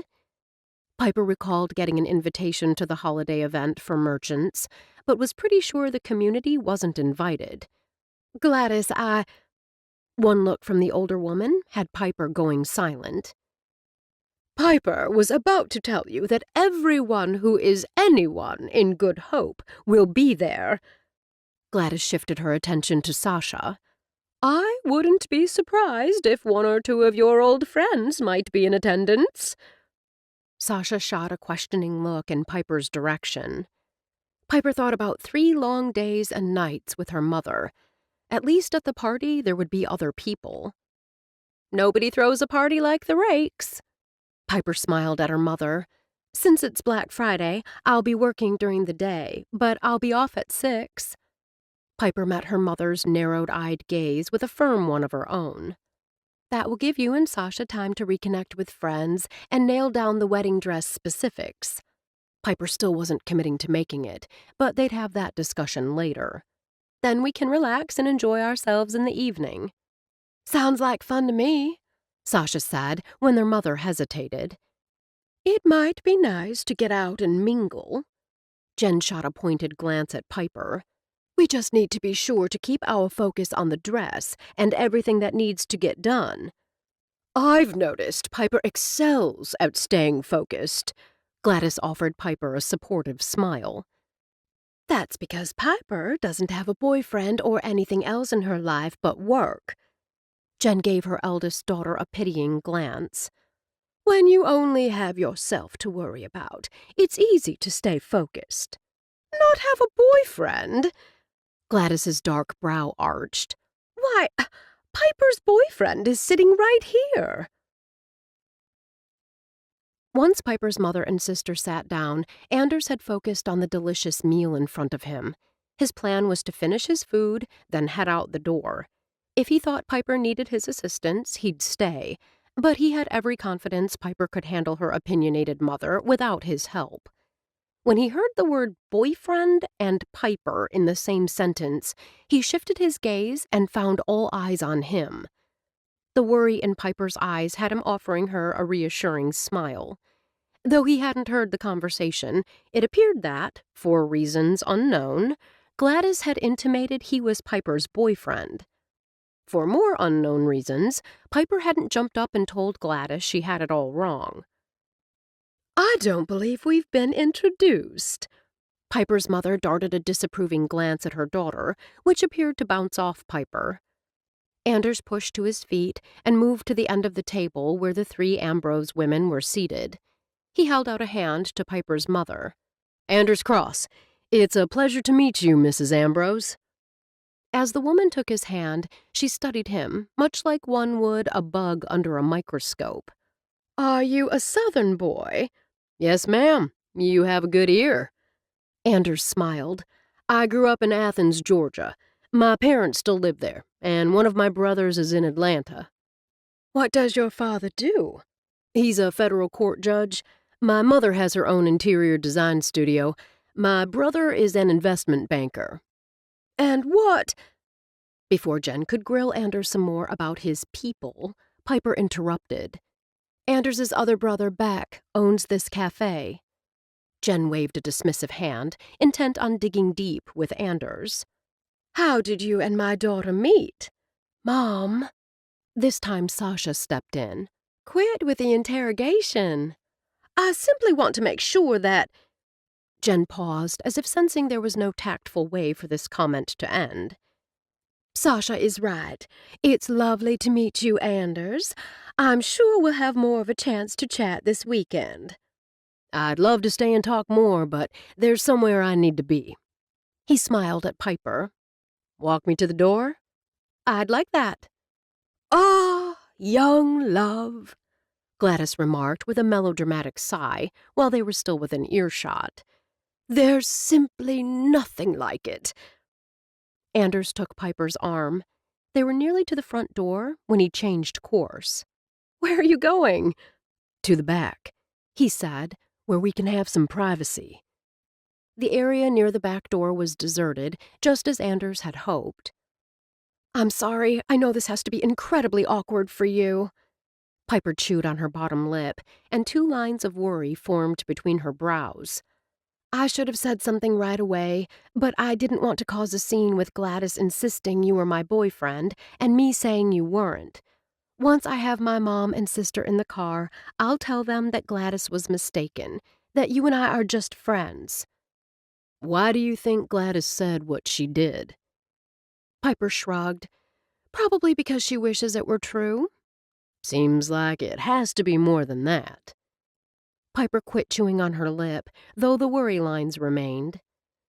My mother was being her usual self and said something snarky about me not having a boyfriend. It came across as a put-down. Anyway, that's how Gladys took it, and she jumped to my defense.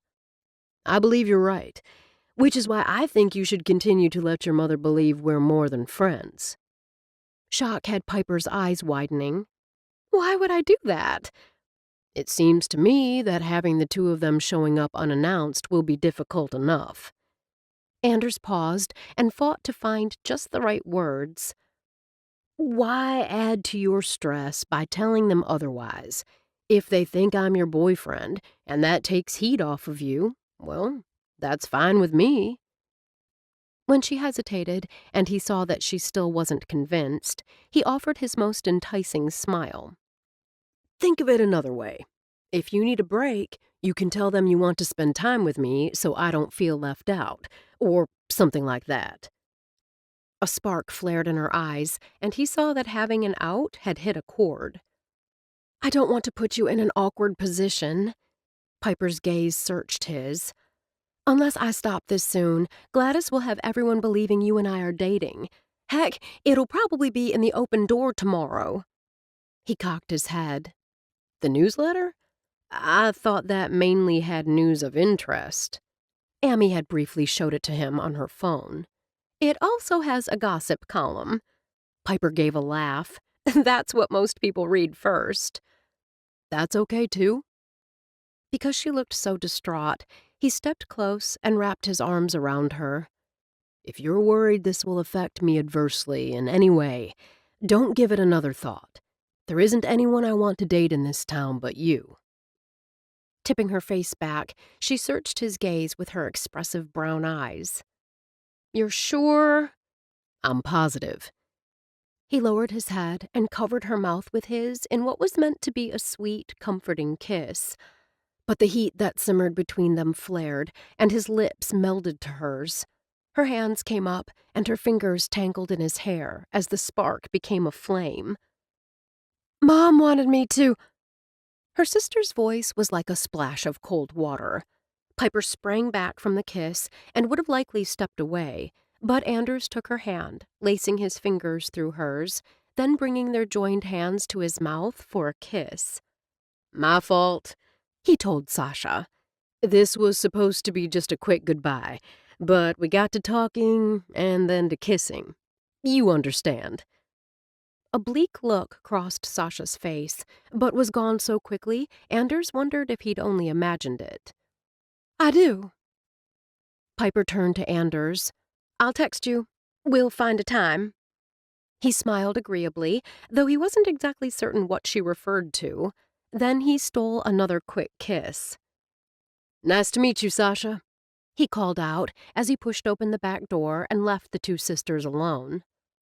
I'm sorry about being gone so long. Piper resisted the urge to touch her lips, which felt swollen from his kisses. Don't apologize, Sasha sighed. It's a lucky woman who has a man who looks at her the way he looks at you. Chapter 16.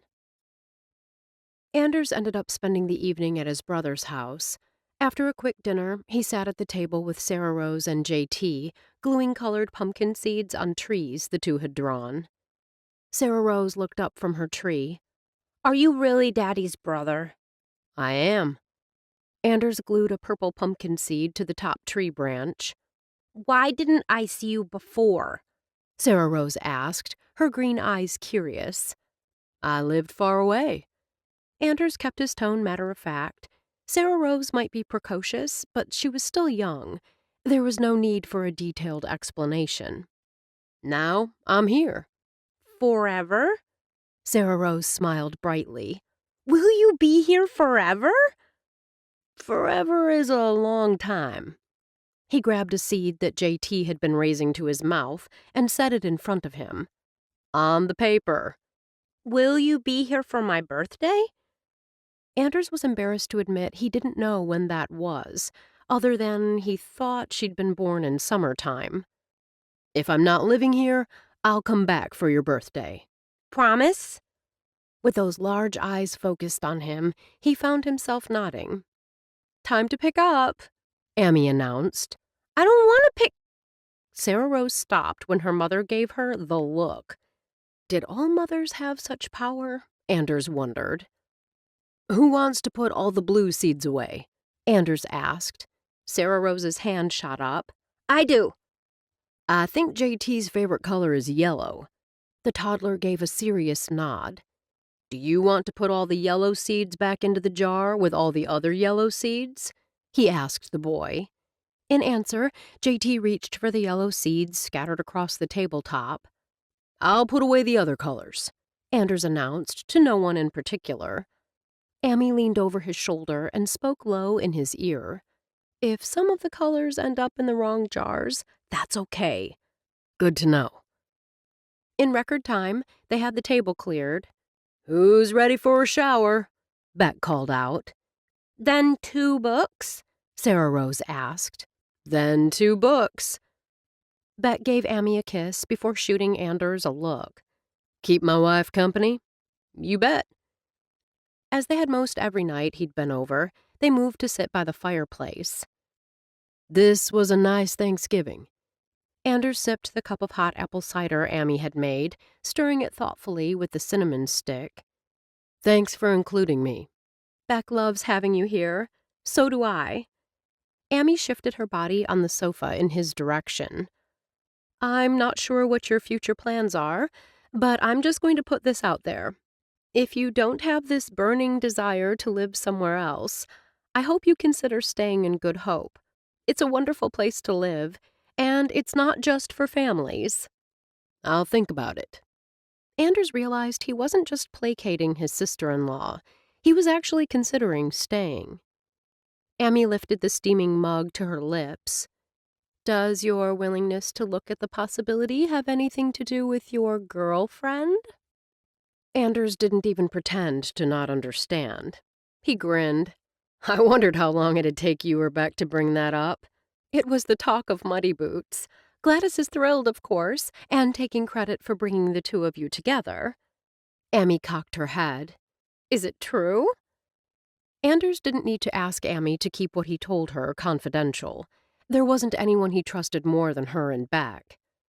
Piper and I are friends. I enjoy her company, and I believe she enjoys mine. She's got a lot going on with her store and her family. I'm still trying to figure out what I want to do with my life. I don't know that there's ever an opportune time for a couple to get together, or for a relationship to become more. Amy chuckled. I was still working through some things myself when I met your brother, and he was still dealing with the loss of his wife and baby. Piper and I are... I heard about the kisses in the kitchen. Amy's lips twitched. From the reports, it wasn't a peck on the cheek. Anders wasn't about to go there. Not with Amy. Not with Beck. When Gladys came up with that whole boyfriend thing, I told Piper I was okay with her mother and sister believing we're dating. She wanted to tell her mother the truth. Anders's fingers tightened around the mug. I didn't think that was a good idea. Because? Trying to explain why Gladys would say something like that, and then neither of us contradicted her, would be a huge mess. Anders shrugged. There isn't anyone either of us wants to date, so why not just go along? There isn't anyone else you're interested in? Amy studied him. Have you met Gia, the new hairstylist in town? She's in the process of moving her things to Good Hope. She's adorable. Anders frowned. What's wrong with Piper? Nothing is wrong with Piper. Amy's voice held a hint of amusement. Your response tells me you're a lot more interested in her than you're letting on. And if I had to hazard a guess, I'd say she's more interested in you than she's letting on. In fact, In bed and asleep. Beck paused in the doorway. I'm sorry. Did I interrupt? You didn't interrupt anything, Anders told his brother. Amy only smiled. Piper sat across from Sasha and their mother at the small dinette table and felt her apartment walls closing in. Folding her hands on the table before her, she met her mother's scrutinizing gaze. "You said you have something you need to tell me? While your sister and I are here this weekend, we're going to choose a dress style acceptable to your sister." Jen cast a pointed glance at her younger daughter. "It will be my decision." Sasha spoke firmly. "We will not debate my choice once it's made." Jen heaved out an exasperated breath, then gave a reluctant nod. Having her sister finally commit to choosing was obviously more important to her mother than having veto power over Sasha's choice. If only Piper could have been a fly on the wall during that discussion. Jen definitely would have fought that concession with her last breath. "I've some dresses in the salon I can show you, and we can also go through the types of styles that work best with your figure." Piper kept her tone offhand. She would offer suggestions, but she would keep in mind that this was Sasha's wedding. "Since tomorrow is Black Friday, we can go down tonight and look through the stock I have on hand for ideas." Sasha smiled. "That sounds like a good idea." "It's been a long day." Her mother frowned. "I thought we'd take care of this tomorrow." "I can't commit to anything on a day that'll be as busy as Black Friday." "If you want to rest up, Mom." Sasha waved a dismissive hand. "Piper and I can go downstairs. It's been a while since we've had any sister time." Regardless of what concessions her mother might have made, the stubborn tilt to her jaw told Piper that Jennifer Ambrose had no intention of being left out of anything. "There's nothing I like better than looking at dresses." Jen offered her youngest a smile. "You and Piper will have lots of chances to catch up this weekend." "If you're—" Sasha stopped when her phone rang. "That's Heath." Sasha brought the phone to her ear. "Hold on a sec." Wiggling her fingers, she strode back toward the bedrooms. "Tell him hello," Jen called out. If Sasha heard, she didn't respond. "Mom, there's something we need to discuss." Piper squared her shoulders. "Yes, your hair will definitely need to be changed back." Jen heaved a sigh. "I don't know what you—" "Forget the hair. We need to talk about Sasha's dress." Jen lifted her hands. "Her decision." "I'm talking about me making her dress." "It's a brilliant idea. I don't know why we didn't think of it earlier." Jen smiled. "You haven't been around much for your sister, and this will be a nice way for you to show you care." "Sasha knows I care." Piper's gaze didn't waver. "I don't have the time nor the money to devote to making her wedding gown. Paying for my dress, as well as the trip back to Georgia for the wedding, will be expensive enough. No need to mention, she'd rather have a root canal than see Heath marry her sister." "Unless you tell her." Piper shoved the thought aside. "You don't want to do this for Sasha. One little thing you can do to make her day more special, and you're refusing. Is that what I hear you saying?" Clenching her hands into fists at her sides, Piper fought for control.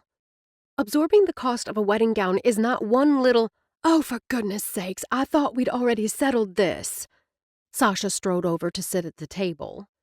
"How is Heath?" Jen asked, looking up with a bright smile. "Did you give him my regards?" "He and Dad were at the Harbor Town Clubhouse." Sasha's lips pursed for a second. "Unwinding after a hard day on the course. From the noise in the background, it sounded like quite a party." Jen's smile faded, but her voice gave nothing away. "The two of them have become such good friends." "They're very much alike." Sasha's comment had Jen's lips coming together in a thin line. Sasha shifted her attention to Piper. I heard what you said to Mom. I'd love to help, but I can't. I totally understand. Sasha waved her silent. Mom and I discussed this, which is why I'm surprised she didn't mention paying you. You are to treat me the way you would any other customer who walks through your door wanting a custom-made wedding gown. Piper hesitated. How could she tell Sasha that money and time weren't the only reasons she'd said no to their mother's demands? She didn't want any part in moving this wedding along, not when she knew who Heath really was. Her sister deserved so much better. Piper? Sasha reached across the table to take her hand. If you really don't have the time, tell me, and I'll understand. If you can find the time, this can be a win-win for both of us. I'll get the dress I want, and you'll get the business. Piper hesitated. She loved creating custom-made wedding gowns. She'd done a couple last year, but none in the past 6 months. With store sales down, she actually did have the time and could use the income. I'll charge you for materials, plus... Piper considered how low she could go on her hourly rate and named the figure. Sasha shook her head. Not acceptable. I should say not, Jen echoed. I can understand wanting to get reimbursed for the materials, but you'll charge the hourly rate listed on your website, Sasha told Piper. Not 1 penny less. I'm giving you a family discount. No. If I was hiring someone to make my dress in the Atlanta area, they'd be charging me half again as much as your going rate. Sasha held out her hand. Do we have a deal? Piper glanced at their mother. Jen expelled a breath, but gave a nod. Piper took her sister's hand. As long as Sasha seemed okay with him, she had to let go of her own concerns about him. She'd forget about Heath and concentrate on the dress. We've got a deal. Despite Piper's pleadings, both women refused to take her bed. Jen laid claim to the pull-out sofa, leaving Sasha to sleep on a blow-up mattress. While their mother showered, Piper put on the kettle so they could each have a cup of chamomile tea before bed. The water hadn't yet started boiling when her phone buzzed. Sasha glanced at the phone where Piper had left it on the table. Anders sent you a text. Sasha's gaze grew puzzled when Piper only smiled and grabbed 3 mugs from the cupboard. Aren't you interested in seeing what the message says? Before Piper could answer, Sasha stood, picked up the phone, and crossed to her, placing it in her hand. Read it. How had she forgotten what a pain a little sister could be? Turning the phone so Sasha couldn't see the screen, Piper read the text and smiled. What did he say? Sasha asked, crowding close. Piper turned the phone, knowing she'd owe Anders a big thank you when she saw him next. I'd choose you every single time. Sleep well, sweetheart. Though Piper realized he'd know her mother and sister would wonder if he went radio silent, her heart still melted. That's incredibly sweet. A wistful note filled Sasha's voice. You're lucky to have someone like him. Yes, Piper thought. Yes, I am. Hands down, Anders Cross was the nicest fake boyfriend ever. Chapter 17. Piper rose at dawn, eager to have Sasha choose a dress style before the store opened for business at 9. They pulled up a program that let Sasha build her dream dress from the ground up. Piper attempted to steer her sister in the direction of a dress that had a textured bodice with lace appliques. She knew the details would add more dimensions to the gown that would look great in the wedding photos. Her suggestion of illusion sleeves, too matronly, according to Sasha, was brushed aside, as was Piper's suggestion of going with a pleated A-line skirt, too juvenile, according to Jen. Piper tried once again to sell her sister on an elegant sheath, then moved on when she once again received a firm no. She pulled up a dress similar to one she'd shown Sasha when they were on Zoom. As I suggested before, if you go with embroidery and beading here and here, Piper pointed, it would create a nice silhouette. Let me. Sasha lifted the tablet out of Piper's hands and scrolled, clicking here, then moving on. What's this? Piper shrugged as she gazed down at the image of a traditional ball gown wedding dress. It caught my eye. Lace applique tulle creation, Sasha read from the description. Pearl and crystal beading give a soft glow to the scalloped bodice and full skirt as classic buttons embellish the sheer illusion back. Piper nodded. She'd seen the dress online and had fallen instantly in love. Can you make me one like this? Sasha asked. With a few changes, of course. This style appears more geared toward a bride with your figure than mine. For a second, Piper debated how to tactfully tell her sister that there were dozens of other styles that would suit her better. Then she remembered they'd been down this road. Piper remembered how dazzled she'd been when she'd seen this marvelous creation. If this is the one you want, I'll do it. The dress had been chosen. Sasha would wear Piper's dream dress when she walked down the aisle to marry Piper's ex. 12 hours from the time she first rolled out of bed, Piper went into the bathroom, turned the lock, and rested her head against the back of the door. This was the first time she'd been alone all day. Though the response to Swoon's Black Friday sale had buoyed her spirits, exhaustion settled over her shoulders like a shroud. Pushing off from the door, Piper told herself to get into the shower. The party at Rake's farm started soon, and her mother and sister were already ready. Of course, that was understandable, considering she'd given them first shot at the bathroom. The phone in her pocket dinged. Only then did she realize she'd brought it into the bathroom with her. Pulling it from her pocket, she glanced at the text from Anders. I'm counting down the minutes. Before she could stop herself, she replied with complete and total honesty. I've missed you.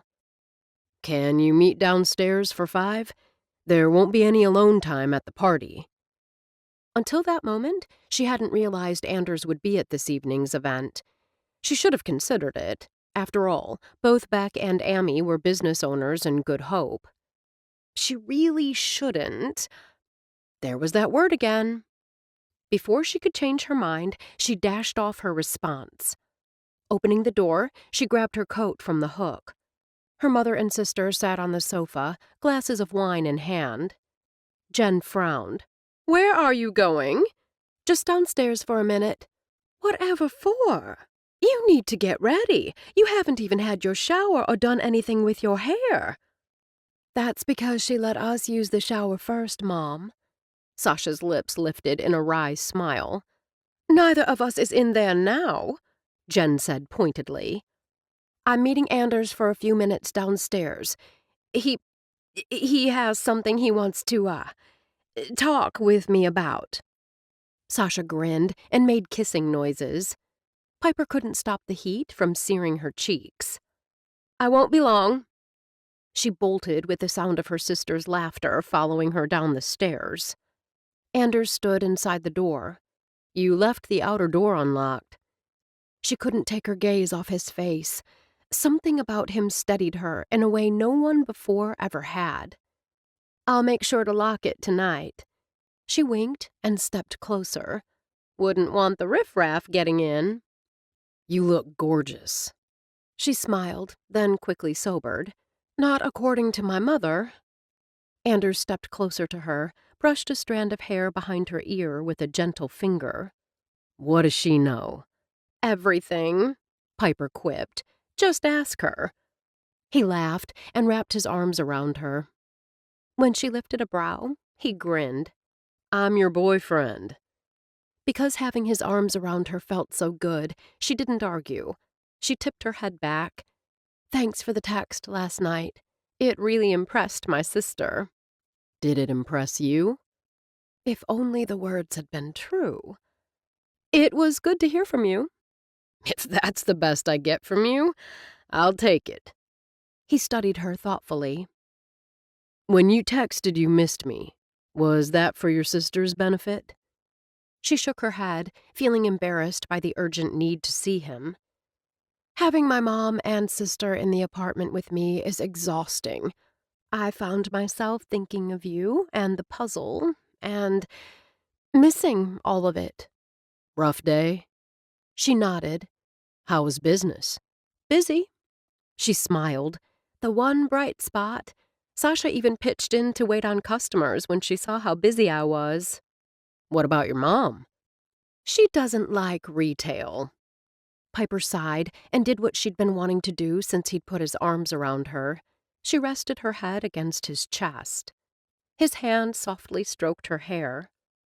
What did you do today? I took a group of saplings snowshoeing. He smiled. Their leader was sick, and the assistant didn't have any experience. Marigold apparently was involved with the troop when they were seedlings and suggested me as a fill-in. From growing up in Good Hope, Piper was well aware of the scouting organization that was unique to the area. Seedlings were the youngest, with saplings coming next, which meant the group he'd taken out on the trail had been late elementary school to early middle school age. You enjoyed it. She heard it in his voice, saw it in his eyes. I'd have had more fun if you'd been with me. He lightly brushed her lips with his. You say the nicest things. Piper! Sasha skidded to a stop at the bottom of the stairs. I'm sorry. I didn't mean to interrupt. I suppose you were sent down to fetch me. Piper slanted a glance up at Anders. Can't have a daughter show up to a party looking anything less than her best. You look amazing, just the way you are right now. Thank you for that. Impulsively, she kissed him on the nose. On that note, I'm going to head upstairs and jump into the shower. I'll see you soon. Anders shifted his gaze to Sasha. Piper tells me you helped her out in the store. That was nice of you. I enjoyed it. Well... Sasha gazed at Anders as if trying to figure him out. I'll see you tonight. I'll be there. His gaze shifted back to Piper. Seriously, you look amazing just as you are. Piper chuckled. Would you mind locking the door behind you? Absolutely. Piper followed her sister up the stairs. They were nearly to the top when Sasha turned. You know what, Piper? Piper braced herself. What? I think he really means all those nice things he says to you. If he didn't, Piper kept her tone light. Why would he say them? Sasha sighed. Who knows why men do the things they do? Although Piper had told them the party tonight would be casual, Jen insisted Sasha wear the black dress she'd brought with her. The dress, a long-sleeved jersey that fit her slender body like a glove, could be dressed up with pearls or heels, or dressed down with boots. Trusting her sister's feeling on the matter, Sasha paired the dress with a pair of over-the-knee metallic boots she'd bought on a whim. Though the boots got rave reviews from her friends, Heath had taken one look at them and told her she looked like a hooker. Grabbing a glass of wine from a passing waiter, Sasha smiled. Well, her fiancé wasn't here now, was he? He was at the Harbor Town Clubhouse in Hilton Head, likely flirting with every pretty woman in sight. It didn't matter how much he flirted, she told herself, when she was the only woman he wanted, the one he loved. He'd told her as much when she'd confessed that his flirting with other women made her feel uncertain of his feelings. When she'd pressed, telling him his actions were disrespectful to her, he'd become angry that she didn't trust him. She did trust him. She wouldn't be marrying him if she'd had doubts. Sasha glanced at her mother, knowing how much her parents had already paid out for deposits on the reception venue, on the church, for the catering. No, if she'd had doubts, she would never have let things get this far. Still, her gaze settled on where her sister stood with Anders across the room. Though their relationship was new, she learned he'd been in town less than a month. The way he looked at Piper, well, it made Sasha's heart sigh. They'd offered to introduce her around, but Sasha knew when 3 was a crowd. Thankfully, her mother had excused herself to chat with some old friends. Sasha didn't mind being alone. This was pretty much the way it was whenever she went to a party with Heath. He'd go his way to network, she'd go hers. At the end of the event, they'd meet up and discuss their evening.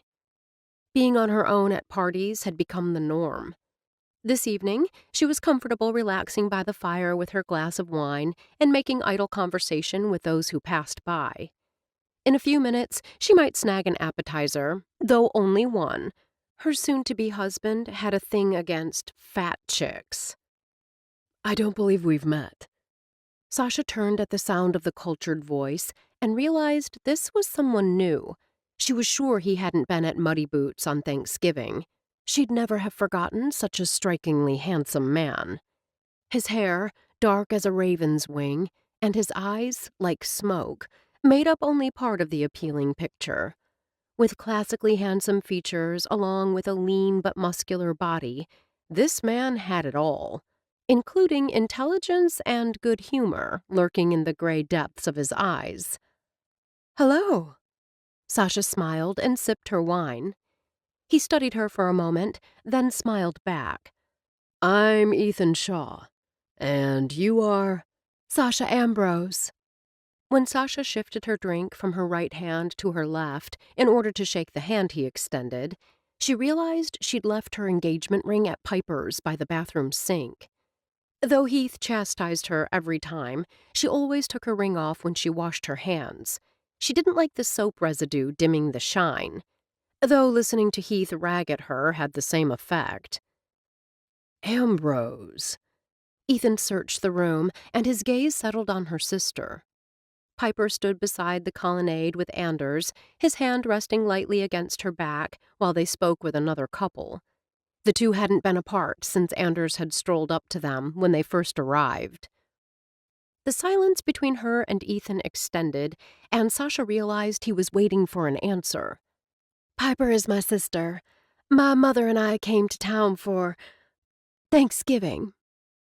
Sasha had nearly told him she was on the hunt for a wedding dress, but that would bring Heath into the conversation, and she didn't want to discuss her fiancé. She hadn't heard from him all day, not even one sweet little text like the one Anders had sent Piper. Ethan inclined his head.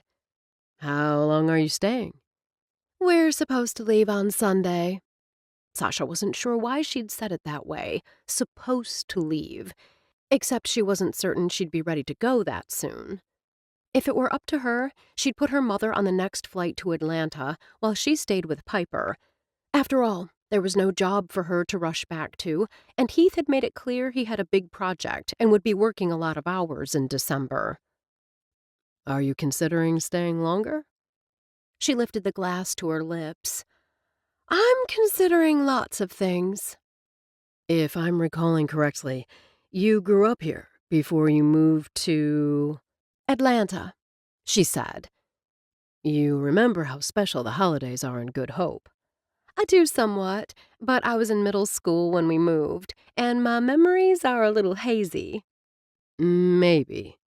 Ethan's eyes danced with merriment. You should stay, so you can be reminded.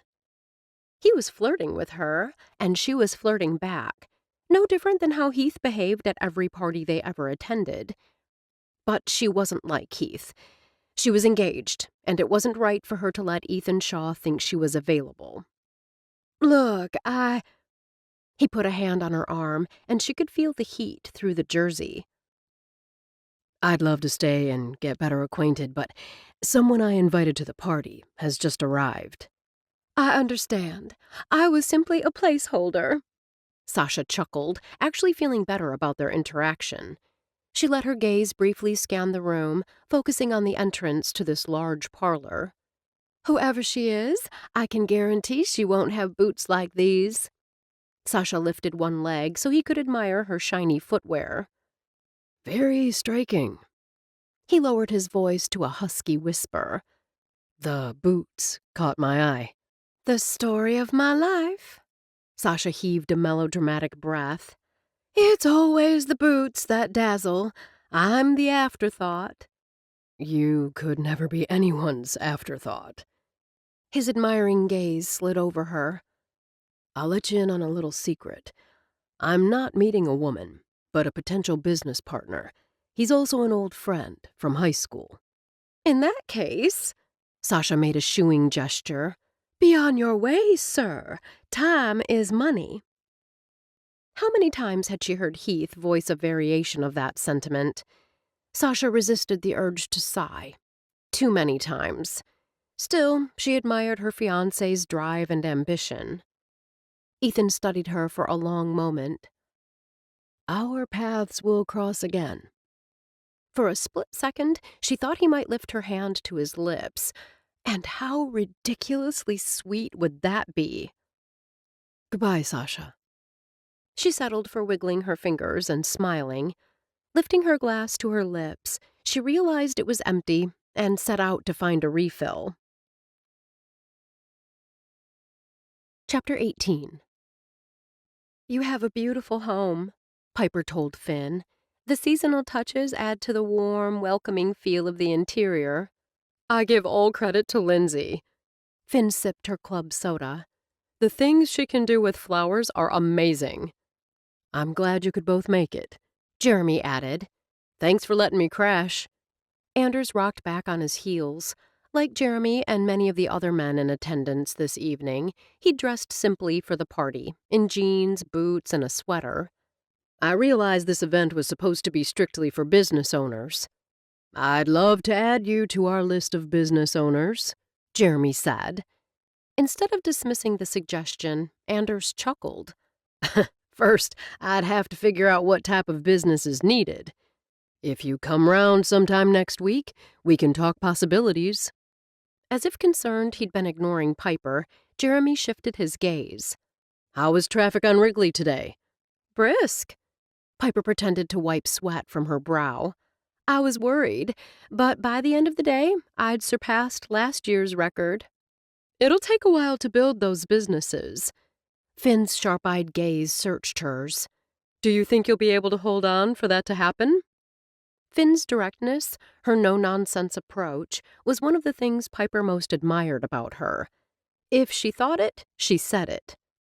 I hope so, Piper answered, feeling that a straightforward question demanded an honest answer. Piper didn't mention her custom wedding gowns or the fact that she might be making her sister's dress. Those jobs were few and far between and couldn't be counted on for day-to-day expenses. At her side, Anders sipped his beer and listened. It was a refreshing change to be with a guy who didn't monopolize the conversation. Finn placed a hand on her husband's arm. Dexter Woodard is here. If you'll excuse us, an old high school classmate just arrived. Jeremy smiled. He's in town for Thanksgiving. When Finn and I heard he was here, we invited him. I want to make sure he's properly welcomed. When they strode away, Anders's eyes followed them. Which one is Dexter? Piper figured that while there were many people Anders recognized here tonight, the majority were still likely strangers. He's the tall guy, dark hair, glasses. Anders nodded as he studied the man. Did you know him in high school? I knew his name and who he was, but if you're asking if we were friends, no. Piper gave a little chuckle. Dexter was a brain, scary smart, but a little awkward. He was a science Olympiad guy. If I'm remembering correctly, he and Ethan were on the same team. You've got quite a memory of the guy for not knowing him, Anders teased. Bea had a crush on him back in the day, but he didn't know she existed. Piper considered the two. I don't believe they'd have been a good match. Clay is perfect for her. That's what happens when you don't rush into anything, Anders quipped. You're available when the right one comes along. Did you steal that from some country song? As a matter of fact, I did. Anders laughed and slung an arm around her shoulders. Would you like to hear the second verse? As the evening drew to a close, Piper wished she could ride home with Anders and let her mother and Sasha find their way home together. But her mother hadn't driven on snow-packed roads in years, and Sasha had absolutely no experience. She and Anders said their goodbyes at the party. Piper received a brief kiss on the lips while her mother watched. Piper felt disappointed by the chaste kiss until she reminded herself that Anders wasn't really her boyfriend. The crazy thing was, he felt more like her boyfriend than any guy she'd ever dated. "That was a surprisingly lovely party." Jen relaxed in her seat as they drove back to Wrigley Road. "I'd forgotten how nice the people are here." I could see myself living here. Sasha's voice came from the back. "That's never going to happen." Jen turned in her seat to offer her youngest an indulgent smile. "How can you say that?" Though her mother's tone had been easy, Sasha's held a sharp edge. "You don't control where I live." Piper clenched the steering wheel and kept her gaze focused on the road. "Honey," Jen spoke in that condescending tone that always set Piper's teeth on edge. She was glad her mother wasn't using it on her. "You know as well as I do that Heath would never, ever consider living in a small town." "Since when is how we live our life only about what he wants?" Sasha shot back. "I should have as much say as him." Jen gave a little laugh. "He's the one earning the income. Where you live will be his decision, not yours." Though Sasha remained quiet, Piper felt the chill and recognized the cold invading the car had little to do with the falling temperatures outside. "I'm not saying Heath won't ask for your input. Of course he will." Jen had apparently decided to go the placating route, since the direct route didn't appear to be working.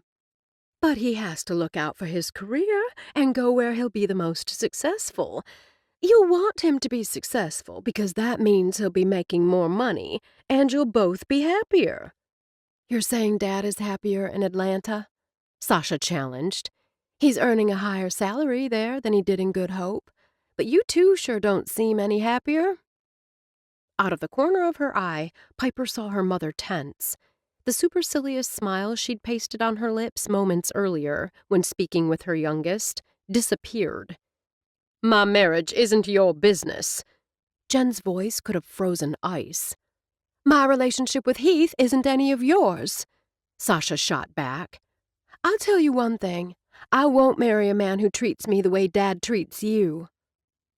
Piper turned off the highway onto Wrigley Road, praying this, discussion wouldn't escalate before she could exit the car. She knew her mother and sister well enough to know that they would soon try to pull her into the argument, wanting her to side with one of them. "I don't know what you're referring to. Your father and I have an excellent relationship," Jen sputtered. "Far better than most of my friends." "Which friends would that be?" Sasha's chuckle held no humor. "The ones who are divorced? You know what I mean. We may have had our rough patches, but we weathered them. You and Heath will have rough patches, too. Dad doesn't respect you." Shock flickered across Jen's face. "Yes, he does." Piper pulled into her parking space and considered whether it would draw too much attention if she got out of the car and made a run for the door. "Case in point." Sasha waved a hand. "You had Thanksgiving dinner planned for weeks. He told you the day before that he booked a golf weekend and was leaving that night. Don't act like I was the only one, Missy. Heath sprang that trip on you at the same time. I hadn't planned a big dinner," Sasha returned. Though her father wasn't here, it was reminiscent of too many arguments that Piper had overheard between her parents as a kid. Arguments about money, arguments about his disregard for her mother's feelings, and the big one, arguments about other women. Piper remembered the yelling, the slamming doors, and her mother crying herself to sleep. Things had seemed better when they'd moved to Georgia. There had been no more accusations about other women. As far as she knew, things had healed between her parents. Whenever she saw them together, they appeared to be on the same page. They appeared happy. Piper wanted her parents to be happy. Her mother could be a pain, but then so could her dad. Still, she thought, Sasha was right that this sudden trip didn't make sense. He knew how important celebrating the holidays together was to his wife. So why the last-minute trip? Why take Heath with him? That part made the least sense of all. Piper got out of the car. "I'll leave the downstairs door unlocked. Just come up whenever you want." Without giving either of them the chance to respond, Piper bolted for the door. "Piper!" Had that been her mother's voice or Sasha's? Piper pretended she hadn't heard. Unlocking the exterior door, she stepped into the warmth and the quiet. She was no longer stuck in the car with them. At least, once she reached the apartment, there was some hope of keeping her distance. Car doors slammed, and she was more than halfway up before she heard them in the downstairs entryway. "Piper!" Her mother's voice, sharp and direct, followed her up the steps. "Just a sec, Mom." Piper kept her gaze focused ahead and her feet moving. "Let me get the apartment door unlocked. It's cold out here." It wasn't cold in the stairwell, unless you counted the icy apprehension slithering up her spine. Reaching the top of the stairs, Piper opened the door, wishing she could slam it behind her and lock both of them out.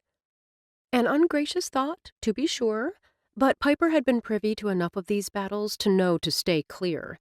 There were often casualties among the bystanders. Her mother stormed into the living room as Piper flipped on the lights. A stony-faced Sasha strolled into the room. "Well, I'll let you two continue your discussion." Piper stepped away from them, not realizing she'd moved toward the door, likely because she didn't want them in her way should a quick escape become necessary. The thought made her smile. "Do you think what your sister was saying to me is funny?" Her mother's eyes flashed blue flames. Piper lifted a hand. "Whatever this is, it's between you and Sasha, not me. You're part of this family, too." Jen's dark brows pulled together like two dark thunderclouds. "Besides, where do you think you're going at this hour of the night?" "She's probably going to see Anders," Sasha commented. "Let her go." "You haven't even known this man for very long, yet you're running to him like some common—" Piper opened and shut the door and immediately started down the steps. It might be rude, but she refused to get drawn into something that was already at the boiling point. She also refused to stand there and take it when her mother called her names. When she reached the bottom of the stairs, she realized that while she still had her apartment key in her hand, she'd left her car keys behind in her purse. Which meant she had to hang out in the stairwell, hoping they didn't come down and continue the battle here. Or she could text Anders and hope he was free. Only then did she remember her phone was also in her purse. Standing in the doorway to outside, Piper considered her next step. She could go out and knock on the door that led to his apartment and hope that he heard her. Or she could— Headlights swung into the alley. She recognized Anders's truck immediately. Only now did she realize she'd been so flustered by the fighting that when she'd pulled up, she hadn't noticed his truck wasn't there. Once he got out of the truck, she stepped from the building. Noticing her, Anders crossed to her in several long strides. "Piper, what are you doing out here? Is everything okay?" Seeing the concern on his face, hearing it in his voice, she wished he really was her boyfriend and not just her neighbor. Then she could wrap her arms around him and let him comfort her.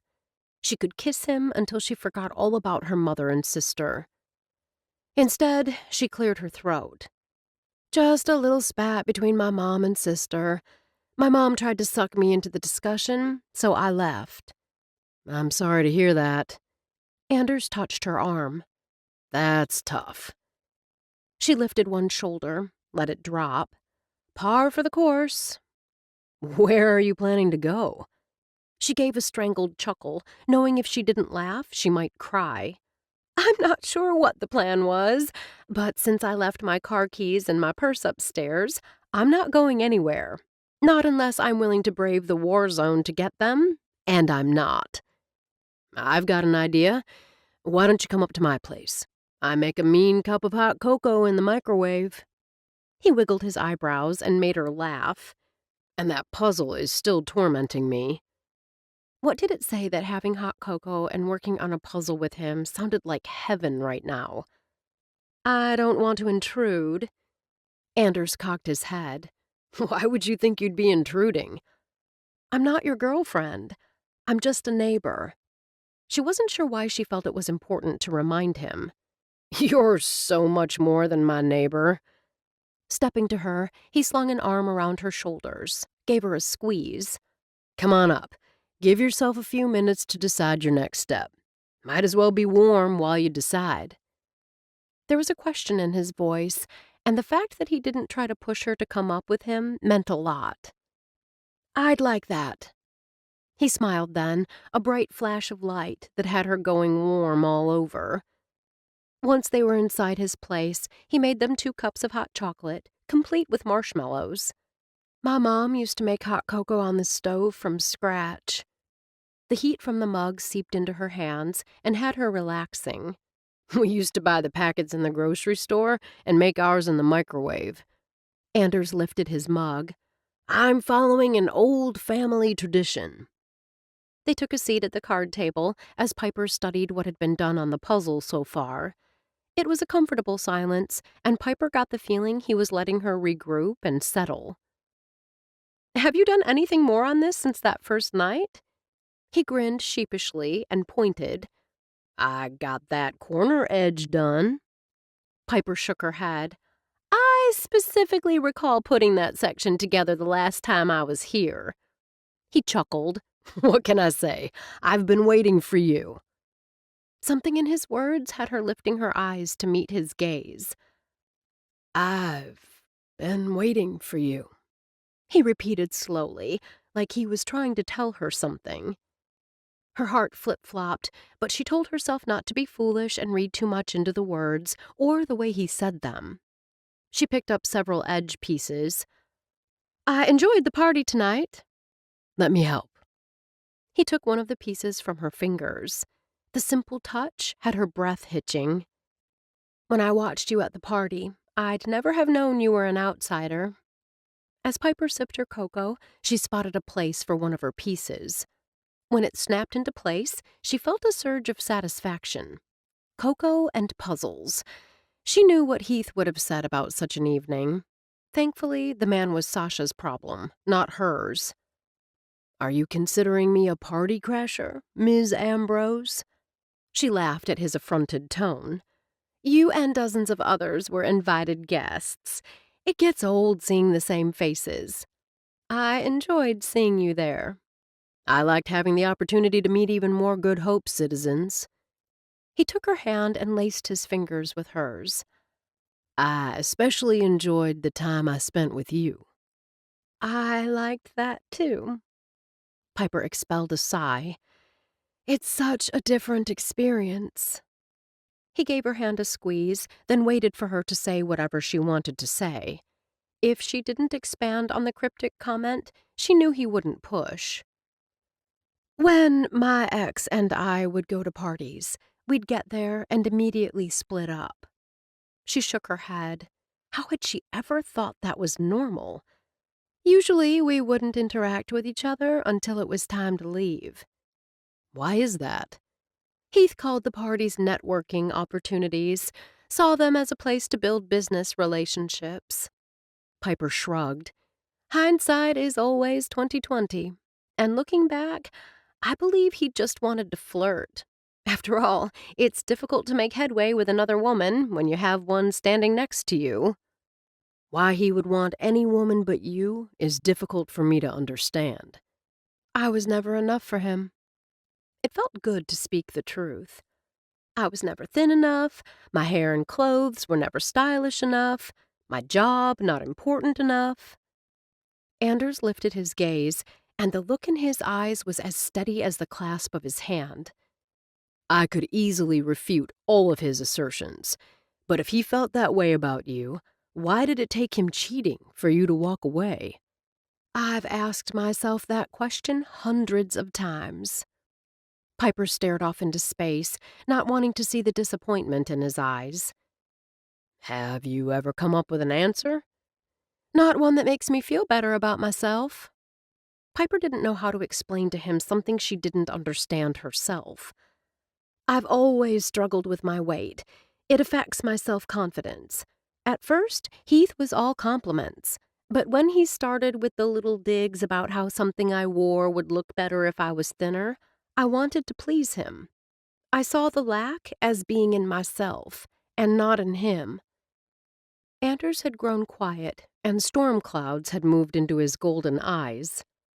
I can see it so clearly now. What I should have said, how I should have responded. I should have kicked his backside to the curb long before I found him in bed with that woman. She shifted in her seat to more fully face him. I don't know if you can understand what it's like to disappoint yourself, but that's exactly what I did. I do understand. In the past, I've acted in ways that still haunt me. His gaze remained steady on her face as he took both of her hands in his. What matters is to take what we learn from whatever we regret and move forward, determined to do better. I firmly believe each day offers a new opportunity to be the person we are capable of being. Chapter 19. Piper cautiously opened the door to her apartment, hoping her mother, her sister, or both, had gone to bed. She'd stayed longer at Anders's place than she planned. To celebrate getting the entire border of the puzzle done, they'd popped popcorn, then sat and talked. She'd found out about his childhood and his drive to live up to the high standards set by his older brothers. It sounded to her as if his family was very achievement-oriented, without being over the top. He'd appeared surprised when she'd told him any aspirations she harbored were hers and hers alone. The only expectations her mother had for her was to marry well. Piper! Sasha whispered her name and motioned to her with one hand. Her sister stood in the doorway to Piper's bedroom. She wore the pink silk pajamas that she'd brought with her, and her face was clean and shiny. Let's not wake her. Sasha jerked ahead in the direction of the sofa bed, where their mother lay curled beneath a mound of blankets. On that, they were in total agreement. Piper stepped into her bedroom and pulled the door closed softly behind her. I'm sorry I'm so late. Time just got away from me. When did she finally crash? Though Piper felt guilty about leaving her sister with her mother, she knew that her being around would have only made matters worse. About a half hour ago. Sasha plopped down on the bed, slipping one foot beneath her. She settled down not long after you left. I apologized for saying what I did about her and Dad. That surprised Piper. Really? I was out of line. Mom is loyal to Dad and to their marriage. I admire that. Sasha studied her sister. Do you think Dad ever cheated on her? Piper shook her head. I know Mom is convinced he did, but her fears may have more to do with her insecurities than with his actions. Relief crossed Sasha's face. That's what I think, too. I can get drawn down that rabbit hole, too. Sometimes I worry about Heath, because he's so flirty. Then I tell myself I'm being ridiculous. He's not the kind of man to cheat. This was it, Piper thought. The time to tell her sister that while Heath might never cheat on her, he had on Piper. Since she'd caught him in the act, that fact was indisputable. It's often hard to... Piper began. You have cards! Delight rippled across Sasha's face as she scooped up the deck of relationship cards from Piper's bedside stand. It's been eons since I beat you at gin rummy. Want to play? It tugged at Piper's heartstrings that Sasha remembered those gin rummy marathons before Piper left for college. Actually, those aren't playing cards. Sasha frowned, turning the deck over in her hand. What are they then? Relationship cards. They're for couples. You're supposed to answer the questions. It's a way to get to know each other better. Piper resisted the urge to snatch the deck out of her sister's hand. She didn't want to talk about relationship cards. She wanted to talk with Sasha about Heath. Who knew when she'd have this opportunity again? Anyway, we were talking about... Have you and Anders answered any of these questions? Sasha flipped one card over and showed it to Piper. Her eyes twinkled. Are all the questions this racy? I don't know. I haven't really had a chance to look through the deck. Forget gin rummy. Sasha sliced a hand through the air like an umpire calling a play safe in a baseball game. This will be lots more fun. Let's answer one of these. You go first. Answer it how you think Anders would answer it, then how you'd answer it about yourself. Sasha, I'm not really into playing 20 questions tonight.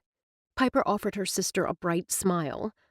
I thought we could talk about— Forget conversation. After the thing with Mom, I'm all talked out. Besides, we're not doing 20 questions. Sasha rolled her eyes. We're doing one, maybe two. That's it. Come on, Piper. Let's have some fun. Piper couldn't bring up Heath's cheating now. The opportunity had passed. The only thing she could hope was that another opportunity might arise because of one of the questions.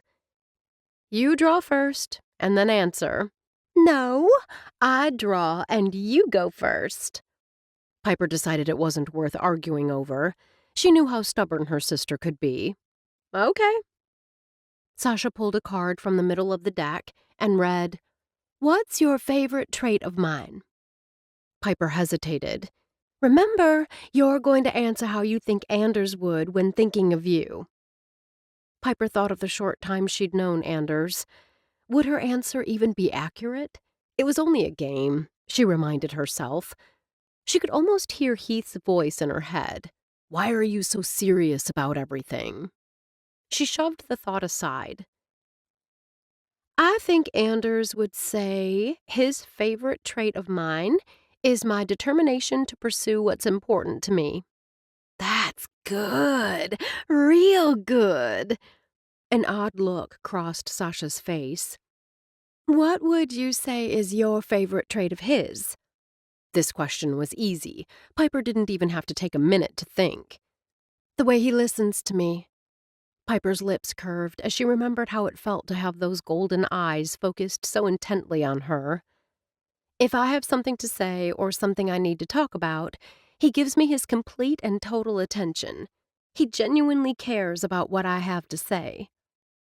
Just saying the words brought a rush of warmth. Sasha cleared her throat. It makes you feel special when someone focuses on you that way. Piper nodded. I've been with guys who were always looking around when I talked, as if searching for someone more interesting. Or prettier. Or prettier, Piper conceded with a rueful smile. The thing I've come to realize is there's always someone prettier. Sasha nodded, her eyes turning dark. Your turn. Piper found herself eager to see how Sasha would respond. How would Heath answer the question? Her sister's gaze grew distant. Piper hoped Sasha's delay in answering was because there were so many things Heath liked about her that she found it difficult to pick just one. Time stretched and extended. I'm sure there are so many traits. All you need to do is pick the one you think is his favorite. Piper offered her sister an encouraging smile.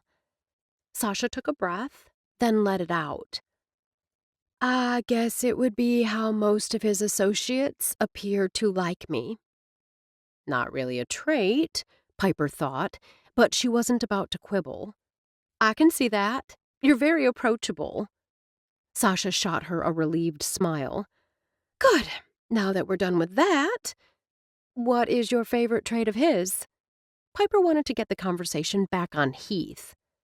Sasha moistened her lips with the tip of her tongue. I suppose it's how he's so work-focused.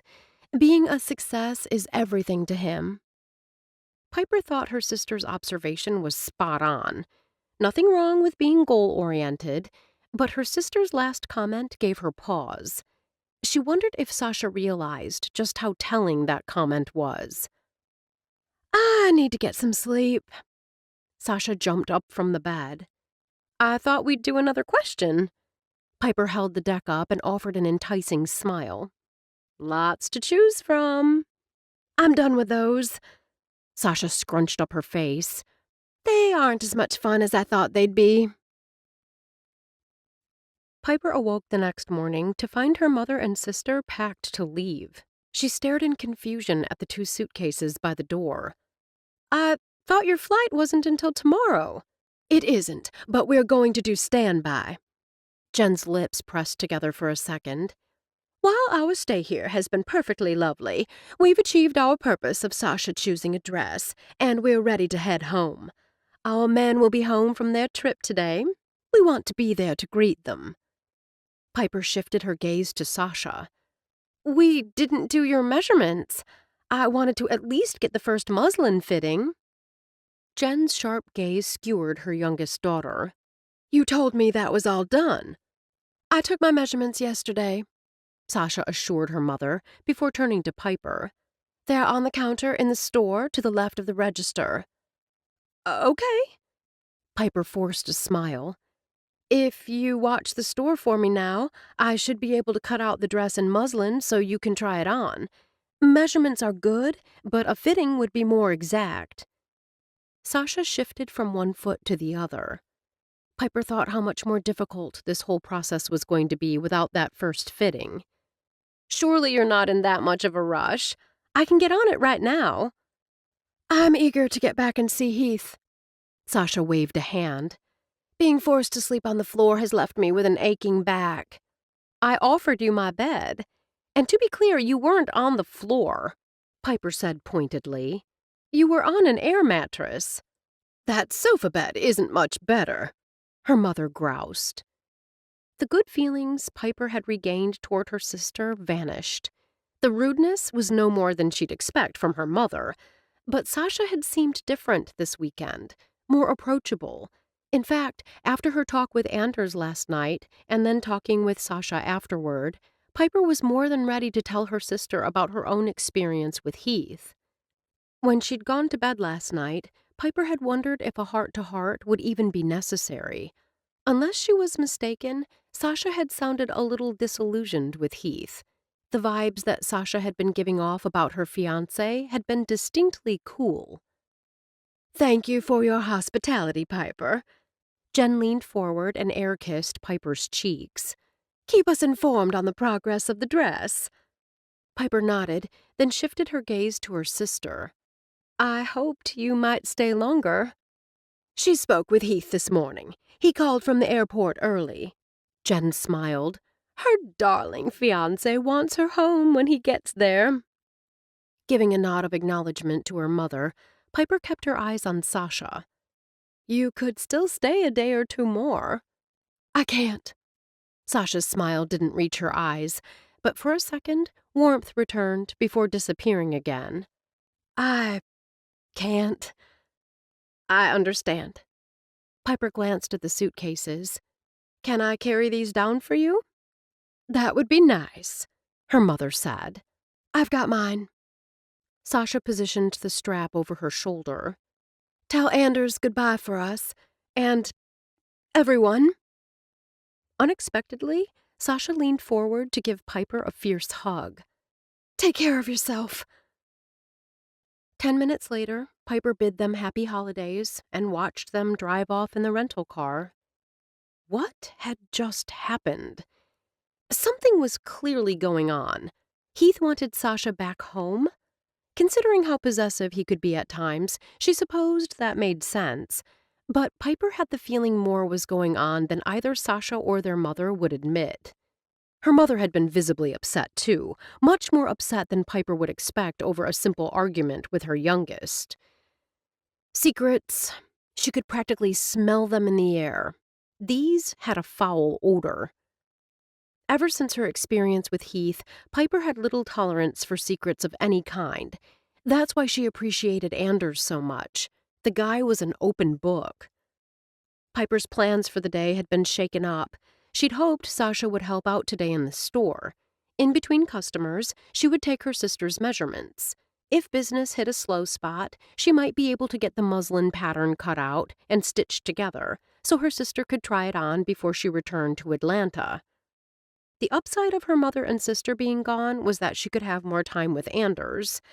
Except, now that her family had left, there was no longer a need for him to play the part of the loving boyfriend. Of course, there had been no need for him to assume that role to begin with. At the heart of everything, they were friends who lived next door to each other.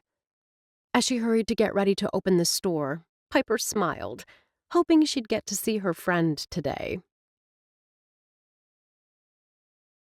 Chapter 20. Anders thought about Piper's comment that night and into the next morning when he rose early to meet Jeremy at the pond at Rake's farm. At the party last night, Jeremy had mentioned he was going to check the thickness of the ice this morning. Because he liked knowing how such things worked, Anders had asked if he could join him. After using an ice auger to carve a hole in the ice, Jeremy inserted a tape measure, 2 inches thick. I'm not surprised. Jeremy straightened. We haven't had near enough freezing days. Not only that, the snow we've had provides excellent insulation and slows down the formation. What kind of weather is best for producing ice? Anders wrapped his wool scarf more securely around his neck. Freezing temperatures, no snow, and clear skies, Jeremy told him. Oh, and moderate winds. Those conditions help pull heat out of the water, accelerating the growth of ice. Exactly. Jeremy glanced over the snow-covered pond. I was curious to see how the ice is progressing, but skating on the pond is usually more of a December or January occurrence. Thanks for showing me how it's done. Anders cocked his head. How thick does the ice need to be for you to open it up for skating? Some sources say 4 inches. I prefer 6, just because of the volume of people we get on it at one time. Jeremy's cheeks, despite being covered in blonde scruff, were red from the cold. I'm also using those measurements for clear ice, which is twice as strong as white ice. It's nice of you to open your pond to the public. My family settled this region. The people here are like family. Ever thought about living anywhere else? Anders hunched his shoulders against the stiff northern wind as they made their way up the hill toward the house. Not really. Jeremy shot him a sideways glance. Are you considering staying? I am. Anders still couldn't pinpoint when he'd begun to seriously consider the possibility. He knew only that once Piper left his place last night, he'd spent the rest of the evening finalizing a business plan. I assume you have some ideas for what you'd do should you decide to stay? Jeremy, Anders realized, was easy to talk to. He could see them becoming friends if he stayed in Good Hope. Perhaps he and Piper could go out for an evening with... Anders pulled himself up short.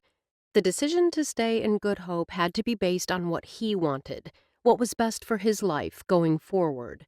Though he had to admit living in the same town as Piper would be a big plus. I've done more thinking about the type of business I'd like to start. Without further preamble, Anders laid out the particulars. Speaking with Jeremy only solidified it in his mind. Sounds like this venture would be an excellent addition to Good Hope. I'm meeting with David, Ethan, and Kyle this afternoon regarding potential commercial sites for the retail operation. Good plan. Jeremy opened the door to his home. Let's grab a cup of coffee, and you can tell me more. Anders stepped into the kitchen and came up short. Sitting at the table were Gladys, Ruby, and Catherine. The three looked up from their coffee cups. Jeremy pinned his grandmother with his gaze. That better be decaf in that cup, Graham. It's full throttle, Ruby told him with an impish twinkle in her eyes. She lifted a hand. Dr. Passmore told me I could have 1 cup a day of the real thing. Shifting her gaze from Jeremy to Anders, Ruby offered a welcoming smile. It's good to see you again. Anders returned her smile. It's always a pleasure to see you, ladies. She started to push back her chair, but Jeremy motioned her down. Stay where you are. I'll tend to our guest. Delphinium is upstairs with the baby, Catherine advised. She'll be down shortly. While Jeremy pulled 2 mugs from the cupboard and moved to the coffee maker, Gladys studied Anders. What are you doing with this guy when you could be spending time with Piper? Gladys gestured with her head toward Jeremy. Anders decided to keep the explanation simple. Piper is working today. Her mother and sister are also in town. They left this morning. Gladys smiled. How many relationship questions have you answered? Don't badger the boy, Gladys. Ruby reached for a second scone. Who's badgering who? Finn strolled into the room, a chubby baby on her hip. Handing Anders his cup, Jeremy stepped to his wife, brushed a kiss across her cheek, and lifted the child from her arms. How's my big boy? A smile broke out on the child's face, and Anders felt a stirring of something that felt an awful lot like envy. Until he'd spent time in Beck's household, he hadn't given much thought to what it'd be like to be a father. He could see himself as a father, not right now, but in the future. We went and checked the ice on the pond. Jeremy was telling Finn. Just 2 inches. I expected as much.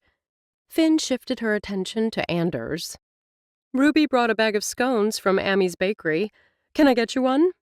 Thanks, but I'll pass.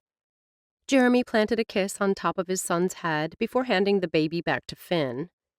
Anders and I have a few last details to work out. We'll be in the library, so we shouldn't disturb you. Finn waved a hand. We'll be fine. As they left the room, Anders heard Gladys ask to hold the baby. The library had a soaring ceiling and shelves of books lining all the walls. Jeremy pulled the door shut behind them. I swear Gladys has ears like a bat. My grandmother isn't far behind. Does Ruby visit often? Even though she has an apartment at the living center, this is her home. She adores Eddie, and the feeling is mutual, so she's here a lot. Jeremy smiled. Finn and I wish she'd live with us full time, but she loves being close to her friends. Instead of sitting, Anders took his coffee to the window and looked out over the vast expanse of white. It's easy to see how my brother fell in love with Good Hope. It's a great place to live and raise a family. Jeremy's tone remained matter-of-fact. There's lots of single women here.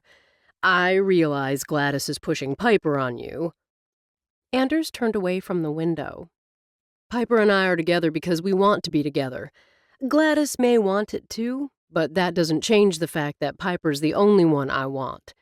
At least as it stands now. Jeremy nodded. Enough about the personal. Let's talk business. If you need extra capital, I hope you'll come to me. I'm looking to invest in new ventures. Anders hesitated. He knew Beck thought a lot of Jeremy's business acumen. His brother had mentioned Jeremy had grown restless since his term as mayor had ended. Rake's farm practically managed itself, so it wasn't enough of a challenge. How about I shoot you my business plan? You can take a look, then we can talk. Surprise flittered across Jeremy's face. You've already got a business plan drawn up? Anders smiled. Including a very detailed market analysis. How did you get that pulled together so quickly? I've got friends who are analysis junkies. Anders took a long sip of coffee and realized he was finally warm. What they can do in a day or two would take me weeks. If you're looking for retail space, I'm betting you can get a good deal on some space on Wrigley. Jeremy smiled. It will help that those guys know your brother. And if you let me in on the deal, I'll put pressure on mine. Though Anders preferred a place closer to the water, Wrigley would work for retail and booking operations. Who's your brother? Kyle Kendrick. Anders couldn't hide his surprise. First I heard of that connection. You don't have the same last name. Long story. Jeremy smiled. The important part is these family ties would ensure we'd get the best deal possible. Though, bottom line, these guys are businessmen and won't give anything away. When do you think you'll know for certain you want to move forward? Soon, Anders told him. I need to discuss this with Beck first. Make sure he doesn't mind you hanging around town? Anders chuckled. Something like that. The truth was, there was something Anders needed to get off his chest with Beck, something that concerned Lisette. Talking with Piper last night had brought home his own moral failings. The guilt that had put a wedge between him and the brother he loved had surged to the surface. It was past time, Anders knew, to confess his sins and ask for forgiveness. If Beck couldn't forgive him, then Anders wouldn't stay in Good Hope. If Beck did, then maybe Anders could settle here. Maybe he and Piper could get better acquainted. Lots of ifs and no real answers. Not until he came clean with his brother. That afternoon, Anders stood in the kitchen with Beck. It was time to let Beck see him for the man he really was, rather than who his brother thought him to be. This would probably be easier if he'd been born into a family where it was every man for himself. It had never been that way in the Cross family. His father, the judge, set a high moral standard, and his sons had embraced that strong sense of morality. Except Anders. When it had really mattered, he'd let down himself and his brother. Before I move further on this business proposition, there's something I need to discuss with you. Anders supposed they could have sat at the table, but he was too restless to sit. After you hear me out, I'll understand if you'd prefer I not remain in Good Hope. Beck leaned against the counter, the calm older brother who'd been Anders's friend and his champion for as far back as he could remember. I can't imagine anything you could tell me that would do that. Hear me out. Anders's palms turned sweaty, and he set down the cup. Beck took a sip of the rich Colombian flavor Anders preferred and patiently waited. Their father had used the same tactic, Anders recalled. Whenever he or his brothers needed to speak with him, he'd listened. I know you, as well as the rest of the family, wondered why I really quit my job in New York. Beck gestured with his cup. You said that the work environment had become toxic. That's what I said. Anders licked his suddenly dry lips. Are you saying that wasn't the reason? It was some, but not all. Anders began to pace. When I was offered the position, I was in heaven. Carousel was one of the top advertising firms in New York. They hired me straight out of college. You had stellar references from the internships you'd done. They were smart to snatch you up. That's what Anders had thought at the time. He was a high-energy guy with talent, a strong work ethic, and the drive to be the best. I worked hard. I didn't mind the hours. Everyone I knew worked 16-hour days. Anders continued to pace. I discovered I had a strong competitive streak. Beck laughed. I could have told you that. It was always about the win with you. Anders winced, the comment hitting too close to home. I meant that as a positive. Where I worked, it was a competitive culture, rather than a collaborative one. It was all about making the deal. You didn't want to lose. I didn't want to lose. Anders blew out a breath. It was every man or woman for themselves. That's the way it is at many places. Beck shrugged. Competition isn't necessarily all bad. With your finely honed competitive streak, you should have been in your element. I lost my way, Beck. Anders's voice shook ever so slightly before he steadied it. I let the quest for that next account, that next win, consume my life. Nothing else and no one else mattered. Beck's brown eyes, so calm and steady, so full of wisdom, met his. His brother had survived events that would have leveled a lesser man, but he'd come through them stronger. What are you trying to tell me, Anders? Anything you tell me will be kept in strict confidence. I also hope you know I'm always here for you. That's the problem. Anders gave a harsh laugh. I can count on you, but you can't count on me. Puzzlement furrowed Beck's brow. I don't understand. You know how much I loved and admired Lisette. She was like my sister. What does Lisette have to do with any of this? I didn't come to her memorial service. Anders paused to clear his throat. There were so many wonderful memories of her that I could have shared. Not just that, I could have been there for you and the rest of the family. You were going through the worst time of your life, and the least I could have done was be there for you. You were ill. You couldn't help it. Stuff happens. A softness filled Beck's eyes. I know you'd have been there if you could. Anders gave a humorless laugh. What I'm trying to tell you is I could have been there. I wasn't sick. I was hot on the trail of a major account. The woman who was the decision-maker found me attractive. I'd been told to charm her, or do whatever else it took, to get her to switch her business to our firm. Clasping his hands behind his back, Anders moved to the back window to glance out into the darkness. Looking his brother in the face was the last thing he wanted to do right now. But he could not, would not, take the coward's way out. He would face the man he'd wronged.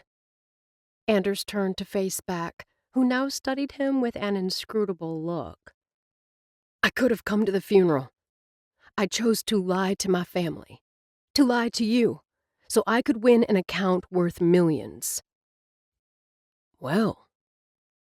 This time it was Beck's turn to be at a loss for words.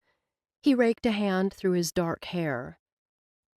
I never suspected you weren't ill, but back then I was having difficulty knowing what day of the week it was. I'm sorry. The words aren't enough, not nearly enough, but I am sorry. Did you get the account? Yes. My boss told me he was proud of me. He applauded that I'd lied to my family, that I'd pretended interest in a woman who didn't interest me, that I'd done whatever it took to get that account. Anders felt sick inside, remembering the slap on the back and the smiles all around. I couldn't celebrate. I couldn't even look in the mirror. I knew if I did, I wouldn't like the man staring back at me. That's why you quit. It was a statement, not a question, but Anders answered anyway. I always saw myself as a good friend, a caring brother, someone the people in my life could count on.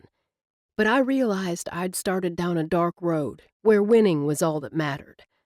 I had to get away before I lost what was left of my soul. Anders jumped when he felt the solid strength of Beck's hand on his shoulder. He met his brother's gaze. The look in Beck's eyes was as steady as the clasp of his hand. I'm glad you told me, Anders. I'm only sorry you didn't tell me a long time ago. Keeping hatred bottled up, whether it's directed toward ourselves or toward others, isn't good. For a moment, Anders was confused. Then he realized Beck must be talking about the woman who'd been driving the car that hit Lisette's, the one whom, for many years, Beck had found it impossible to forgive. You had a good reason to hate the woman who ran that light and broadsided Lisette. I firmly believe there isn't a person alive who hasn't done or said something they wish they could take back. A look of compassion blanketed Beck's face. Lisette adored you. You were the brother she never had, and I know you felt she was the sister you didn't have. At the memorial service, there were plenty of friends and family who got up and spoke. I don't even recall what most of them said. Those days are a blur. Getting up and speaking of her kindness, her generosity, and her sense of humor would have been a sign of respect and of love. She knew you loved her, Anders. I know that too. Beck spoke in a low tone. While it definitely would have been nice to have you there, you were there for her when she was alive. That's really what matters. Anders said nothing, could think of nothing to say. The fact that his brother could so easily offer him grace humbled and unnerved him. After several seconds of silence, Anders gave a jerky nod. I don't deserve your forgiveness, but it sounds like you're going to give it to me anyway. Beck's arm went around him in a one-armed hug. Darn right I am. And one of these days, when someone comes to you and asks for your forgiveness, you'll give it to them. I will, Anders promised back. Count on it. Chapter 21. Anders glanced around the table at the three men who were still very much strangers. When he told his brother that he was considering starting a business in Good Hope, Beck had wanted all the details. One of the things holding him up was location. That was when Beck had suggested inviting over the three men who were developing Wrigley Road. Before diving straight into business, they'd spent several minutes drinking coffee in Beck's kitchen and getting better acquainted. The plate of peanut butter balls that Amy had set out dwindled quickly. The three members of the triad group were Kyle Kendrick, Ethan Shaw, and David Chapin. All of them, already successful in their own right, were firmly on board with the mayor's plan for business development in Good Hope. "The kind of businesses we want to encourage in Good Hope," Kyle explained, "are ones that enhance the quality of life in our community." Kyle was one of the owners of Kendrick, Inc., a multinational construction firm based out of Kentucky. Though Kyle would eventually take over the company, right now his father ran the operations. After deciding to make his home in Good Hope, Kyle had continued to bid on large jobs for Kendrick, something he particularly enjoyed. But the entrepreneurial spirit ran strong in him, and bidding hadn't been enough to satisfy that spirit. Ethan, the son of one of the founding citizens of Good Hope and in charge of his family's vast business interests, clarified. "What Kyle is saying is we're not interested in seeking to bring in, say, industrial plants or superstores. We're not opposed to such businesses. Sturgeon Bay has several superstores and over 30 large manufacturers." David, an award-winning architect, offered an easy smile. "Many of our residents work at those businesses, and some shop at those stores. That's okay. Good Hope has a different vibe. The business owners in the community are like family here. Our goal is to look at development that provides what our citizens need and what tourists want."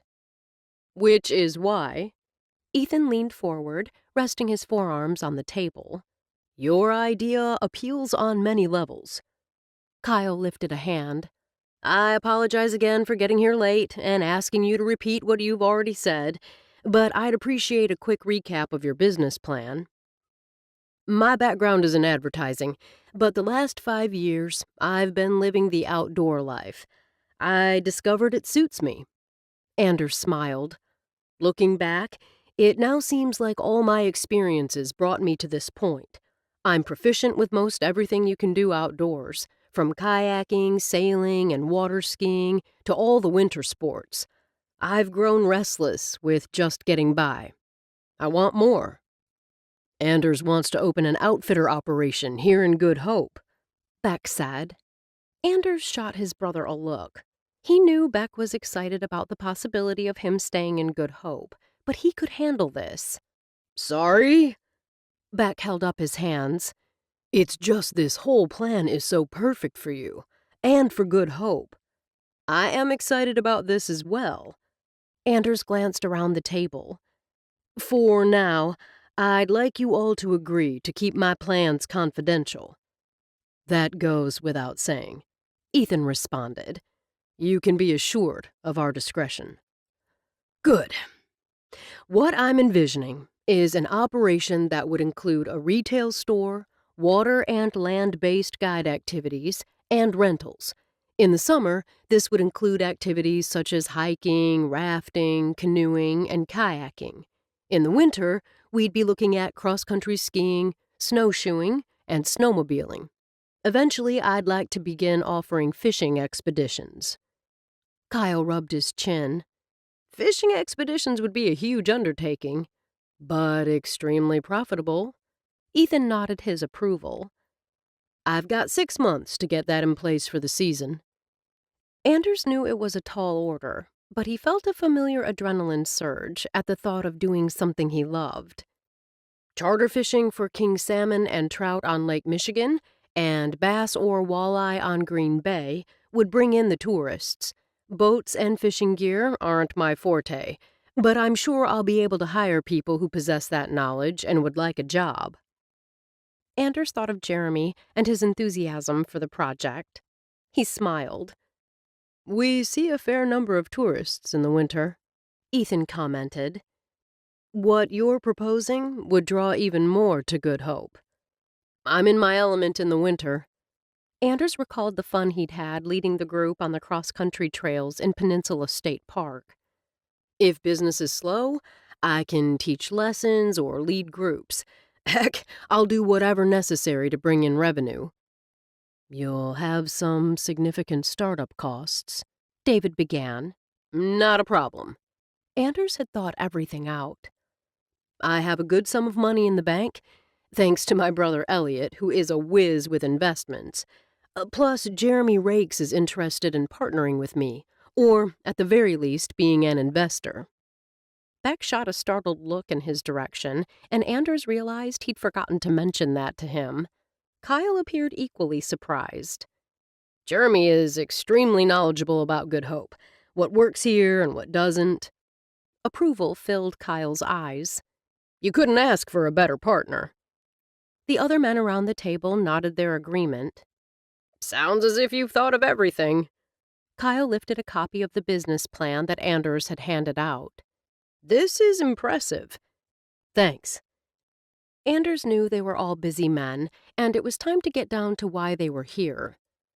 I'm going to need retail space, and because that's what you do, I'd like your thoughts on the best location for a retail store. We'll have some storefront space on Main Street next summer. David spoke slowly, his brow furrowing in thought. Then he shook his head. But I don't see that as being a good location for you, other than it gets great foot traffic and lots of visibility. And isn't far from the water, Ethan added. Kyle shook his head. Despite those obvious advantages, there isn't enough available space for what you're talking about. I assume you'd want space outdoors for equipment that customers could rent. That's what I'm envisioning, Anders confirmed. Which is why something along Wrigley would be ideal. Beck set down the sheet he'd been studying. It's a bit out of the way, but this kind of business is more of a destination. I don't have a problem with the Wrigley location. Anders shifted his focus to David, who he had discovered handled most of the rental agreements. What kind of building do you have in the works? We plan to break ground in the spring on a new section of buildings on Wrigley. But while you could make it work, it's not ideal. David steepled his fingers beneath his chin, his expression thoughtful. Swoon's location would actually be perfect for you, being on the end, with that extra open area to the west. Piper has that space, Anders reminded him. I'm not sure for how much longer. David spoke carefully, as if not wanting to share any information that might be considered confidential. It's been a tough move for all the businesses along that road. Other than the Dingaling, of course. A chuckle rippled around the table.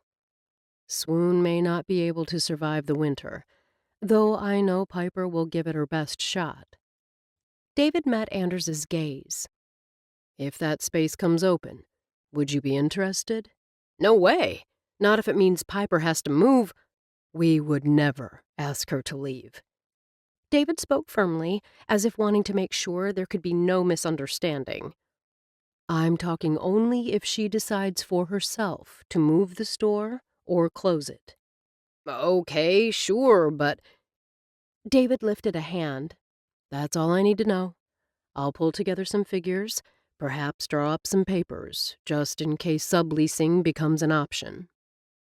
Anders nodded and wondered why the gesture felt as if he'd betrayed Piper in some way. He certainly wasn't encouraging David to push Piper out. He sensed the man wasn't the kind to do something like that anyway. Wyatt McConnell has some land he's thinking of developing. I know Adam and Stan were speaking with him about it. David rubbed his chin. You might want to give Wyatt a call. It's another option. Before Anders could ask, Beck spoke. I can give you Wyatt's contact information. Thanks. Anders let his gaze sweep around the table. Thanks for taking the time to discuss all these options. These peanut butter balls were worth the trip over. Ethan scooped up the last one. "Tell Amy to let me know when they start carrying them in the bakery. I'll be her first customer." The other two added their praise as they strolled to the front door. Once they were alone again, Beck turned to Anders. "I hope this works out for you. Swoon's location would be perfect, but I don't want it at Piper's expense. That's not what anyone at the table wants." Beck searched his brother's face. Anders expelled a breath. "I'm glad there are other options. Who knows, one of the others may end up being equally perfect. I hope so." The last thing Anders wanted was to give the impression, in any way, that he would swoop in and grab Piper's space out from under her.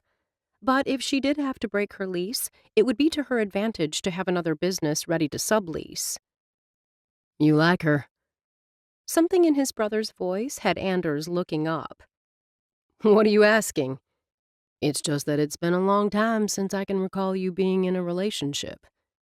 "I don't know if you'd consider Piper and I in a relationship, but I do like her." "Are you going to tell her you're interested in her space?" Anders shook his head. "That'd be a little like me saying that I'm waiting in the wings for her to fail." "Good point. I don't want to undercut her at all. I hope the business at Swoon this winter exceeds her expectations." Anders returned to the kitchen with Beck. "Piper has not only put most, if not all, of her money into her business, but her heart and soul as well. It would break her heart to lose it." "What will happen, will happen." Beck pulled a carafe from the coffee maker. "We didn't drink it all. Would you like another cup?" "Sure." Anders paced the pretty kitchen, liking the way it looked old but had been fully modernized. "I hope David won't do anything to try to push Piper out." Beck handed Anders a mug and curled his fingers around the one he held in his hands. "You don't know David well, but I do. I can assure you he's an honorable guy. He would never push Piper out. He must suspect she's having difficulties and knows if it comes to her not being able to honor her lease, it would be to her benefit to have someone ready to step in." Anders brought the cup to his lips, but didn't take a drink. An honorable man. Long ago, he'd thought of himself that way, too. But he reminded himself that how he'd responded in the past didn't matter. What mattered was the choices he made today.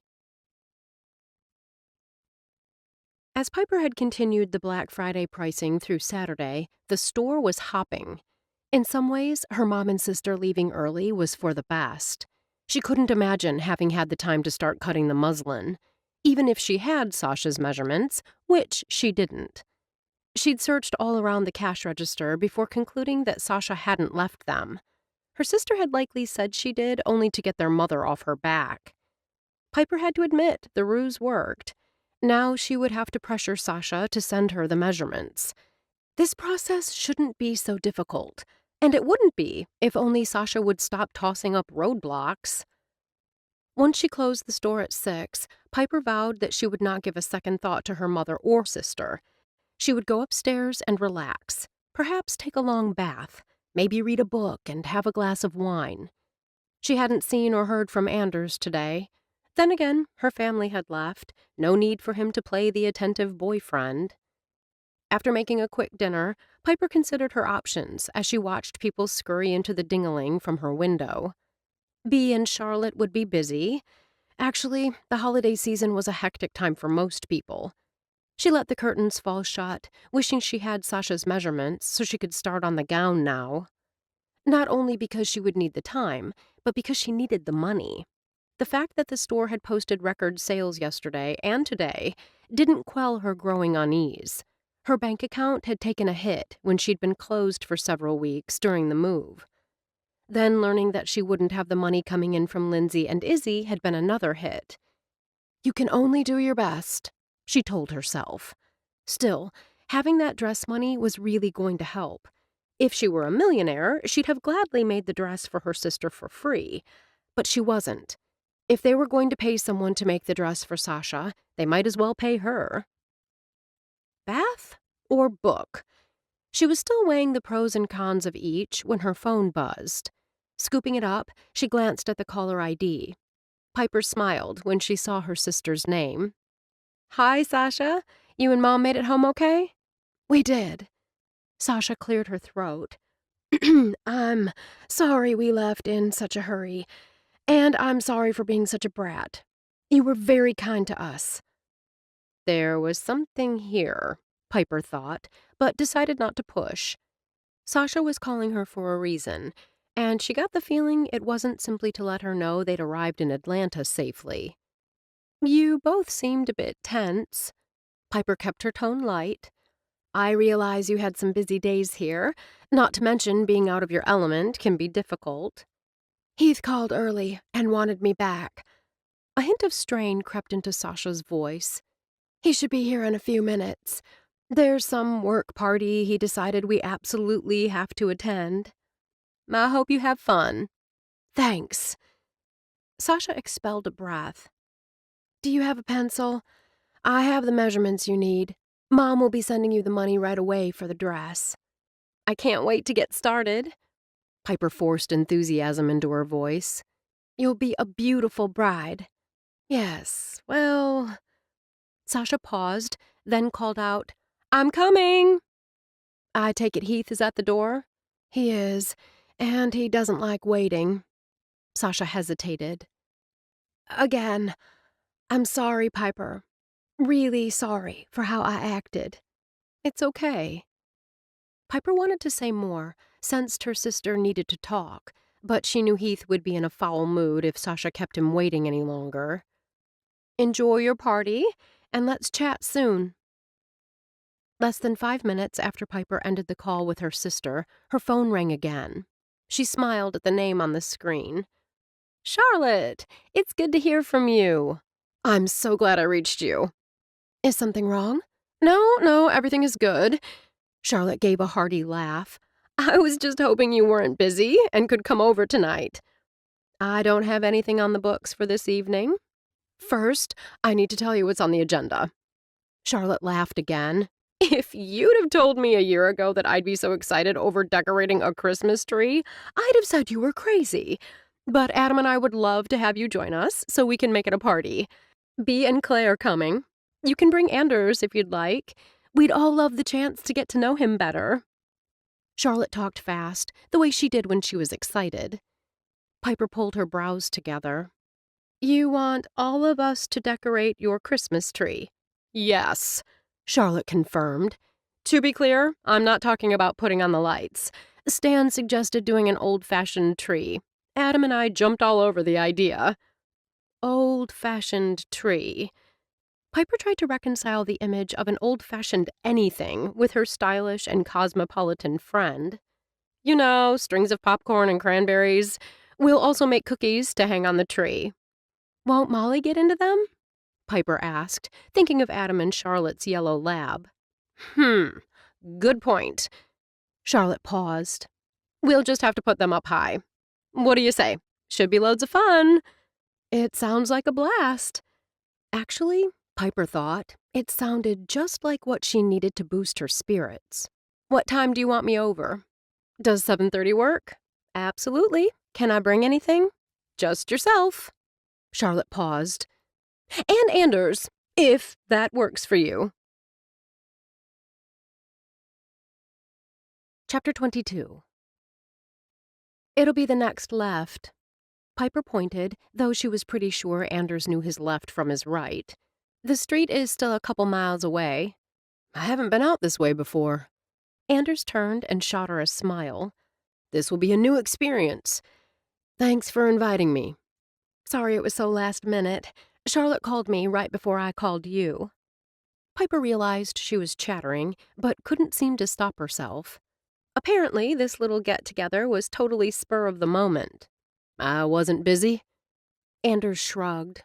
Then, as if he realized how that might have sounded, he added, "Trimming a Christmas tree sounds like fun. I haven't had a tree since... well, I can't remember how long it's been." "Me either." Piper tapped her fingers with her lips. "Now that I think about it, I don't know why I haven't put one up. I guess I was always too busy with work around the holidays." "You should get one this year." Anders slanted a glance in her direction. If you want, I could go with you. You know, find the one you like, put it in the back of the truck, and take it home. I'll think about it. Have you heard from your sister? Did she and your mother make it home safely? They did.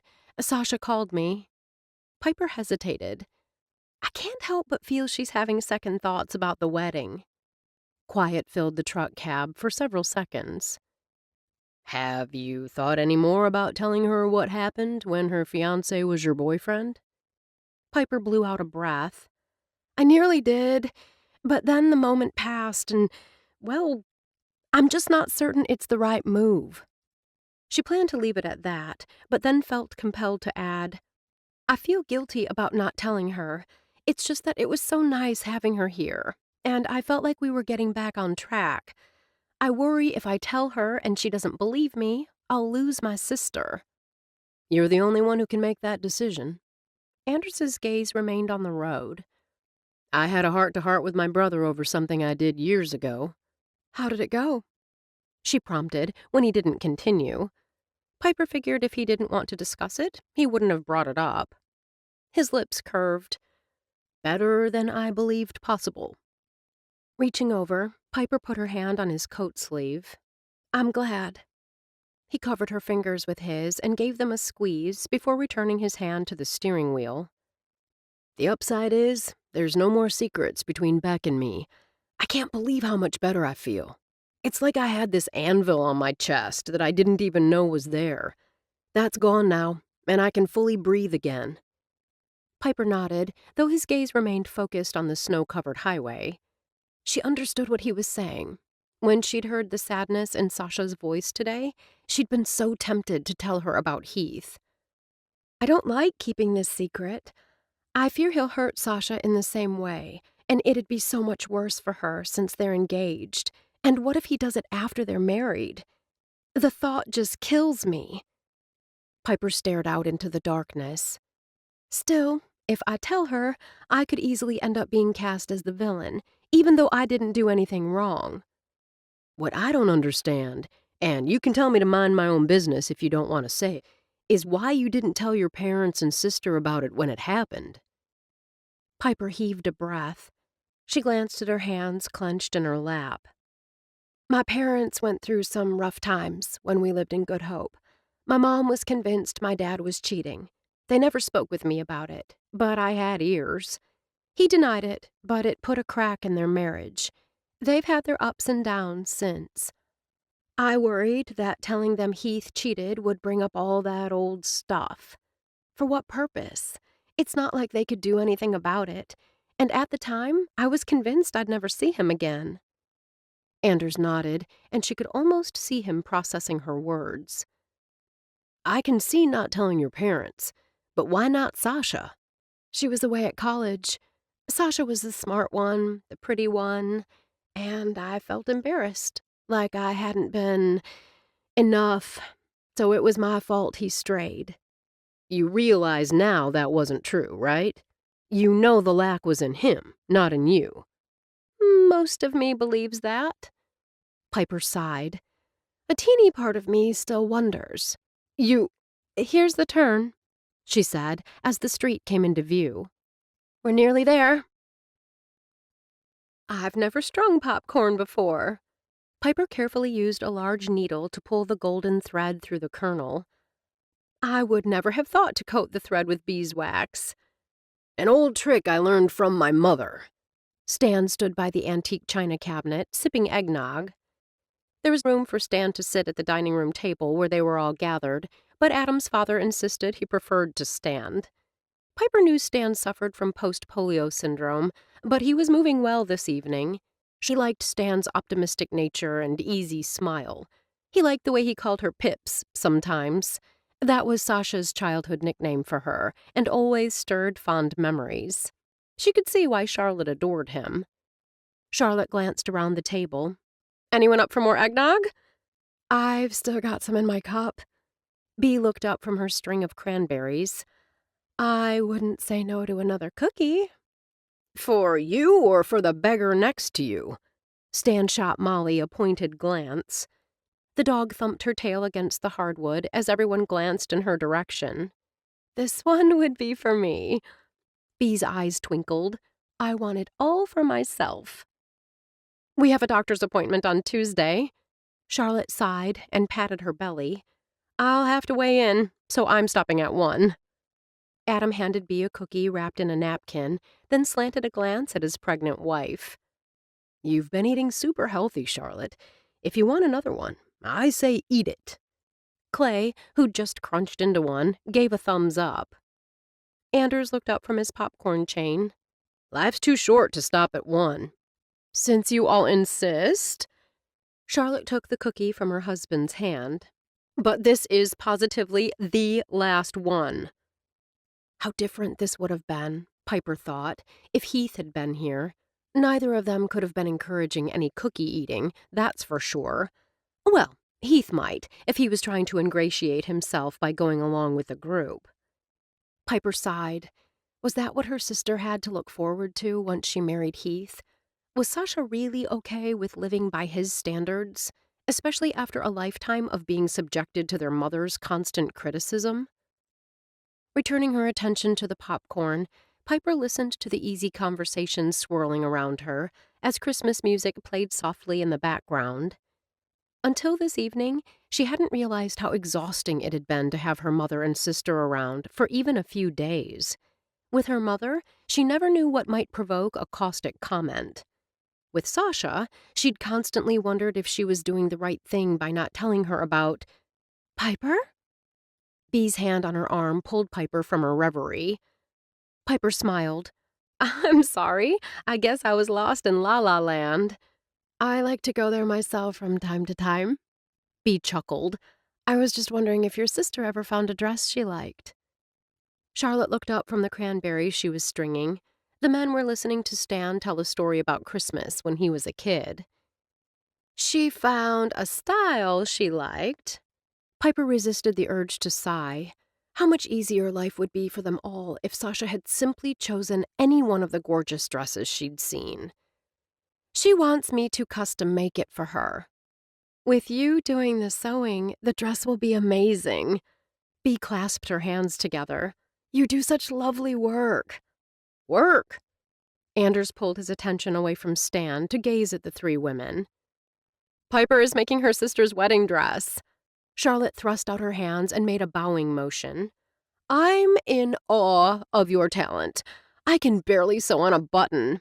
You're talented in so many other ways, Piper insisted.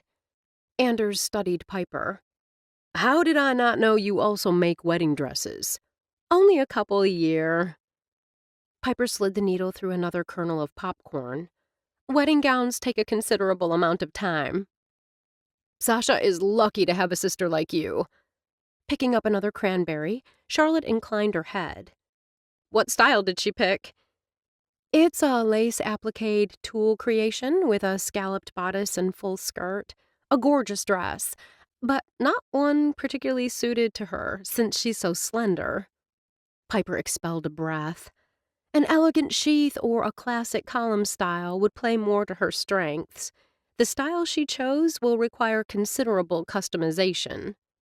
Do you have the time? Anders asked, his eyes filled with concern. I'll make the time. Anders offered a reassuring smile. You're a good sister. Was she? Piper wondered. Wouldn't a good sister tell Sasha the truth about her fiancé? Piper shoved the question aside. Tonight, she would relax and enjoy the company of good friends and not give one more thought to her mother or her sister or Heath. Once the decorations were on the large fur, they moved close to the crackling fire in the living room to play a holiday version of charades. Piper sat on the sofa next to Anders. With his arm around her shoulders and the warmth of his body against hers, she relaxed completely. Piper watched Charlotte make a sour face and stomp around. The category was Christmas-themed names. What character could Charlotte possibly be? Grinch? Anders murmured under his breath beside her. Grinch! Piper called out. That's right! Charlotte did a little happy dance. Piper got it! Score one for our team. Actually, it was Anders. Piper elbowed him. Smarty pants. That provoked some good-natured ribbing that Anders took in stride. By the time they called it a night, Piper noticed that her worries seemed 1,000 miles away. She strolled to the truck beside Anders. When he took her hand, it seemed so natural that the thought of pulling away never occurred to her. When they reached the alley behind Swoon, Piper wasn't ready for the night to end. They sat in silence for several long heartbeats, and a wave of longing engulfed her. She wanted to hold him, to kiss him, to make love with him. The knowledge that he'd turned her down the last time she'd invited him into her bed had her hesitating. She'd misread the signals then. Was she misreading them now? I enjoyed tonight. His gaze met hers. I hope we can do it again soon. I'm not playing charades again unless you're on my team. She poked him in the chest. You're just too good. He laughed. It felt like we were a real couple tonight. She gave an embarrassed laugh, rather than pretending. A startled look crossed his face. I've never pretended. With my mom and sister, you were pretending, Piper reminded him, because you were kind enough to play along when Gladys announced we were a couple in front of them. I'll always help you out. With his gaze fixed on hers, he lifted his hand to cup her cheek. I enjoy being with you, playing games with you, kissing you. The moment her eyes touched his, something inside her seemed to lock into place, and she couldn't look away. He smelled of soap and a familiar male scent that made something tighten low in her abdomen. She moistened her lips with the tip of her tongue and watched his eyes turn molten. He bent his head and lowered his mouth, and his lips brushed hers. Running her hands up his chest, Piper kissed him back. After they came up for air, they sat in the darkened cab of the truck, grinning at each other. In case that didn't make it clear, Piper lowered her voice to a conspiratorial whisper. I like kissing you, too. He chuckled, a low, pleasant, rumbling sound. I think I'd enjoy doing more than kissing. Her heart hammered as she said the words. What's stopping us? He gently tucked a strand of hair behind her ear. I asked you to spend the night with me once before.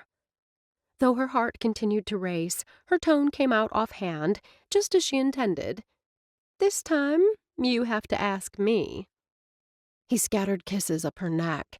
When he found the sensitive spot behind her ear, she gasped. One question, he said. She arched back on a moan, giving him more access to her neck. She fought to find her voice. What is it? He nipped her ear. Your place or mine?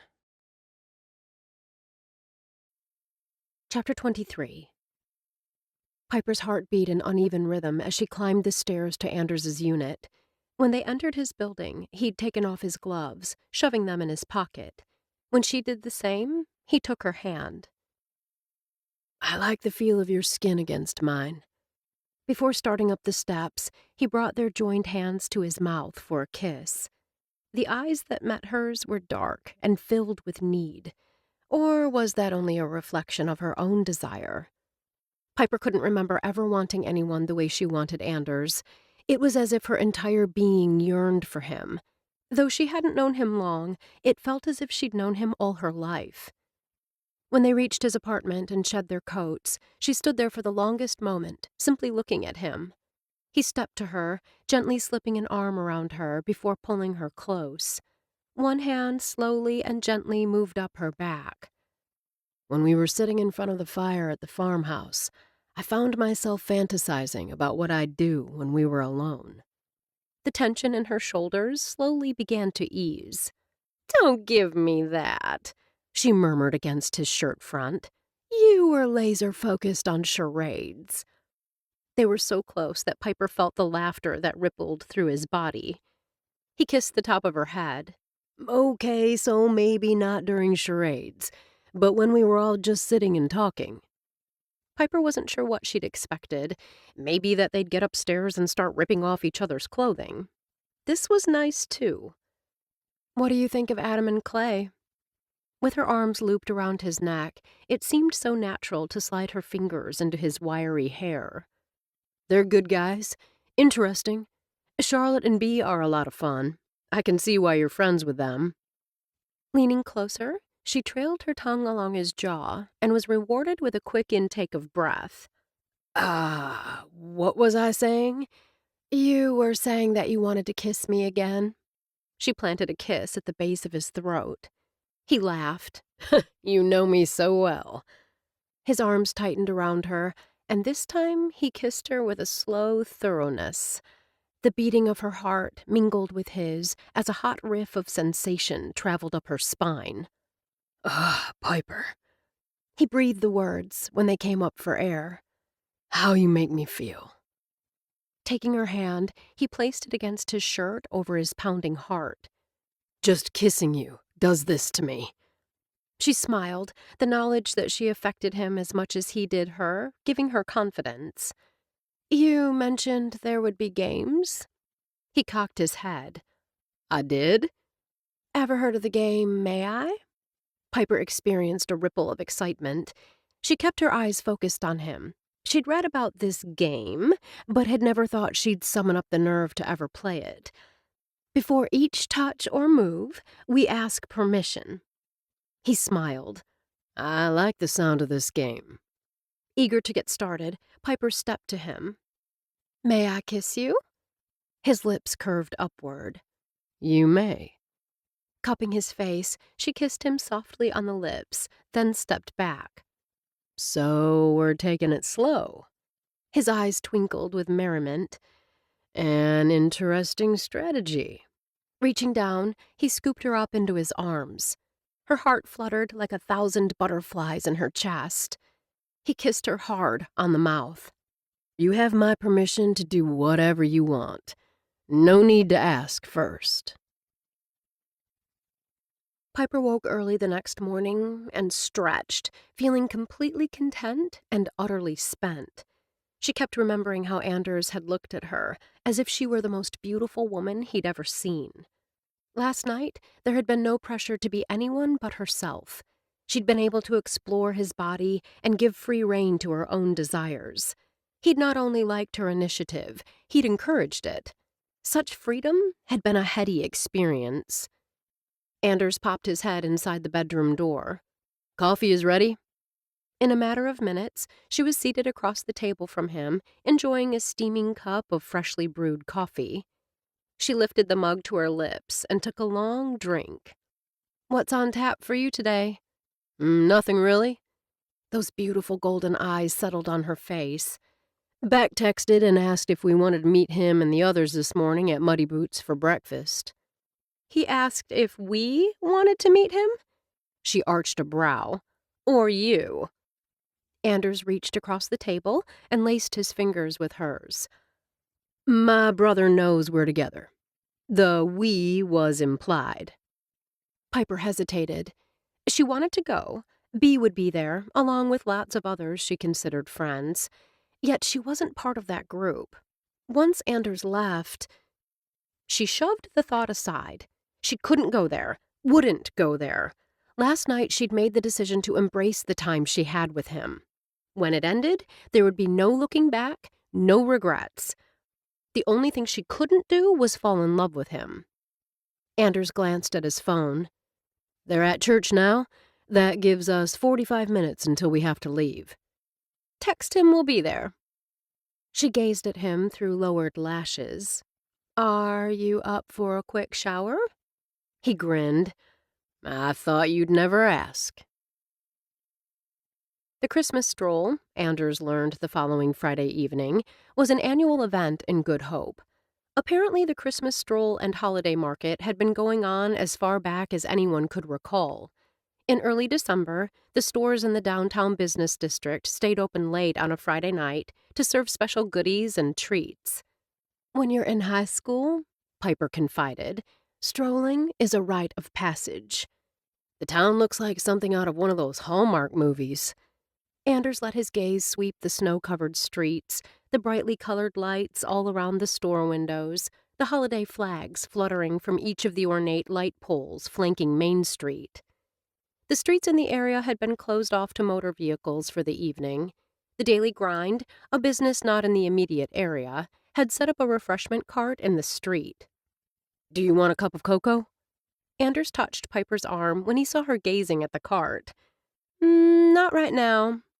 She continued to study the cart. "Ryder is lucky he can set up here and capture the extra business." "Ryder?" "Ryder Goodhue. He owns the Daily Grind." She gestured with her head. "That's his daughter Zoe and his wife Trinity working the stand. He's probably at the coffee shop. It's on Main Street, but farther down. A little too far off the beaten track to capture much of this business." It struck Anders that, in years past, Piper had been able to take advantage of the stroll traffic. "Your store was here last Christmas. What kind of specials did you run?" Her lips curved. "What makes you think I ran specials?" He bumped her with his shoulder. "You're too savvy of a businesswoman not to have one or two special promotions up your sleeve?" Piper paused, her eyes going distant with memories, as she slanted a glance to Swoon's previous location. "Last year I put up a whole display of pom-pom beanies for women and teens. Lots of amazing colors at a fabulous price. For those not looking to add another hat to their collection, I had sparkly gloves, also at ridiculously low prices. You got a free hand warmer packet by simply walking through the door." The goal was to encourage them to step inside the store. The goal was to form a connection. Piper spoke in a tone that reminded him she was a businesswoman at her core. Research shows that people want to deal with someone who likes them and who is like them. For example, if I was running a sporting goods operation, I'd probably wear a lot of Packers gear because there are so many fans in the area. As women's clothing is a different animal, I show my love of Good Hope in the accessories I carry and even having original works by local artists on the walls of Swoon. Just hearing her speak had Anders realizing he had a lot to learn about running a retail store. Giving something away, even if it's something small, plays on what social scientists call the rule of reciprocation. Anders had not heard of that rule before, but it sounded self-explanatory. If you give customers something for free, they're more likely to buy something from you. Piper nodded. "That's why I gave away the hand warmers." "Smart." "Thank you." Her lips tipped in a sly smile. "Last year was a particularly cold one." "Forget smart." He gazed at her admiringly. "Let's go with brilliant." She gave a little laugh, but appeared pleased by the praise. "I have my moments." Her smile quickly faded. "This year is very different, though. Just when I most need the boost, Swoon is out in the boonies, and I'm out of luck." Because she suddenly looked so sad, he forced a teasing tone. "Look on the bright side. You're here with me." As he hoped, the comment brought the smile back to her eyes. "No more business talk. We're here to enjoy the stroll." They made their way down the street, stopping briefly at a crowded Bloom's Bake Shop for a complimentary energy ball surrounded by a chocolate shell. Piper bit hers in half as they returned to the sidewalk. After chewing for a second, she sighed. Despite the name Energy Ball, this can't be healthy. Anders, who downed his own in 2 quick bites, agreed. "I feel the urge to go back into the bakery to buy something. I've been successfully manipulated." She laughed. "What do you know? You're a typical consumer feeling the need to spend money at a place that just gave you a yummy freebie." This is such a no-brainer concept, but I've never even noticed when it's worked on me. You've given me a lot to think about. Curiosity skittered across her face. "Are you considering dipping your toe into the retail market?" His response was upended when he spotted a little girl running at him at full speed.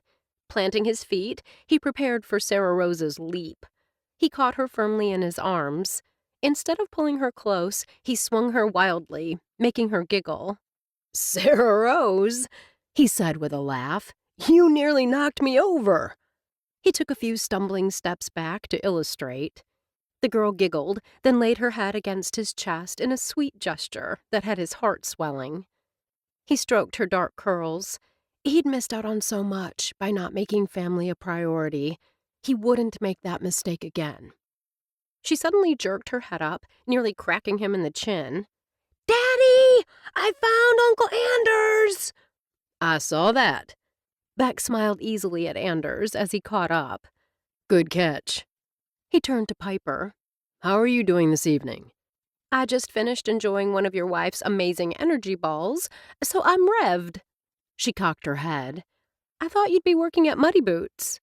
Actually, I'm headed over there now. Beck offered a rueful smile. I thought we were fully staffed for the onslaught, but I got an SOS call. They're getting slammed and could use some assistance. The boss rides to the rescue, Piper spoke in a light tone. Beck chuckled.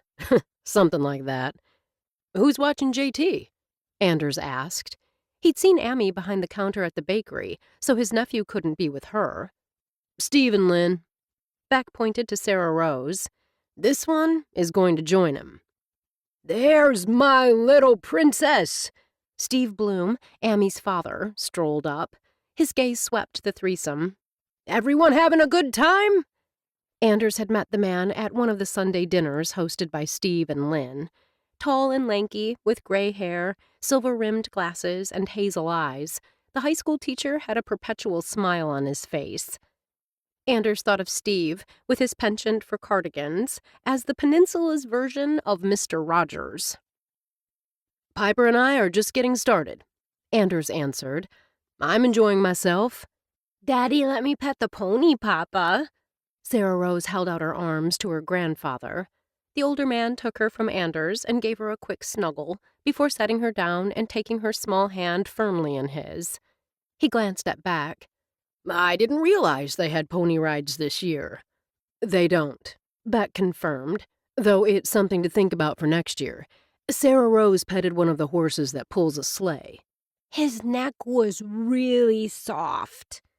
Sarah Rose smiled up at her grandfather. Will you get me a pony? Behind the child, Beck exaggerated, shaking his head. We'll talk about it. Steve gave the child's hand a swing. Ready to walk to the car with me? She nodded vigorously. We can skip. Thanks. Beck put his hand on his father-in-law's coat sleeve. I'm sorry this was so last minute. Nothing to apologize for. Steve smiled back. You know how much Lynn and I love watching the kids.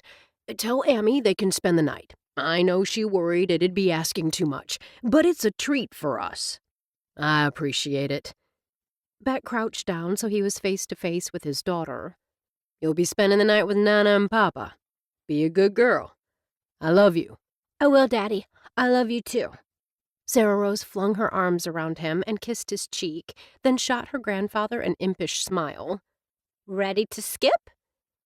As the two headed off, the child skipping, Steve walking, Beck smiled at Anders. I knew I'd like being a dad.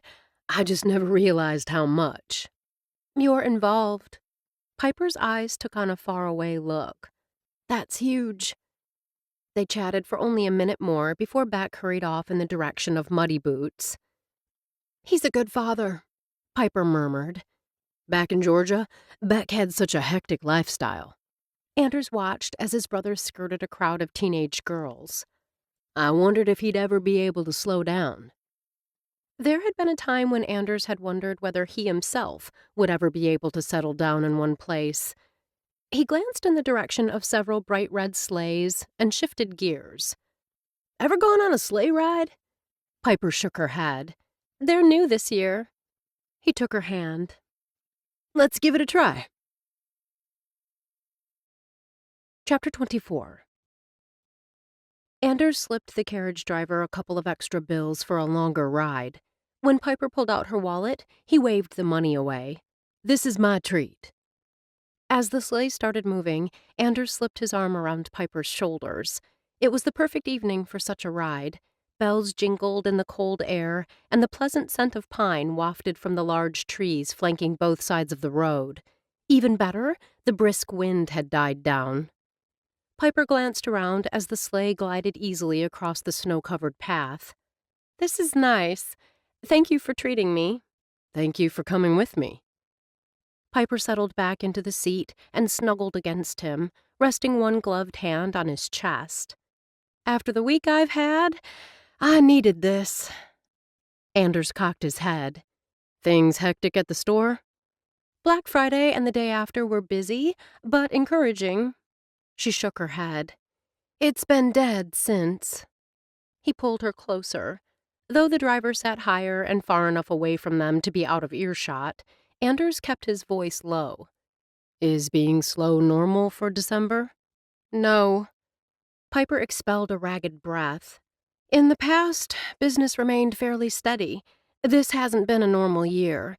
Sales were slipping even before I left the other location." "Do you think it'll improve once it gets warmer and people are out and about?" "The problem is that buying habits have changed. More and more people do their shopping online." Worry filled Piper's dark eyes. Moving away from the hustle and bustle of Main Street only made things more difficult. "I don't know how I'd have managed if David hadn't given me a good deal on the rent for this first year." Anders squeezed her hand. "I'm so far below projections," she went on. "If I wasn't getting the income from my sister's wedding dress, I wouldn't be able to pay even the reduced rent. Once the money for the gown is gone—" Piper lapsed into silence, staring at the majestic pine trees to her right. Anders thought about his conversation with David. He considered telling her about his plans, but hesitated. The last thing he wanted was to make her think he was suggesting she throw in the towel, or give her the impression that other people were discussing her struggles. "I believe everything becomes clearer in time. If it gets to a point where you can't make rent, you deal with the problem then. In the meantime, you do the best you can." He gave her gloved hand a reassuring squeeze. "You're a smart and capable businesswoman. If anyone can make a go of Swoon, it's you." "I appreciate the vote of confidence." "How's your sister doing?" Anders was curious, but also determined to steer the conversation to a different topic. "That's a whole other worry." Piper pressed her lips together for several seconds. "Little things Sasha says and does makes me wonder how excited she really is about the wedding. She's dragged her feet on this dress so long, we're at critical mass." "If he's the same guy he was when he was with you, she may be having second thoughts." "Perhaps." Piper's gaze shifted as the sleigh made a slow turn and headed back toward the business district. After a second, she heaved a sigh and returned her attention to him. "I'm going to miss you, Anders." "I'm not going anywhere." He patted her knee. "I'm right here beside you." She chuckled, then sobered. "I wasn't talking about right now, silly. I was referring to after Christmas when you leave." Anders cleared his throat. "I've got good news. I've decided to stay in Good Hope." Piper's mouth dropped open. "Stay?" Her voice pitched high. "Here? Since when? I mean, that's wonderful." "I feel good about my decision." She flashed a brilliant smile. "What made you change your mind?" Pleased with her reaction, he relaxed against the tufted seat. "You guessed it before. I am dipping my toe into the retail market. I'm opening a store." "Really?" Puzzlement replaced the delight in her eyes. Her brows pulled together. "All the times we've spoken about my shop, you never mentioned you were interested in going into retail yourself." "Well, I'm not thinking about selling dresses." His tone turned teasing. "Though, if you want to design a wetsuit with a skirt, I'll happily support you." "A wetsuit?" Piper inclined her head, and Anders could almost see the wheels turning in her head. "You're going to sell sporting goods?" "You're headed in the right direction." Just the thought of the business had excitement spilling into his voice. "I'm looking to open an outfitter operation, one with rentals, excursions, and a retail store with clothing and accessories." She did a double blink. "Sounds as if you've really thought this through." "When I took that family reunion group cross-country skiing, it struck me how much I love teaching and being outdoors. I've grown tired of the wandering, of never belonging anywhere. Good Hope is different than anywhere I've lived. I feel like I'm finally home." It sounded silly, especially considering all the years he'd spent in the South. Still, he could think of no better way to describe how he knew, just knew, Good Hope was where he was meant to put down roots. A look of understanding filled Piper's eyes. I still have friends back in Georgia. My family is all there. Yet when I had the opportunity to start a business, I chose Good Hope. He smiled. Great minds think alike. I have so many questions, I don't know where to start. She gave a little laugh. Where will you locate your store? Where will you live? There are several possibilities for locations, but I haven't found the perfect one. Anders chose his words carefully. As far as living accommodations, I haven't given that any thought. Everything is still up in the air. The end of the ride was in sight. While so much was unclear, one thing Anders knew for certain. Leaving Piper was not an option. So you don't think it's a little weird that he never mentioned to me he's interested in retail? Piper called out to Bea from the dressing room. Desperate to get Sasha's dress finished, but with her sister not here, Piper's only choice was to be her own mannequin and make alterations later. Thankfully, Bea had agreed to pop over from Book and Cup to help her while a few ladies from one of the book clubs held down the fort. Maybe a little weird, Bea called back, but maybe he's the type who needs to sit with an idea until it's almost complete before he starts talking about it. Or maybe he didn't want to burden you with questions when you've got so much on your plate. But he asks me questions about Swoon all the time. He asks lots of questions and always seems genuinely interested in my answers. It's one of the things I like about him. I'm sure it's nothing, but if you're concerned, why not just ask him? Bea's response was punctuated by a ping from her phone.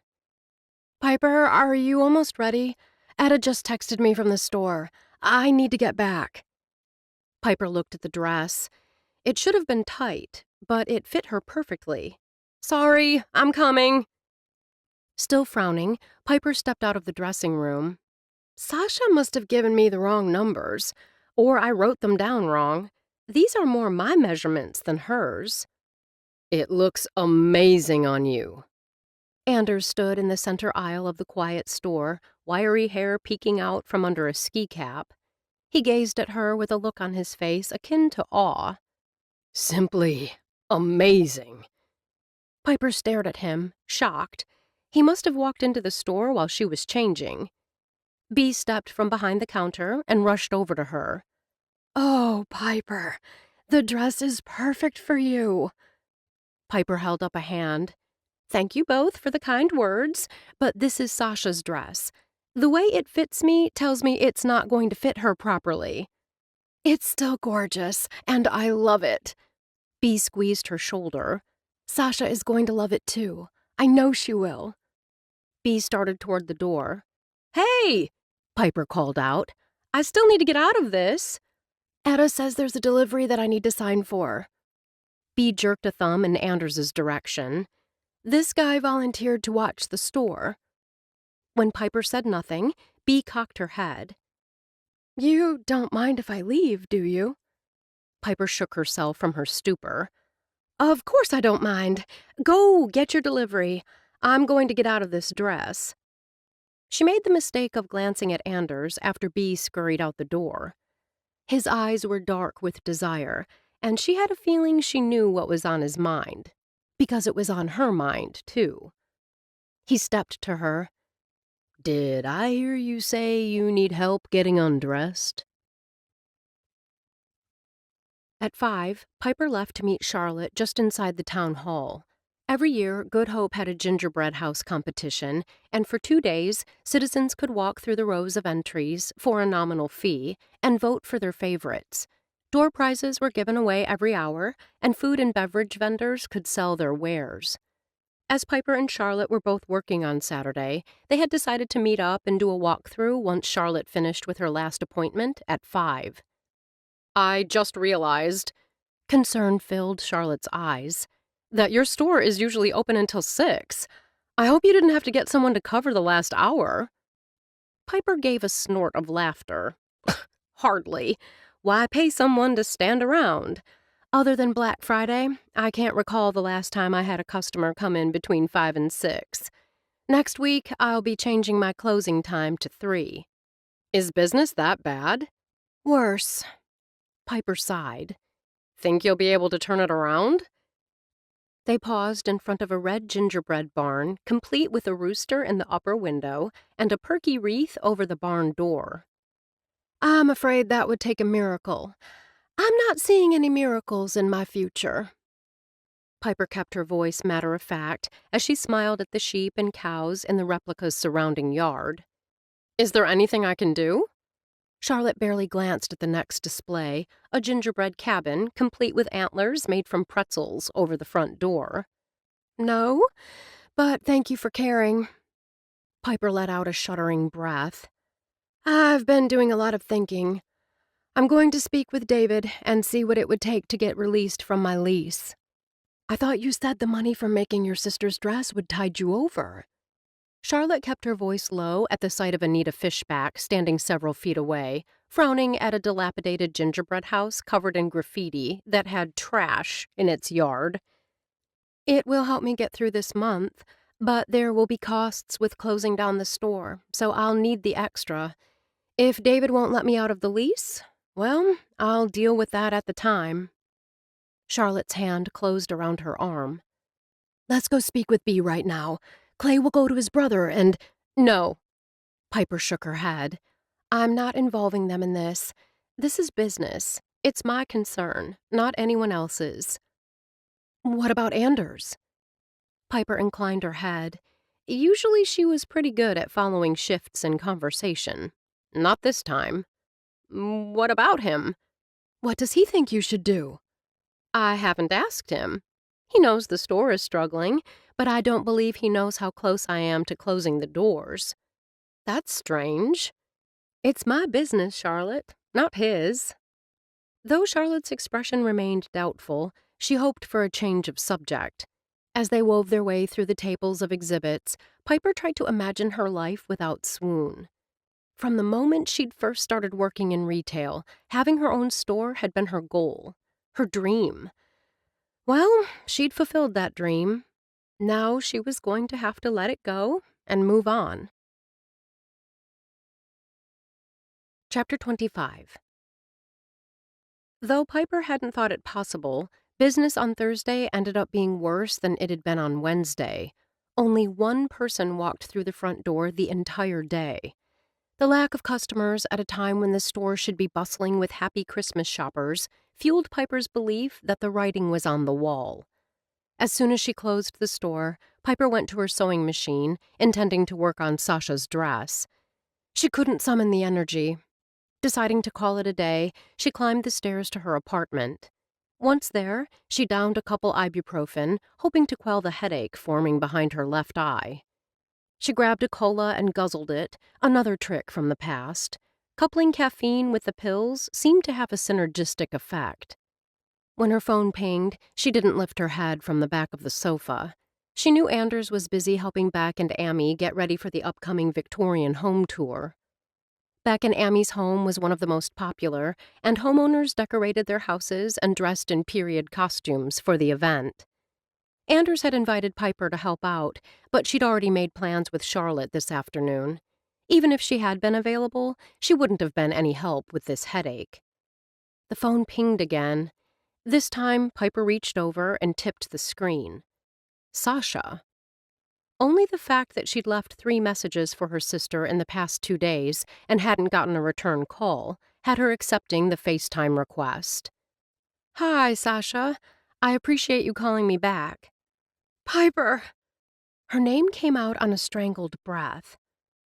Piper jerked upright, the sudden movement sending sharp bursts of pain bouncing like ping-pong balls in her head.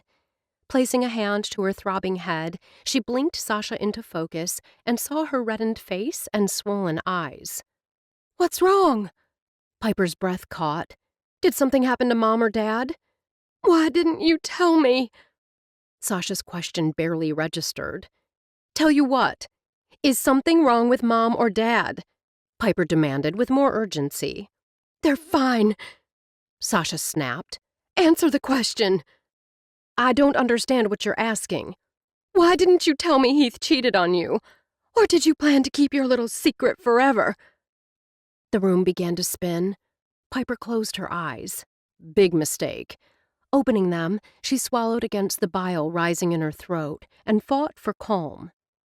"If the situation was reversed, wouldn't that be something you'd want to know?" Sasha demanded.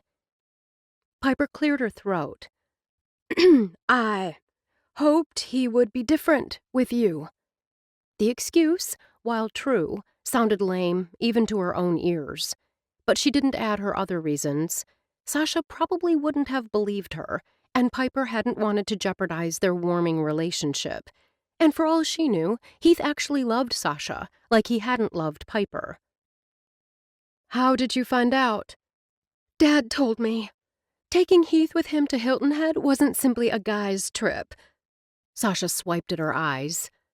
"Apparently Dad ran into Heath at an Atlanta restaurant while Heath was getting cozy with another woman. Heath claimed she was a business associate. Dad didn't buy it." Piper wasn't surprised. When they'd been growing up, their dad had always been able to spot the guys with less than honorable intentions wanting to date his daughters. "Dad was determined to discover the truth," Sasha went on. "That's the reason for the golf weekend in Hilton Head." She took a steadying breath. "The Friday after Thanksgiving, they played 3 rounds, then finished off the day with dinner at the club. After several drinks, Dad confronted Heath about cheating. Heath assumed Dad got his info from you and accused you of spreading lies.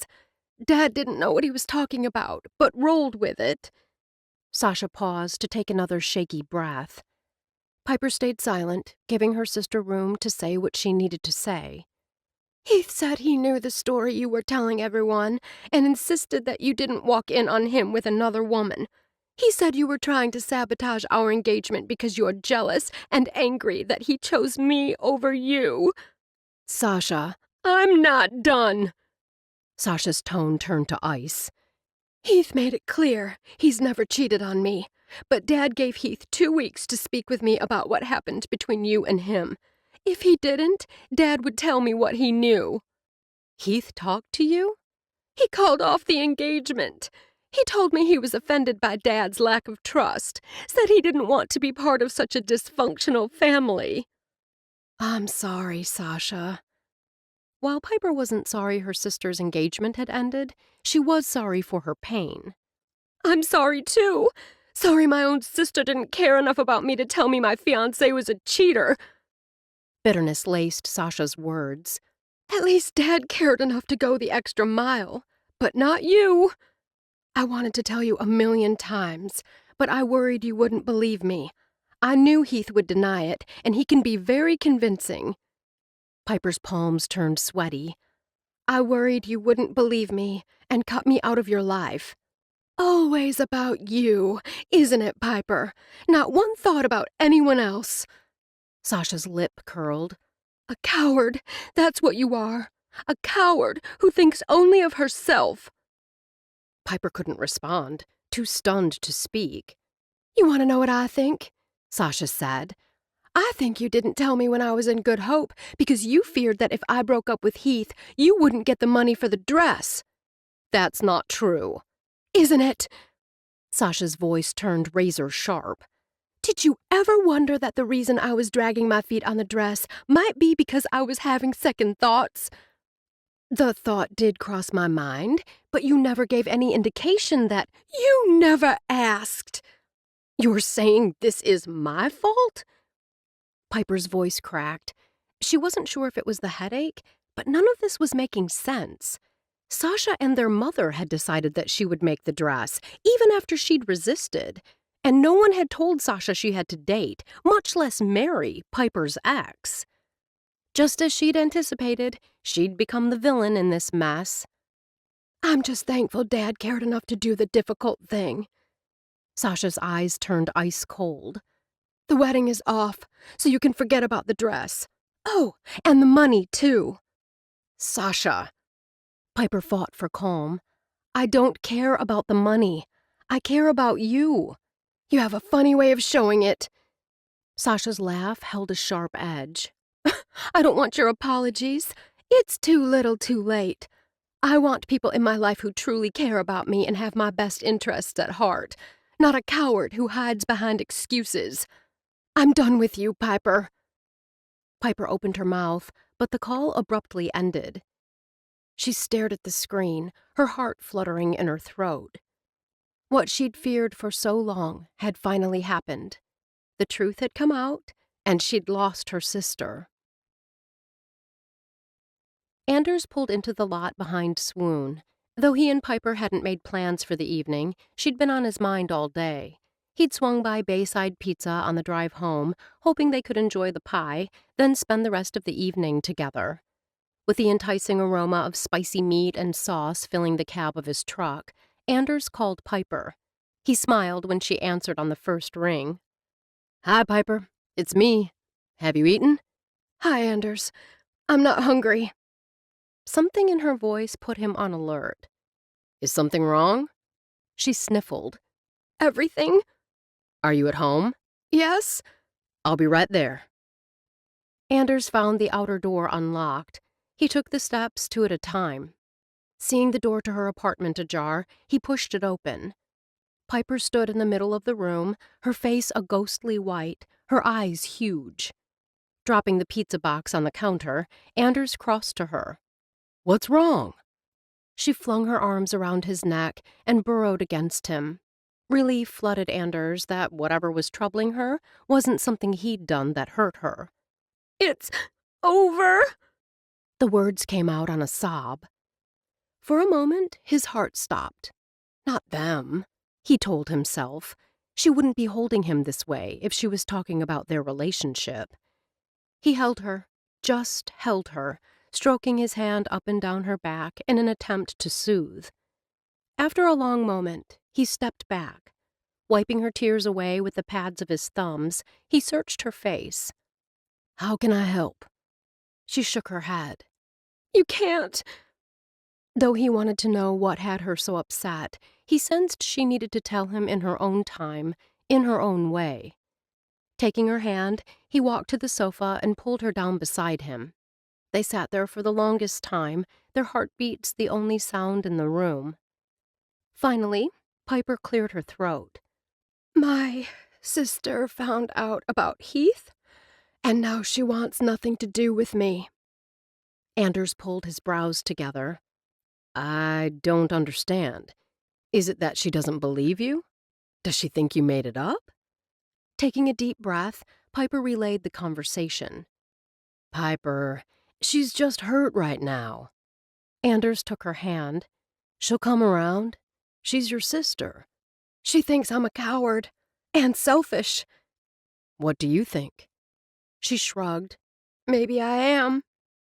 Well, I think you're one of the most giving, loving women I've ever met. He squeezed her hand tight. You wanted to spare her from any pain. I did, and I knew she'd blame me in some way. I just never thought it would be because I didn't tell her. I can see why she'd be upset that I didn't, but I was stuck in a catch-22. Damned if I did, damned if I didn't. I mean, what if it was just me that he cheated on? The sadness in her eyes tugged at his heart. Piper, you didn't treat this issue cavalierly. It tore at you, and you were constantly trying to figure out how to spare your sister any pain. I know you didn't ask for my opinion, but I think Heath is the dumbest dumbass on the planet for cheating on an amazing woman like you. He doesn't deserve you or Sasha. She gave him a faint smile. Thank you for that. She rested her head against his shoulder. I'm not sure how to go forward from this. Wrapping an arm around her shoulders, he planted a gentle kiss on the top of her head. We'll take it one step at a time. The next morning, Piper decided to take a first step. She set up a meeting with David for that afternoon. It was time to face facts. At 2 o'clock, Piper drove to Millionaire's Row, a stretch of waterfront where some of the most expensive homes in the area sat far back from the winding road. Though she'd told David it was important they meet, he'd tried to put her off until next week. Piper knew things for him, and for her, would only get more hectic the closer they got to Christmas. She'd insisted on getting together as soon as possible. He normally didn't do business at his home, but he'd told her that if she didn't mind a toddler and a dog being around, they could meet at his house. His wife, Hadley, was at a friend's house baking treats for tonight's Victorian home tour. Slowing the car, Piper paused for a moment to take in the large 1920s-style home that had been built in recent years to fit in with the other homes in the area. With a multi-gabled roof, it sat at an angle in a wooded area at the end of a winding drive, facing the waters of Green Bay. As it had sounded as if David didn't expect Hadley back until later, instead of pulling all the way to the back of the home, Piper stopped near the scooped walkway leading to the front door. Walking up the steps, she paused at the frantic sound of a dog barking. Knowing David, though, he would have the animal under control before he invited her in. She raised her hand to knock, but stopped when the door opened. David, casual, in jeans and a Packers sweatshirt, smiled. A toddler was perched on his hip. That didn't take long. Come in. It's cold out there. I appreciate you seeing me on such short notice. She stepped inside, taking in the open living room anchored by a large stone fireplace. Off to her right was a gorgeous wooden stairway, the wood gleaming, as if freshly polished. Thank you for driving all the way out here. David jiggled the child in his arms, making the boy laugh. Carter and I are hanging out today. Bryn is with her mother, helping with the baking. Bryn was their oldest child, likely in middle school by now. The second David set the boy down, he ran over to a whole fleet of trucks. Unlike his blonde, blue-eyed sister, this child had his father's dark hair and gray eyes. Carter had just plopped himself down on the floor when barking sounded from the other room. Ruckus! Carter slapped his hands against the floor. Want Ruckus! Piper cocked her head. Ruckus is the dog? David grinned. I bet you can guess how he got his name. I don't mind if you let him in here. Piper smiled. I like dogs. He won't jump on you. David crossed the room to open a door. A large shepherd mix bolted into the room. From his spot on the floor, Carter called out and clapped his hands, then laughed uproariously when the force of the dog's weight knocked him over. From his protective spot near the child, Ruckus turned then to study Piper. After looking at David, the dog began to whip his tail back and forth. I've got a treat in my pocket, if you'd like to give him one. Piper nodded and, with treat now in hand, crouched down. I have something for you. Cautiously, the animal moved forward to take the treat, then returned to sit by the boy. He'll be fine now. David nodded his approval, then held out his hand. May I take your coat? Once the garment was hanging on a vintage coat tree near the front door, and they'd had a few minutes of small talk, Piper got to the point. When moving Swoon to Wrigley first came up, I had my concerns, Piper began. I remember. Though David's full attention appeared focused on her, Piper noticed he kept slanting glances at his son. Thankfully, the boy appeared content to play with his trucks, at least for now. I worried the move would affect my business. Piper swallowed hard against the lump forming in her throat. I'm sad to report I was correct. You haven't been there for very long, David commented. Just a few months. Are you sure you're giving it a fair shot? My business had already been slowly decreasing over the past couple of years. Piper blew out a breath. The move was simply the final nail in the coffin. David's dark brows pulled together. I'm sorry to hear that. We needed to make the renovations on your former block for safety reasons, but I never wanted the change to hurt your business. I ran the numbers. Piper clenched her hands together in her lap to still their trembling. I'm going further into the red each month, and I honestly don't see things turning around. Maybe 2 or 3 years down the road, Wrigley will be a major shopping draw, but right now, it's not. I don't have the resources to wait it out. Have you considered another location? I suppose I could try to relocate to Egg Harbor or another community on the peninsula, but I doubt I could afford the rent. What I was paying prior to the move helped me stay afloat for as long as I did. David leaned forward, resting his forearms on his thighs, his eyes dark with concern. What can I do to help you, Piper? I'm hoping you'll let me out of my lease as of January 1st. I realize it's not much notice, but I'm having trouble coming up with the rent. He winced. Business is that bad? She nodded and fought unexpected tears. And getting worse. David's gray eyes clouded as she paused and took several deep breaths to steady herself. Clearing her throat, Piper found herself feeling more in control. I realize you have every right to hold me to my contract, but I'm hoping— Actually, we have a potential tenant interested in your space. Piper paused, blinked. You do? Yes, which is why I will agree to release you from your lease without penalty. Relief rushed through her. Can I get that in writing? Email me your intent to vacate, and I'll respond with a confirmation that there will be no penalty for early termination. David's expression remained solemn. I'm sorry it's come to this point. Swoon is a wonderful shop that adds a lot to the community. Thank you for that. I'm a great believer that when one door shuts, another door opens. He stood. I believe there will be even better opportunities for you in the future. Piper slowly got to her feet. He'd given her everything she wanted. She should feel relieved. All she felt was sad. Sad that a lifelong dream was now in the dust. Sad that she would need to start preparing for a going out of business sale during what should be one of the happiest times of the year. Who is this prospective tenant?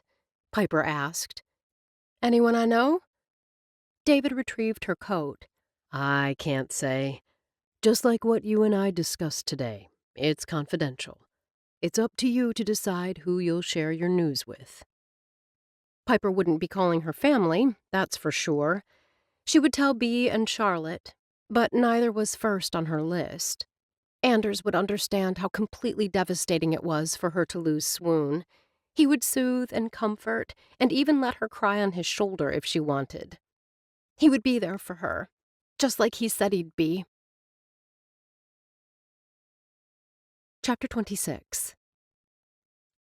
After helping his brother on Thursday afternoon decorate the porch, the carriage house, and the wrought iron fence encircling the property, Anders had assumed Beck and Amy's home was ready for the Victorian home tour the following evening.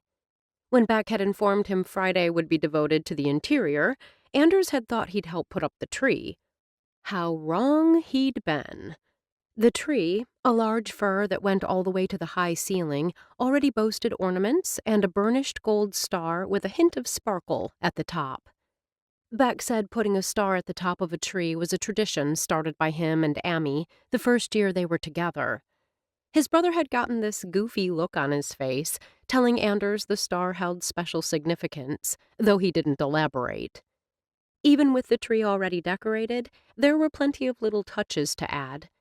One of Anders's first tasks was winding garland around the banister, which was easy, considering the recent practice he'd had with the porch railing. Finally, he moved on to his final assignment, filling a basket designed to hold firewood with an assortment of oversized, glittery ornaments that Amy had selected. The vibrant reds and golds, along with some sparkly tree branches that added dimension, certainly drew one's eye. Amy had texted back she was on her way home with dozens of Christmas cookies she and Hadley, along with niece Bryn, had baked that day at the bake shop. "Anything else you need help with?" Anders asked, eager to get home to Piper.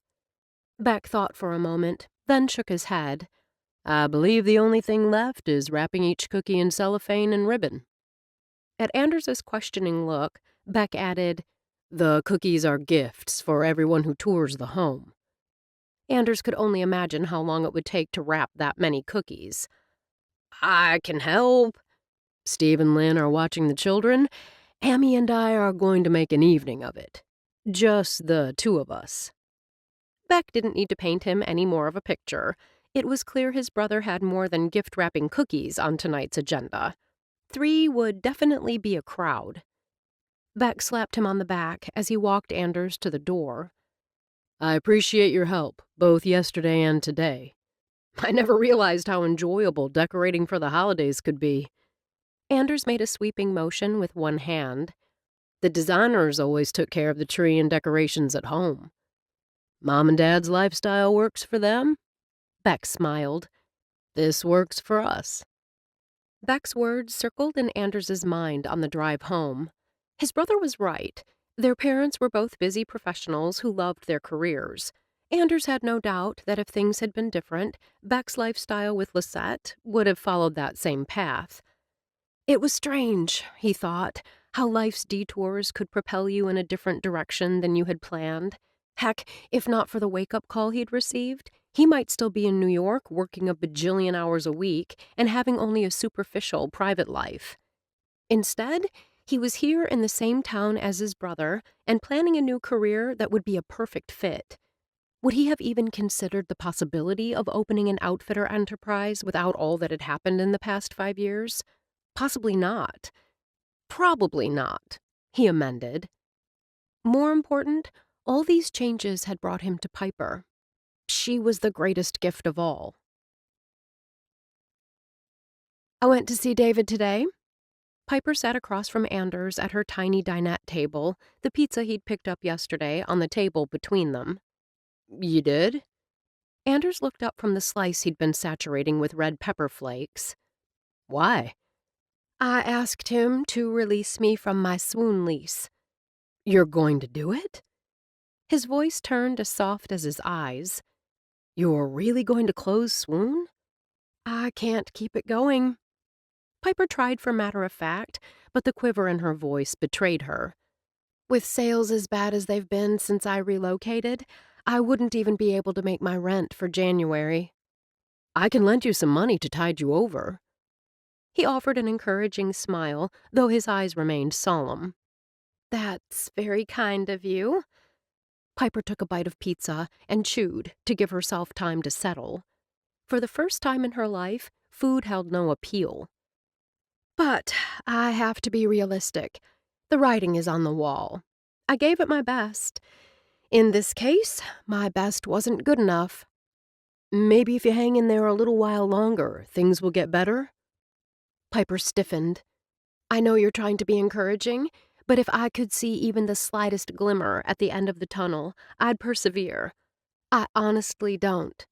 The store struggled, even on Main Street. I'm sorry. Reaching across the table, he gave her hand a squeeze. I know how much Swoon means to you.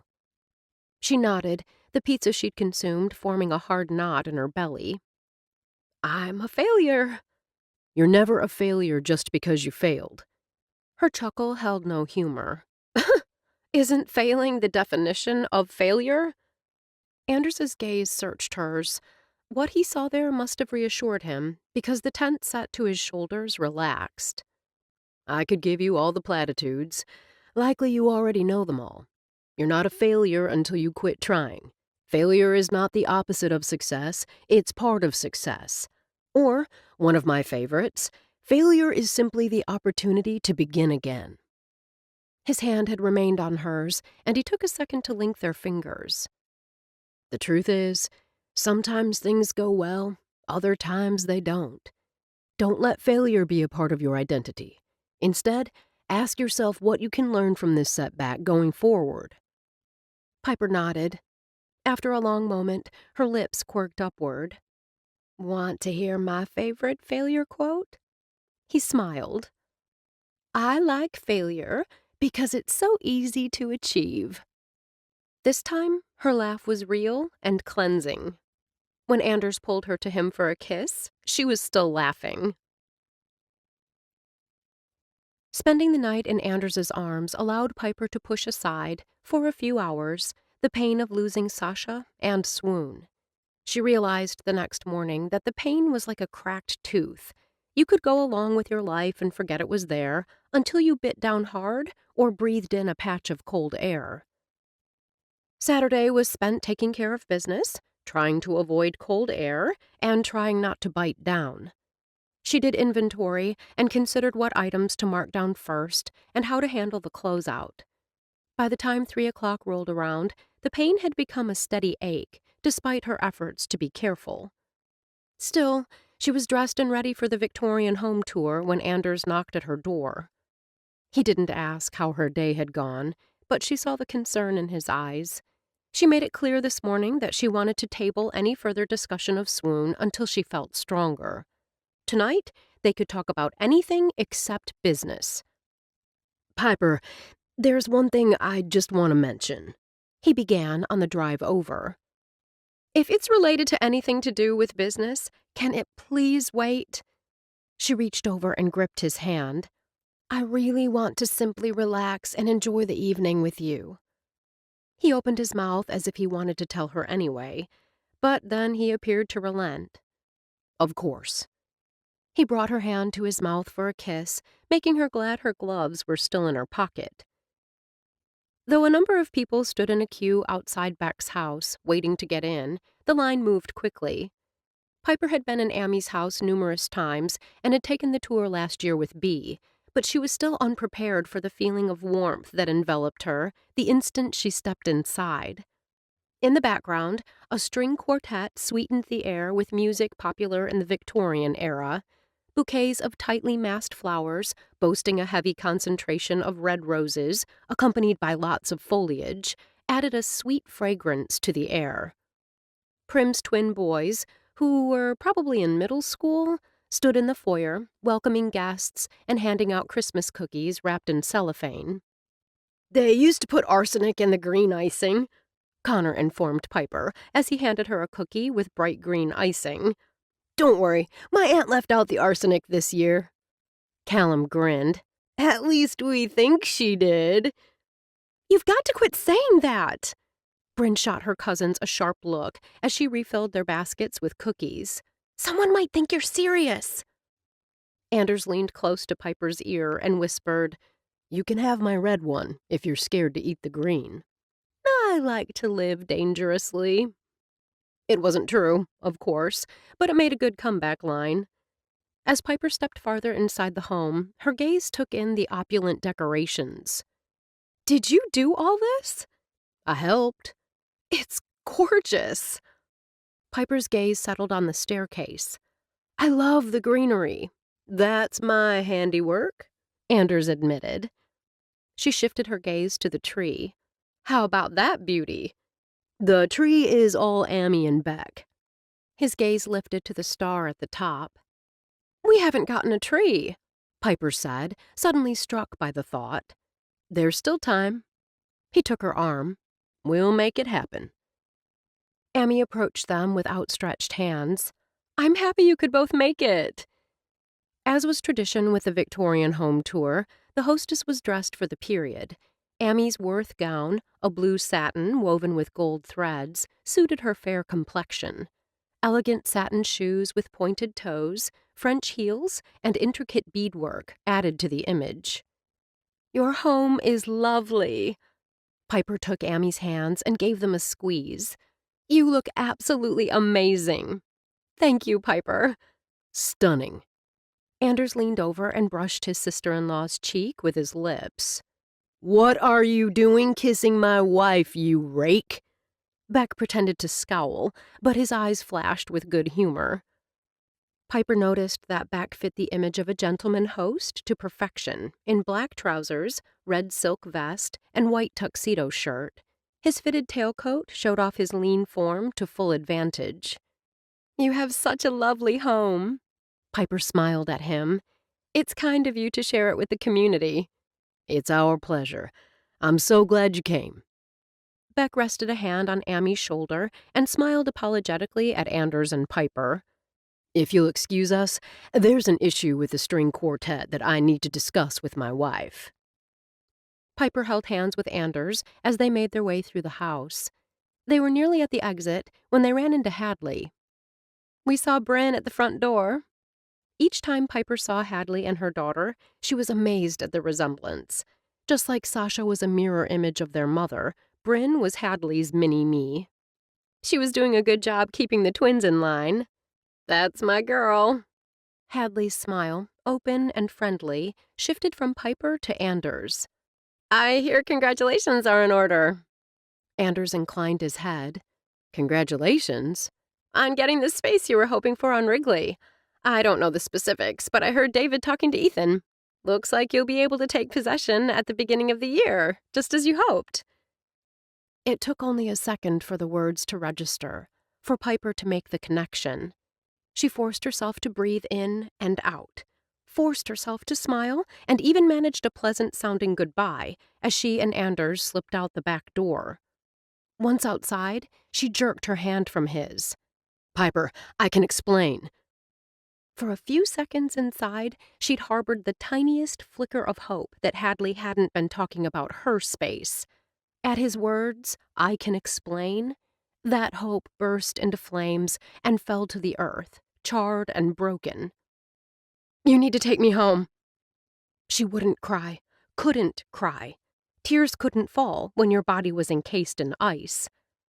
We'll go home, sit down, and talk this out. If he thought his warm, reassuring tone was a match for the ice, he'd soon learn differently. Once we do, you'll understand. Piper said nothing, just got in the truck, fastened her seatbelt, and stared straight ahead. She realized now that seeing Heath in bed with that woman had only put a tiny nick on her heart. What she'd felt for Heath had been nothing compared to the feelings she had for Anders. The thought of how he'd held her in his arms and comforted her, while no doubt inwardly celebrating his good fortune, was a knife to the heart. She remembered what he'd told her about his job in New York. He knew how to get what he wanted. Well, now he had his prime location on Wrigley Road. She hoped it kept him warm at night.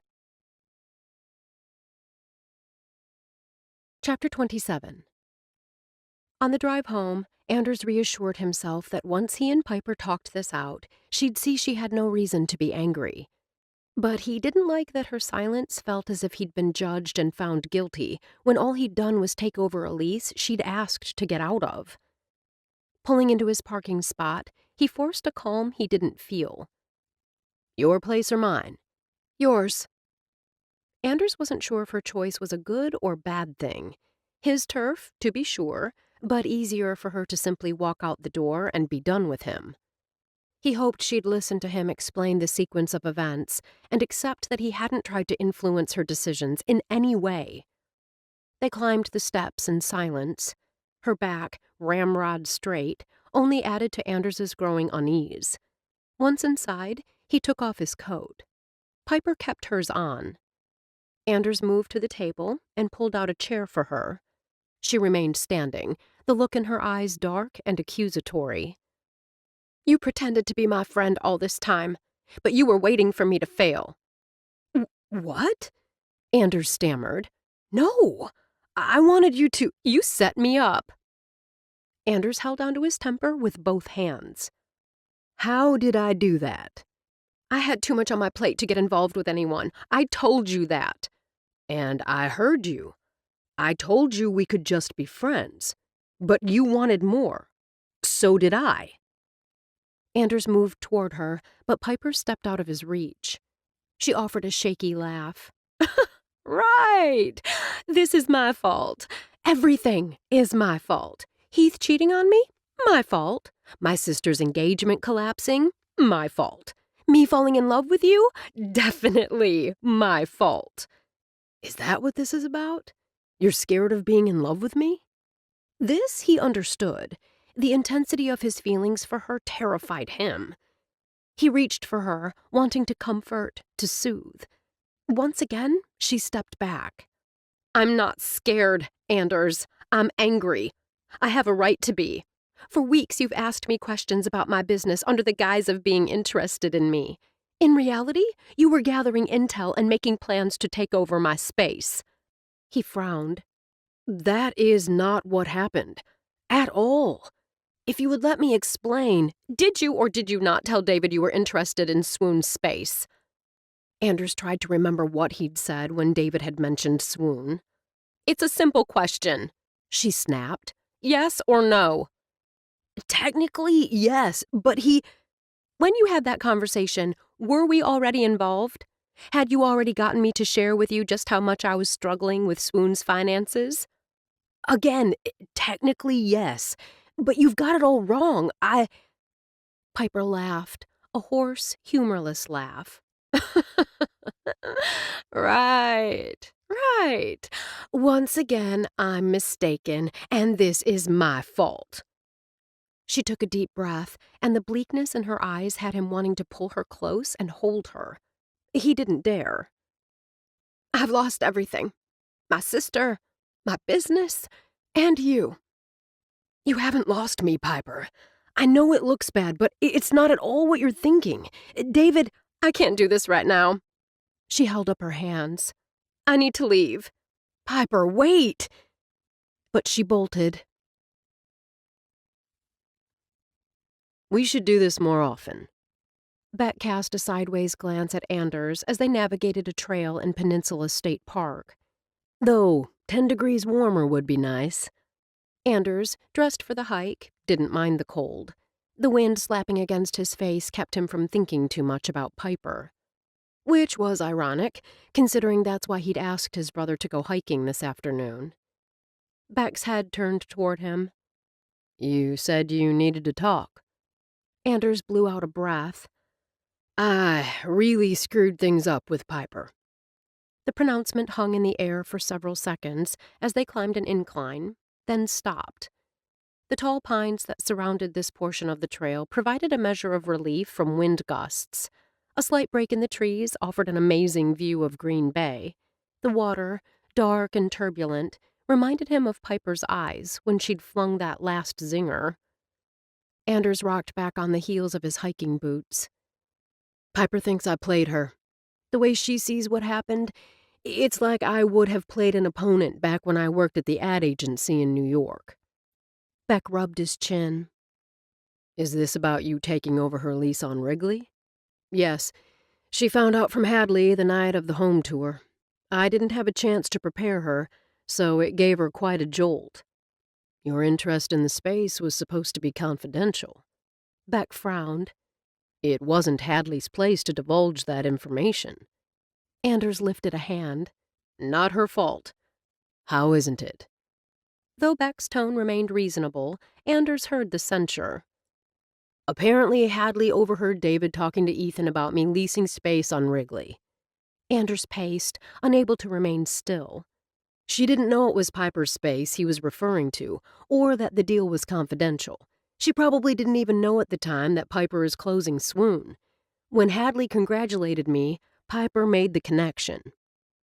Beck simply shook his head. His brother motioned to the trail, and Anders fell into step beside him. Piper feels I manipulated her for personal gain. She'd scored a direct blow to his heart with that comment. I didn't, of course, but I can see how she might have reached that conclusion. I hadn't mentioned my conversation with David because I didn't want her to think I was rooting for her to fail. Anders used extra force to shove aside a branch blocking the path. It struck him as odd that he'd encouraged Piper to have the hard conversation with her sister, yet when he'd tried to give her the heads up on the way to the home tour, and she shut him down, he hadn't pressed. Following Anders down a narrow part in the path, Beck spoke to his back. I've learned that avoiding the difficult doesn't prevent hurt. It only postpones the inevitable. That's part of it, but not all. I didn't share my business idea with her before I pitched the plan to others. I usually don't share the details on that kind of stuff with anyone until I'm ready to make a decision and forge ahead. Anders paused when the path leveled to glance at his brother. You're like that too. You've been on your own for a long time. Beck studied him. For years, you've done whatever you wanted. You've had no partner to take into consideration. You were free to focus on your own needs and wants. Sounds like you're saying I'm selfish and think only of myself. Anders thought of last Christmas and how he'd blown off his entire family because of the Jackson Hole ski trip. He shrugged. You're probably right. Lizette's funeral and last Christmas being prime examples. Beck placed a hand on his shoulder, his gaze firm and direct. I'm not saying anything of the sort. Some of the problem here is you seem to think you're still the guy who'd stop at nothing to land the big ad deal.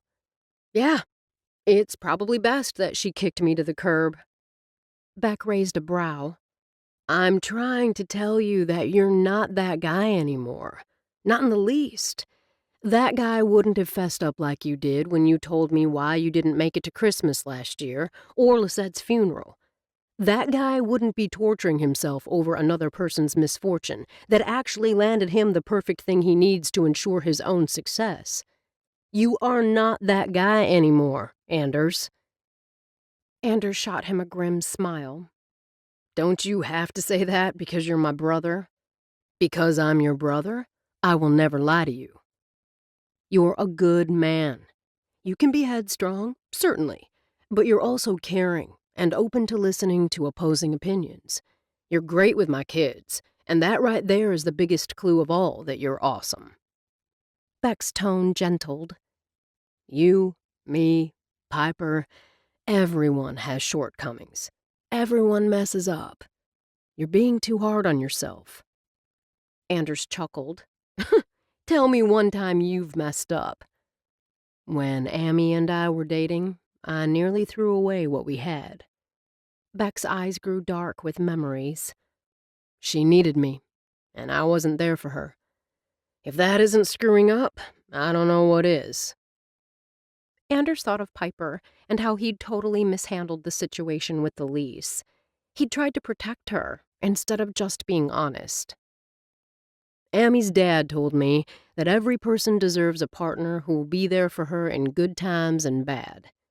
Beck shot him an assessing glance. Piper is going through a difficult time right now. She is. Anders also knew the situation with her family was only compounding her stress. I owed Amy an apology, and a promise to do better. Beck shrugged. Your relationship with Piper? Well, only you know if you're willing to make it right. During the rest of the hike, they spoke of inconsequential things. In the back of Anders's mind, Beck's final statement circled. Was he willing to try to make things right with Piper? Had he really changed enough to be the kind of man she deserved? On Monday, Piper met with accountants Max and Prim Brody to begin the process of dissolving her business. She left their office with a checklist. They would take care of filing the necessary paperwork to legally shut down Swoon, including notifying her creditors and the IRS. On her plate was selling off inventory. Swoon's going out of business sale would begin Friday and run through the 28th. She'd then have 3 days to clear everything that was left out of the space before the end of the year. The last 2 weeks of December were going to be busy ones. "Are you sure you want this marked 50% off?" Charlotte held up a cashmere sweater. "Its current price is more than fair." "It needs to sell." Piper looked up from the bridal gowns she was discounting. "After Christmas, everything goes to 75% off." Charlotte nodded and added the red sticker. "All the outerwear is marked down." Bea moved to Piper's side. "What would you like done next? The sweaters on that table still need tags." Piper recalled how excited she'd been about that particular shipment, and her voice wobbled. "It will be okay." Bea offered an encouraging smile. "You'll rise like a phoenix from the ashes, moving onward to something bigger and better." "Bea's right." Charlotte gave a decisive nod. "When I had to close my business in San Diego, it stung. Looking back, I see now that it was for the best."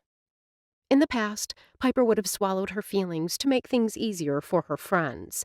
She'd have made them believe that their efforts to cheer her up had worked. No more. "Thank you for being concerned and trying to make me feel better. The truth is, I'm sad." She expelled a shaky breath. "I understand this is part of business, but I hate that it's happening. I'll be okay with time, but right now it's kind of hard to feel optimistic, which is why I'm glad I have friends like you, and I don't have to hide my feelings." Sympathy shone in Charlotte's blue depths. "I never meant to minimize your feelings. I know this is difficult. I cried for days after I closed my San Diego salon. You have such hopes when you open a business, and then when it doesn't work out, you feel like a failure. Piper finished. Right or wrong, that's how I feel. Charlotte nodded, and her eyes held a sheen. Bee slipped around the display of cable knit sweaters to put her arms around Piper. Whatever you need, I'm here for you, Pips. The nickname had tears slipping down Piper's cheeks. On top of everything, she missed Sasha. I'm here for you, too. Charlotte moved in and wrapped her arms around the two of them. Group hug! By the time Piper stepped back and her two friends returned to pricing garments, she found she could breathe more easily. Charlotte looked up. Have you seen Anders lately? Just like that, Piper's calm vanished. I haven't. For what it's worth, Charlotte said. He came to talk to Adam many days ago, and it sounded like he was considering several different locations all around town. I don't think he was angling to get your space here. Clay said something similar, Bea added. He said Anders mentioned that a Wrigley Road location would be great if it could be a spot like Swoon's. Piper released a heavy sigh. I know, I should be happy he wanted the space, because that's why David let me out of my lease. The fact that Anders didn't tell me that he and David discussed him taking over the lease is the real issue. Bea and Charlotte offered Piper sympathetic nods. I mean, Piper flung out her hands in frustration. Technically, he could have eased my worries about breaking the lease if he'd just told me. The fact that he didn't makes everything he said and did while we were together look calculated in some way. Was he manipulating me, or did I get it all wrong? How can I be in a relationship with a guy who isn't upfront with me? As there was no easy answer to that question, Piper picked up the pricing gun. Nursing her aching heart, she went back to work.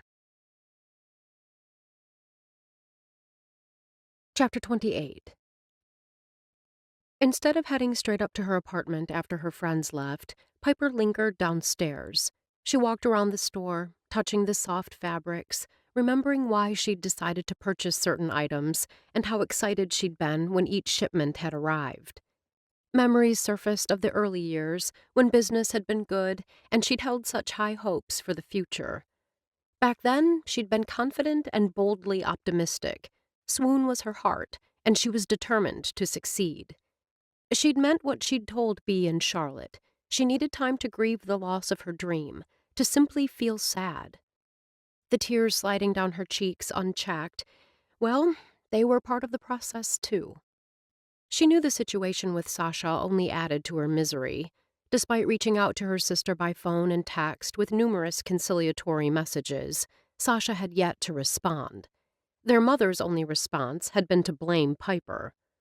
No surprise there, Piper thought with a resigned sigh. Though she wished things could be different, she would let things be, at least for now.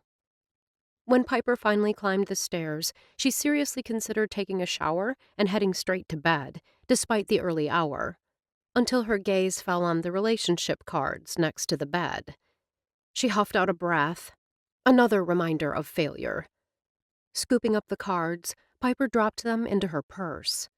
15 minutes later, she strode through the door of the Good Hope Living Center. When she spotted the sign advertising bingo night in the dining hall, Piper followed the arrows, confident Gladys would be in the center of the action. Piper! She whirled to see Amy hurrying toward her, holding a huge platter of assorted cookies and bars. Here for bingo? Amy's smile, warm and friendly, put Piper instantly at ease. Piper had steered clear of church and muddy boots since her breakup with Anders. Good Hope was too small of a community to keep her distance for long, but she needed time to herself. Actually, I'm here to give Gladys her relationship cards. Piper twisted her lips up in what she hoped was some semblance of a smile. I have no need for them. Sympathy filled Amy's eyes, but she only nodded and gestured with her head toward the dining area. Would you mind getting the door for me? Relief flooded Piper.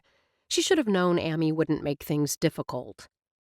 After Amy walked through the doorway, Piper followed her into a spacious room with linen-clad tables and chandeliers. Floyd Lawson, former CPA and part-time Giving Tree Santa Claus, manned the podium, calling out numbers. "Do you need any help?" Piper asked Amy, even as her gaze scanned the room. "I've got this covered." Amy smiled. "But thanks for offering." Piper spotted Gladys at a back table. Weaving her way between tables, Piper had nearly reached her when a woman on the opposite side of the room jumped to her feet and called out, "Bingo!" Floyd smiled. "Lars, could you please verify her numbers?" The retired principal rose and ambled over to inspect the card of a gray-haired woman wearing cat-eye glasses. After a brief review, Lars gave Floyd the thumbs up. Floyd leaned close to the microphone. "Congratulations, Mary! Your timing is superb. Amy from Bloom's Bake Shop just arrived with the evening treats, so we're going to take a break now. Everyone enjoy the goodies, but be back in 10 minutes for Starburst Jackpot Bingo." From the excited murmur rippling through the room, Piper concluded the game must be a favorite. She closed the last few feet to where Gladys sat with Ruby, Catherine, and Oakley. "Piper!" Gladys's face lit up at the sight of her. "This is a lovely surprise. Won't you join us?" "Thanks for the invitation, but I need to get back to the store." Sympathy filled Gladys's eyes. "I heard about Swoon closing. I'm so very sorry." "It was such a darling boutique," Ruby added. Piper's heart twisted. They were already referring to Swoon in the past tense. Catherine's expression remained sober. "It's a great loss to Good Hope." "I'm sorry too, Piper." Oakley reached out, startling Piper by grabbing her hand. "Life without Swoon sucks big." Emotion clogged Piper's throat at the concern. "Thank you." As if realizing Piper was on the verge of tears, Gladys took control of the moment. "If you're not here for bingo, tell us what brings you by this evening." In answer, Piper shoved her hand into her bag and pulled out the cards. She set the deck in front of Gladys. "I came to give you these." Gladys arched a penciled-in brow. "You and Anders answered all 3? "Only 2? "You have to do 3. Gladys slid the deck back across the table toward Piper. Piper ignored the cards. "No, actually, we don't." Out of the corner of her eye, she saw Oakley open her mouth, then snap it shut at a sharp look from Gladys. "Thank you for giving them to me." Piper kept her focus on Gladys. "I found the questions helpful, but I'm ready to be done with them." Gladys studied her for a long moment. A slow smile curved her red lips. "I admire a woman who knows her own mind and chooses her own path." Piper braced herself for what she knew was coming next. Questions about Anders. Thankfully, Floyd was back at the podium. 5 minutes until blastoff. Prepare yourself, ladies and gentlemen, for more exciting action and great prizes. Won't you stay?" Gladys lifted one of the 3 cards she was playing. "I'll give you one of my cards." "Playing might take your mind off your troubles." Ruby gestured to the empty chair next to her. "We have room." "Thank you. Perhaps another time. I'll let you get back to your fun." Piper widened her smile to include everyone at the table. "I hope you all get a chance to stop by Swoon before it closes. I've marked down a lot of good stuff." Without waiting for a response, Piper turned and headed for the exit. She was so intent on getting out that she didn't notice Amy leaving until she had to draw up short to avoid running into her. "I'm sorry." Piper brought a hand to her chest. "I didn't see you." Amy chuckled. "I'm getting out of Dodge while I still can." Piper's lips quirked upward. "Gladys and Ruby asked me to stay. I wasn't even tempted." Amy slanted a sideways glance at her as they reached the lobby. The spacious area was empty, except for a young woman behind the reception desk. She offered a friendly smile before refocusing on her phone. Amy shot Piper a teasing glance. You weren't even a little bit tempted to stay and play? Not when I knew Gladys would ask about. Piper stopped herself. Amy was so easy to talk with that she'd nearly forgotten she was Anders's sister-in-law. I was sorry to hear that you and Anders hit a rough patch. Amy gestured to the chairs positioned near a huge stone fireplace with a crackling fire. I'm not eager to venture outside right now. Want to sit for a minute? Since Piper had arrived, the wind had picked up, flinging icy rain against the windows. Piper shivered, despite her heavy coat. I wouldn't mind enjoying the fire for a bit, but I don't want to talk about the breakup. Amy took her arm. Then we won't. When Piper asked Amy how business at the bake shop was going, Amy told her about some of her upcoming plans. One was a new line of prepared desserts for singles and families, and another was a new online ordering system with curbside pickup. Amy's excitement showed on her face and reverberated in her voice. Piper recalled all the wonderful marketing ideas that had swirled in her head when she'd first opened Swoon. I'm sure the desserts will be a huge hit. I hope so. You know how it is. You try new things and hope for the best. Sympathy filled Amy's green eyes. I'm sorry about Swoon. Thank you. It's difficult, letting go of dreams. Reaching over, Amy gave Piper's hand a squeeze. Have you thought about what you're going to do next?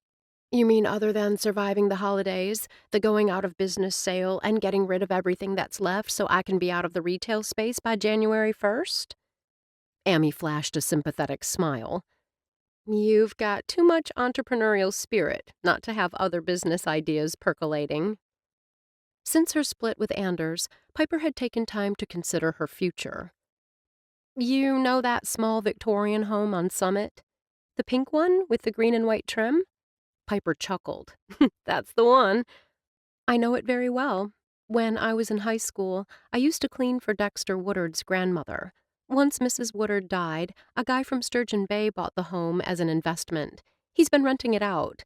According to Cade, it's become somewhat of a party house, which is probably why the owner is so eager to unload it. Amy's eyes widened. Are you thinking of buying it? The lease on my apartment is tied to my commercial lease, so... I'm sure David would let you live there for as long as you want. Amy interrupted. Possibly. Probably. Piper amended. But Wrigley Road is my past. I need to move on. I can't do that if I continue to live there. I understand. Amy sat back. How does Mrs. Woodard's house fit into your plans? I contacted a realtor, Tim Vanderkoy, actually, figuring he'd know of any hot deals on homes in the area. Piper's lips quirked. He mentioned this house and asked if I'd be interested in a land contract, assuming I liked it, which I do. The owner is eager to wash his hands of the property and willing to entertain all offers. Is the house worth renovating? Tim said a couple who was looking at buying it had all the inspections done, then had to back out because of an unexpected job transfer. The foundation, roof, plumbing, and electrical all passed.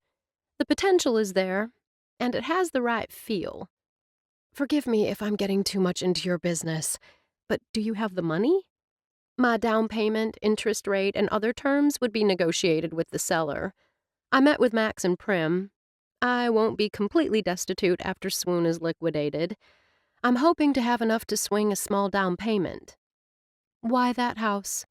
It's only 2 blocks off Main Street, and the zoning is both business and residential, which means I could live in the house as well as operate a business there. Amy inclined her head. You're considering opening a home-based business?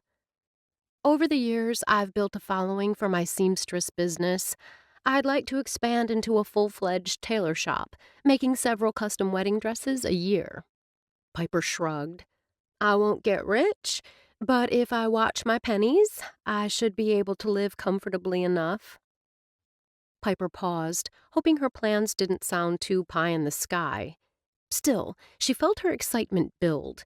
She'd be doing what she enjoyed without all the worry of maintaining a store. Amy tapped 2 fingers to her lips. There certainly isn't anything like it in Good Hope. Piper sat back and relaxed fully. Perhaps it was the warmth from the hearth or the piped-in holiday music overhead, or maybe it was simply envisioning a future that excited her, one that would allow her to have a more balanced life. "I want to ask you something." Amy hesitated. "You and Hadley, you're okay, right? I know that comment she made led to you and Anders. Nothing that's happened has changed my opinion of Hadley. I like her." Since Amy had brought up one elephant in the room, Piper would bring up another. "With Anders being your brother-in-law, do you think us being friends will be awkward?" "No." A soft look filled Amy's eyes. "Anders will want only what's best for me. And for you." Piper clasped her hands together in her lap. "He didn't tell me he and David discussed him taking over my lease if I had to close Swoon." "You feel betrayed." "I did. Maybe I still do. A little, anyway." Piper expelled a breath. "Life would be so much easier if things were black and white." Amy chuckled, but her expression remained somber. "Beck and I had our ups and downs while we were dating. Sometimes it's worth it to persevere and get through the rough patches. Sometimes it's better to walk away." Amy pushed up from her chair to stand. "Only you know the best course for you." "I don't think you understand." Piper pulled slowly to her feet. "Whatever once existed between Anders and me is already over." "Maybe." Amy shrugged. "Though if what you feel for each other is strong enough, you'll find a way back to each other." "Do you really believe that?" Piper found herself holding her breath. "With my whole heart." Chapter 29. After a short drive from the living center, Piper pulled into her parking space behind Swoon. The wind had finally died down, and the sky had quit spitting ice pellets. She realized that simply speaking with Amy about her plans for the future had bolstered her spirits. She stepped from the car. Her mind raced with possibilities, including what Amy had said about her and Anders finding their way back to each other. "Piper." As if thinking about him had conjured him, she saw Anders standing beside her door, balancing a huge tree. "What are you doing out here?" Her voice sounded breathless. She felt breathless. "I promised you a tree." Anders gestured with his head toward the large fir. "It's huge! Where did you get it?" "I went to the lot at Rake's farm. I wanted to be sure you have a good tree. The best tree. And I guess it is rather large." Was it only Piper's imagination, or did Anders sound a little breathless himself? "I can, help you carry it up the stairs," he said. "If you'd like. It's really heavy." "Okay." His eyes widened. "Okay?" Piper gave a jerky nod. The tree was heavy but manageable with the two of them working together. When Anders went back down to bring up the tree stand, Piper thought of another thing Amy had said earlier. Sometimes it's worth it to persevere and get through the rough patches. Could this, with Anders, be just a rough patch? "Here's the stand. I got the last one the general store had in stock." He paused in the doorway, as if unsure of his welcome. "If you want to put it up yourself, I can leave it with you." She gestured with one hand, her gaze never leaving his face. "Why don't you just set it on the table for now?" Once he did as she'd requested, he turned to her. "Before I leave," Anders swallowed hard, "I want you to know how sorry I am. I never wanted Swoon to fail, but I can see how you might have gotten that impression. David knew you were struggling to make it work and suggested if I took over your lease, that would help you out. I told him immediately that there was no way I'd do that unless you were the one who made the decision to shut down, and made the decision without anyone pressuring you." Anders paused, then took a breath and continued. "I feared that if I told you what David mentioned to me, that you would feel pressured, by me, to throw in the towel. I swear to you that I hoped with everything I am that your business would pick up.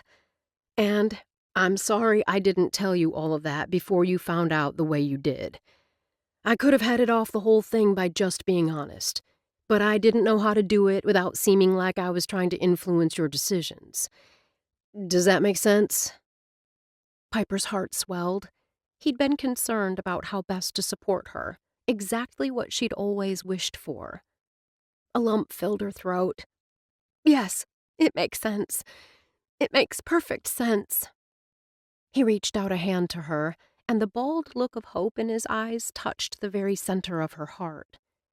Piper extended her hand, meeting him halfway.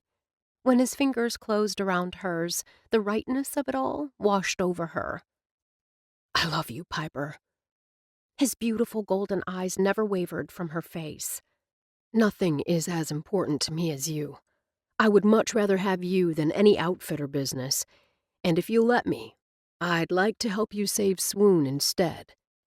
No, you need to pursue your own dreams. I want you to have your own success.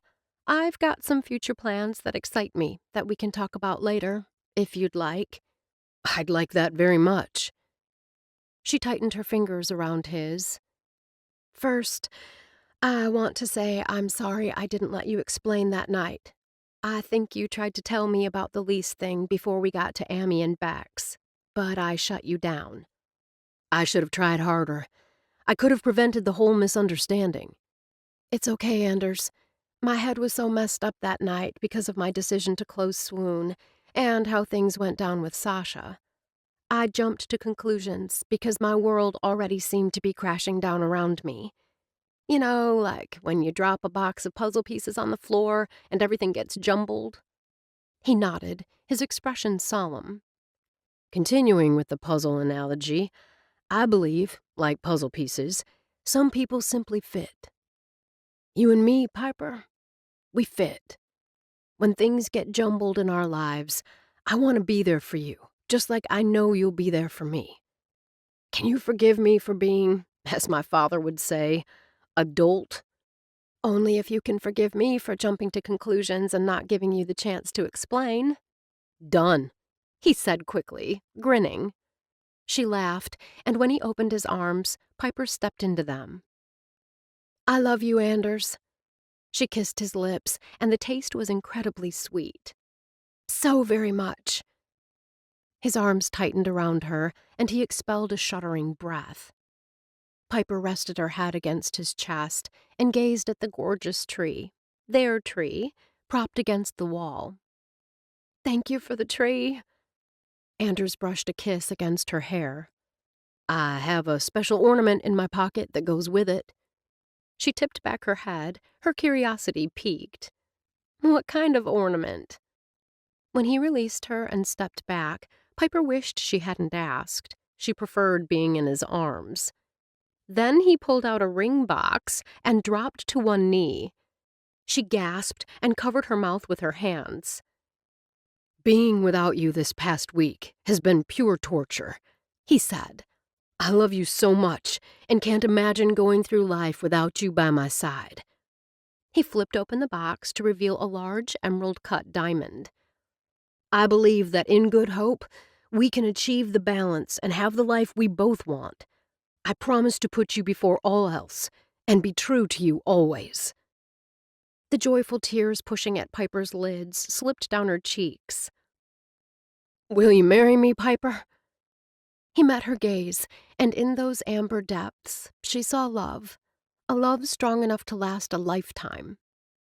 We can put this on the tree, but I'd prefer to put it on your finger. We can make ornaments for the tree.